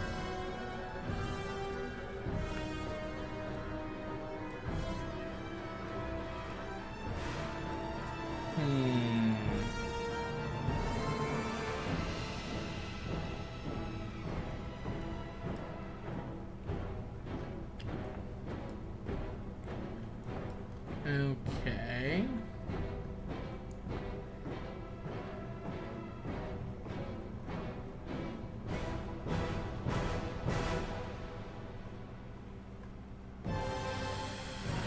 I don't know what I'm doing! Ugh, this is driving me crazy.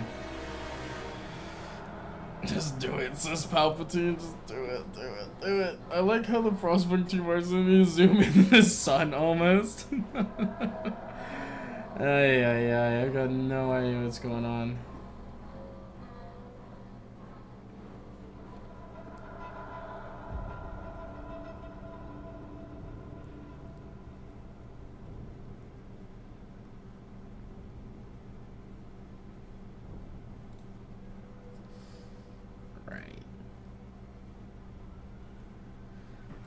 I don't know what I'm doing. It's driving me nuts.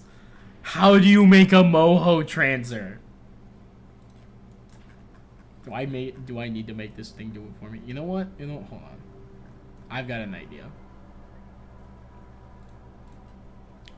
What if I was to circularize my orbit?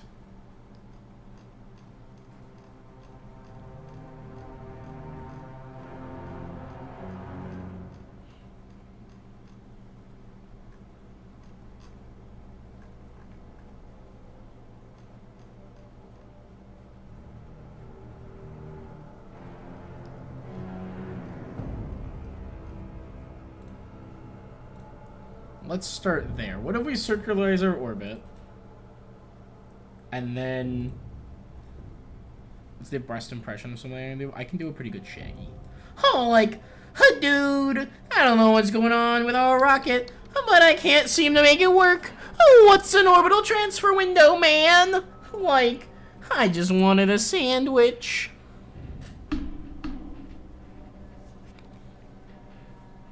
I can also do a pretty good Mickey Mouse. I mean, definitely not Mickey. I meant Ricky. My name's Ricky Rat. Please don't sue. I have a wife and kids. What happened? All right. That was really great. I'm glad you liked it. Oh, like, my shag's probably the best I can do. It's just real natural for me. I don't know why. 3, 2, 1. Boom. You can do Mr. Hanky from South Park pretty well. Yeah, I'll be honest. I don't know South Park, coach, so... Alright, there we go. 182, 180. Now that we have a circular orbit, maneuver tool, target time, current orbit, moho. Don't create one. Failed to get an inset close, got close. Okay. Transfer is 1,500 meters per second. Year 2 day. Yeah, it's still 100 days from now. Jesus. Alright.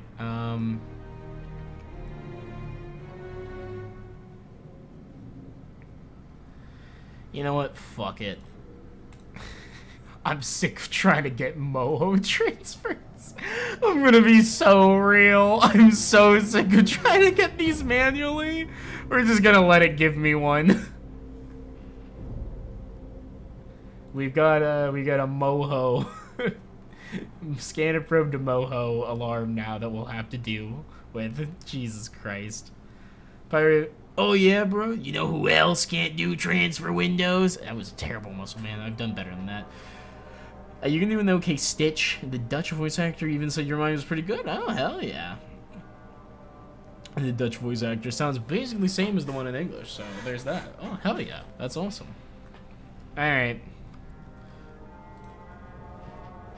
Let's, I don't know, knock out like 2 more of these maneuvers. They're just fucking station management, so they're pretty easy.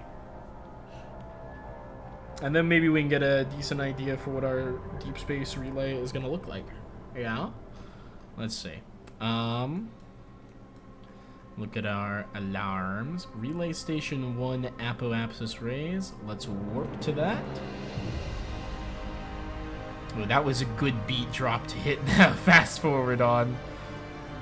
Look at the network spread out. Oh, that's sick. That's sick as hell, actually. Look at that. Oh, yeah. Oh, that's so cool.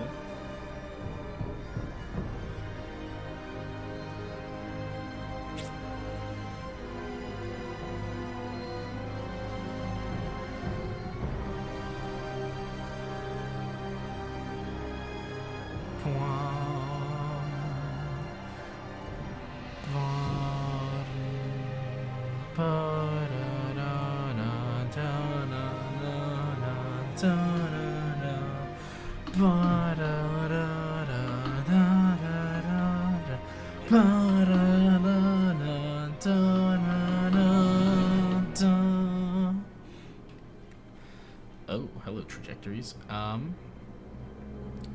we can delete and close this. Put us on maneuver. Look. Oh god. Oops, all floating point error.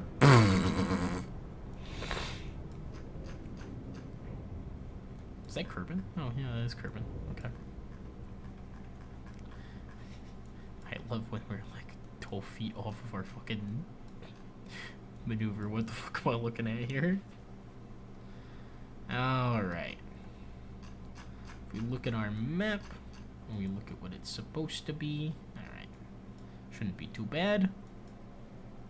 4, 3. Alright, we have it lined up with the maneuver. And 5, 4, 3, 2, 1.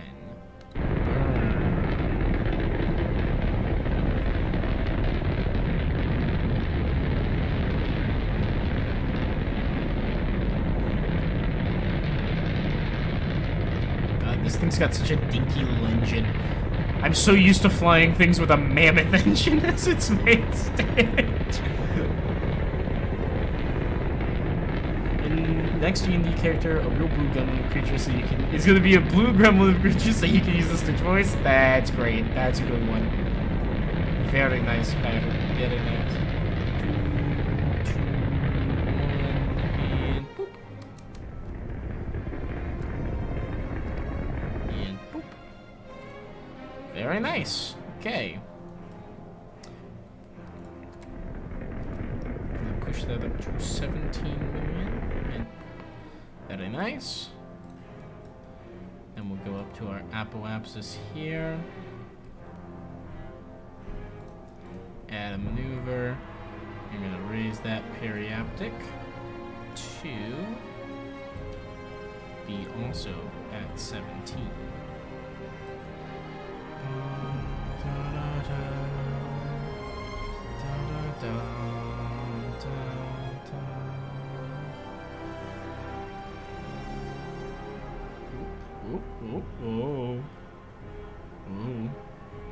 Yeah, I'll do that. That's fine. That puts them both in the 17 range. Okay. Add an alarm. Relay.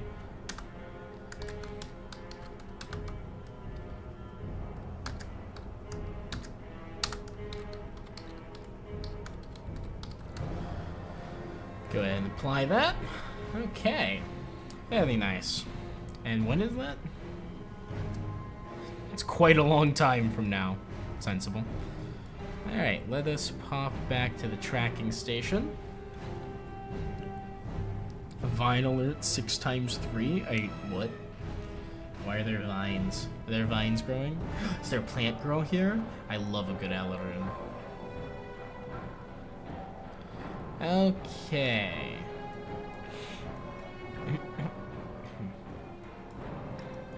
So, next alarm, Deep Space 2 will be circularized.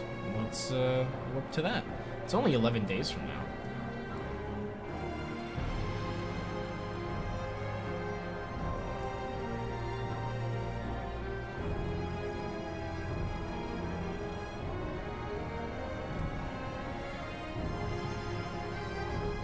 And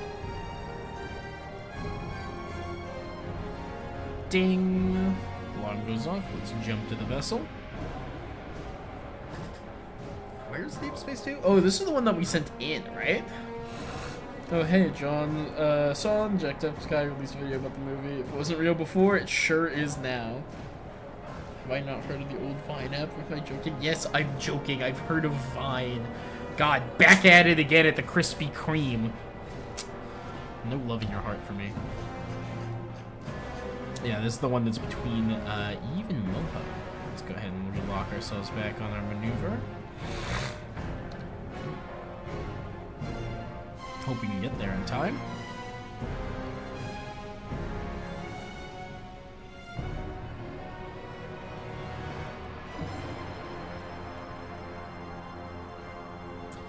It'll probably be fine. I mean, it's just a circularization burn.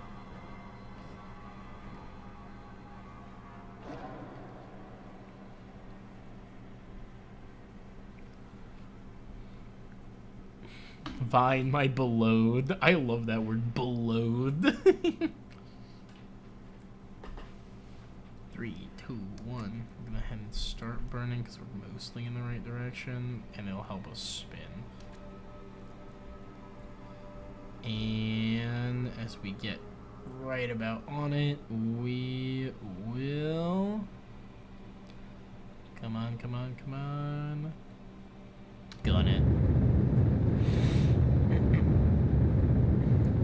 Okay. Now, important thing is that this is intended to be a circularization burn, so we'll just want to be careful as we get down into it.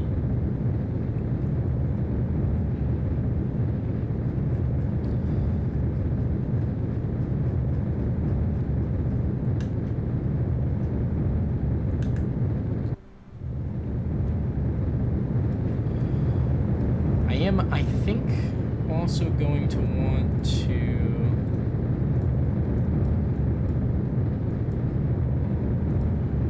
What happened to my thermal control system? Well, that's not great. We've only got one now. Fingers crossed it's not a problem.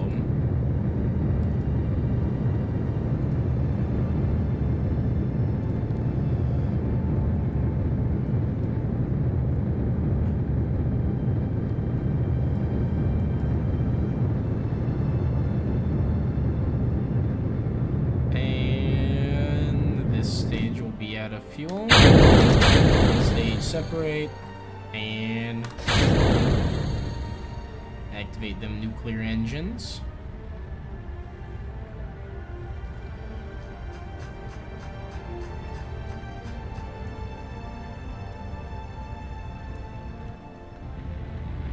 They're starting to heat up.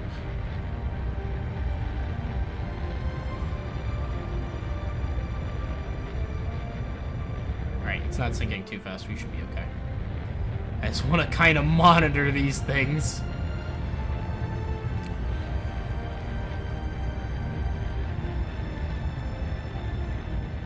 After all, only so much heating that can be done before we start having problems.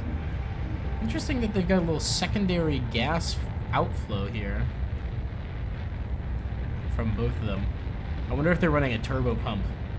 Oh, that'd be really cool. That's such a good attention to detail, actually. That's super awesome.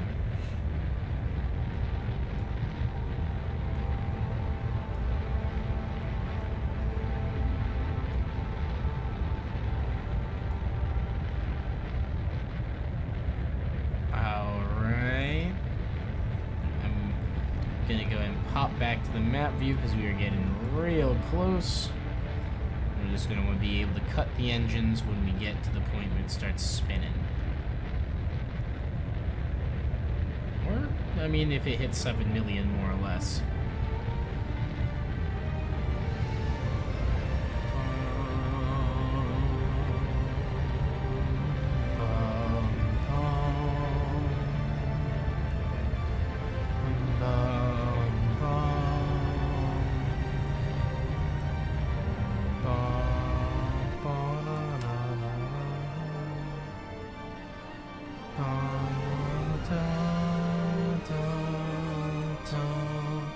Alright!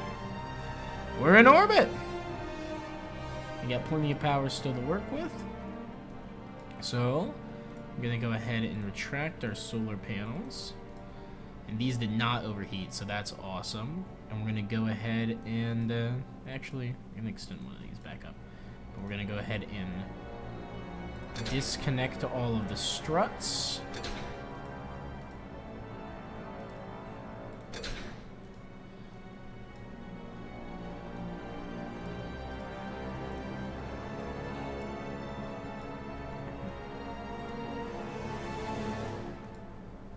Disconnect. And I think that's all of them. So let's go ahead and track this panel again. And then unlock everything and unfold our relay.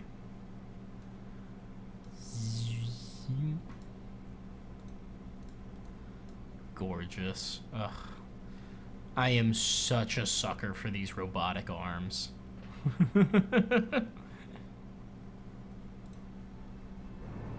Spin ourselves around a little bit. And then we'll do this. So all of those arms should be locked now. And let's extend those solar panels.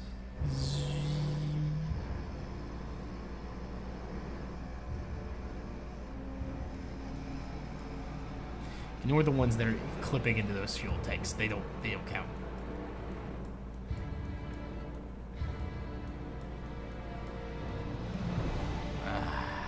Beautiful. Bum, bum, bum, bum, bum, bum, bum, bum. Let's go ahead and extend our antenna.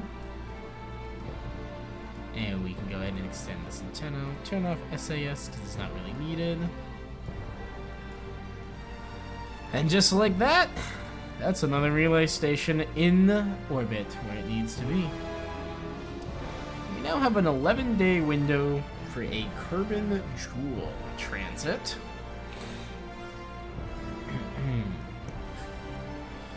That could be an interesting mission. It is going to Joule. I don't know.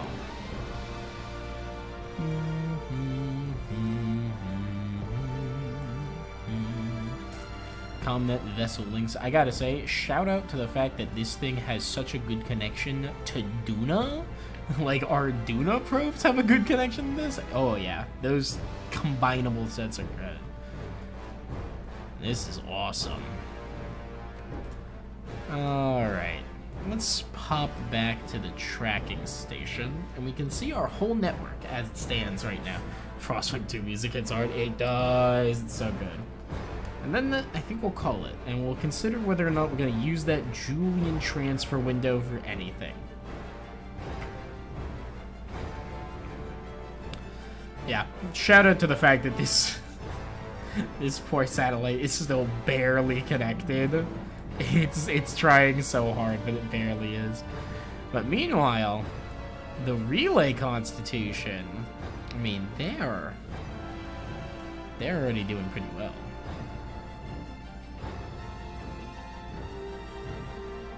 Oh, you know what? There is one thing that I forgot to do. And that is to come to our relay here. I want to rename this one.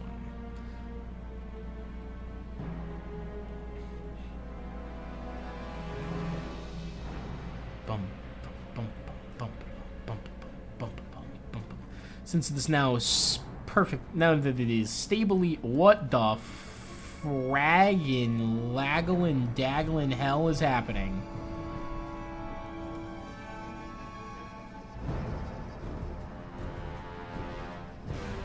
What the fuck?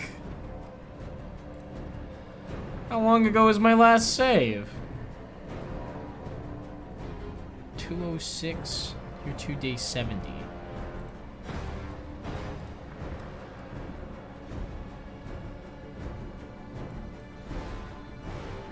Oh my fucking god, it's so long ago. What the fuck is happening? What the actual fuck is happening?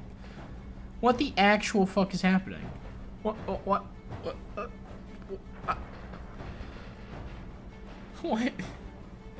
did my fucking satellite just it heard me say, now that it's stable and in one location. Actually, what the fuck was that?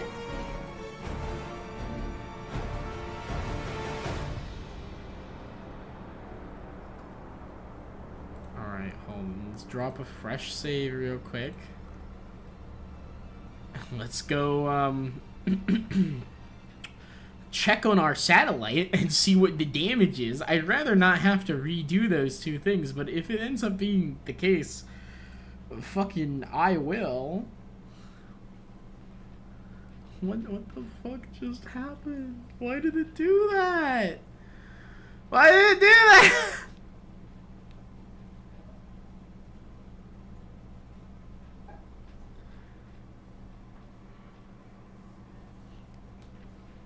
Okay. Nope, hold. What the fuck is this? What is this Kraken ass?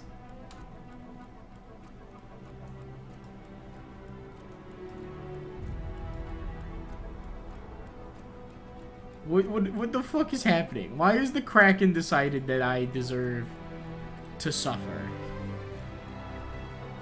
It's gonna rip itself apart.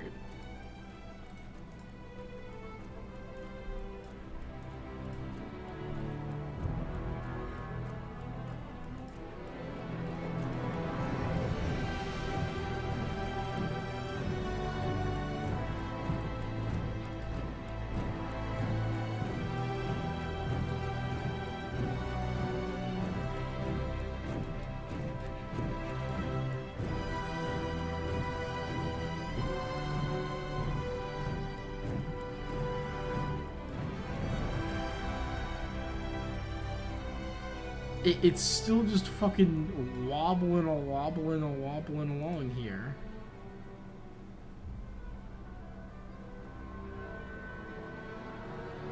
Is it this hinge?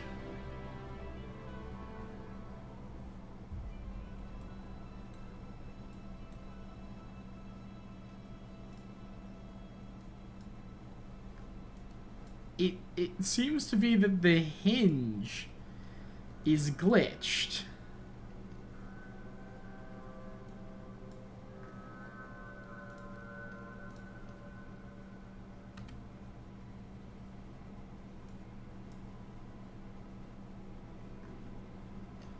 What the fuck? What?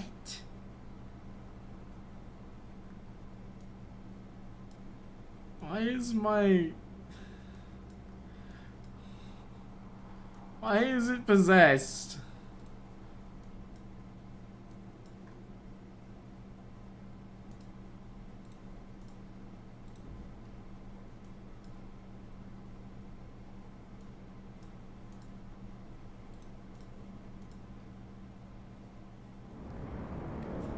Don't retaliate if attacked. A ceasefire is being negotiated. Avoid escalation. Avoid escalation. I don't know what's currently happening in the Frostpunk music, but the fact that it's playing over my haunted satellite is pretty funny.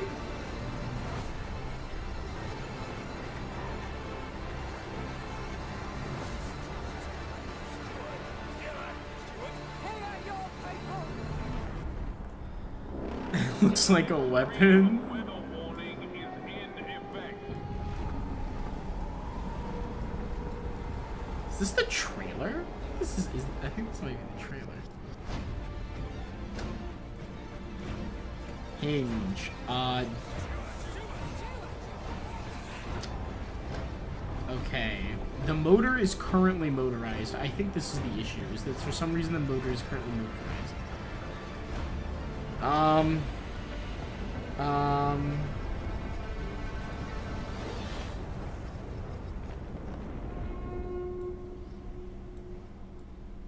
Trust that the steward has a plan. Unmotorized. Better times lie ahead.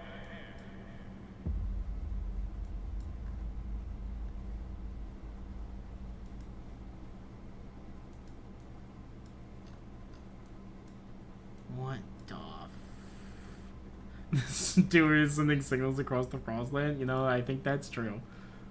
What the... What if I auto-strut it?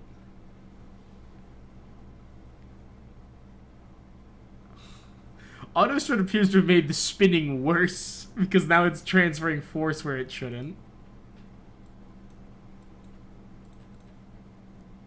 Oh, it just ripped itself apart.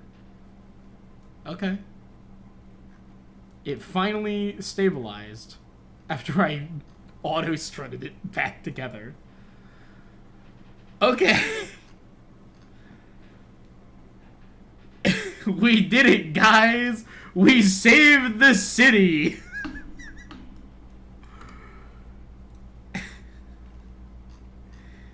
Hey, you know what? You know, for that,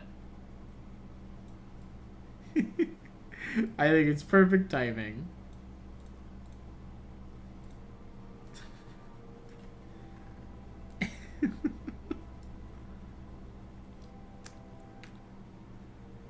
Okay, so, on the one hand, I'm really upset that everything just broke, because that's really annoying. And now there's a bunch of fucking weird debris in this orbit that shouldn't be there. But on the other hand, I'm kind of lazy. And I think it's kind of funny that we have this, like, idea of, yeah, one of our relay satellites got possessed, but you know what? It works, so it's fine. I'm gonna go ahead and extend what remaining solar panels we have.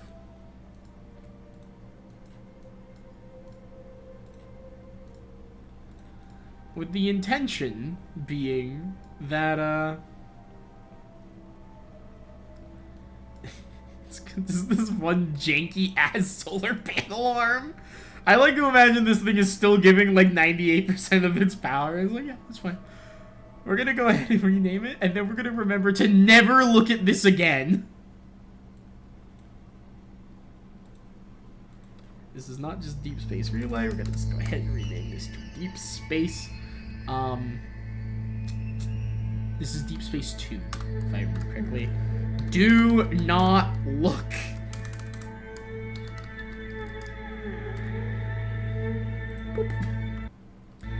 Deep Space 2. Do not take control of this. Do not fucking do it. Do not.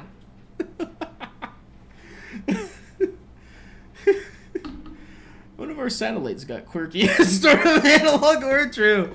Hello. Welcome to your first shift at Kerbal Space Program. Sometimes the satellites get a little quirky at night. What is happening? What are these signals?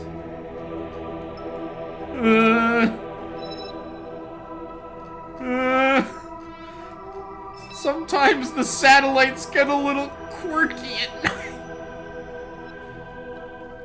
If I turn on debris, how bad is the debris cloud? Shout out to this one, which is a completely different fucking velocity than it used to. Shout out to this thing also apparently spinning wildly or something? I don't know. There's a literal debris cloud that's fucking left been wrapped around it. That's funny as hell. Alright, well... Yeah. Well, you know what? I'm gonna leave that as... the Satellatronics can get a bit quirky at night. Yo, let's rave. Grammar music. Yeah. That's what it's like. Alright. That's gonna be our stream for the day. I hope you've all enjoyed. This was, certainly eventful and certainly something. We'll have to see what happens, next time. Whether I, end up committing to actually, what's it called? Making something, go to Jewel, or if we just pass on this opportunity. I think... But there will be other transfer windows in the future, so I'm, like, not overly concerned about doing it. So let's see, where the fuck is the music? Why do I have to open settings for the music to turn on? That's fucking weird. Wacky. The game can get a little quirky at the end of stream. Ridiculous. Alright. Thank you all for watching. Thank you all for being the wonderful people that you are. Don't forget to like, comment, and subscribe. Do all those other awesome things you people do, and we'll see you all next time. Arrivederci, everyone.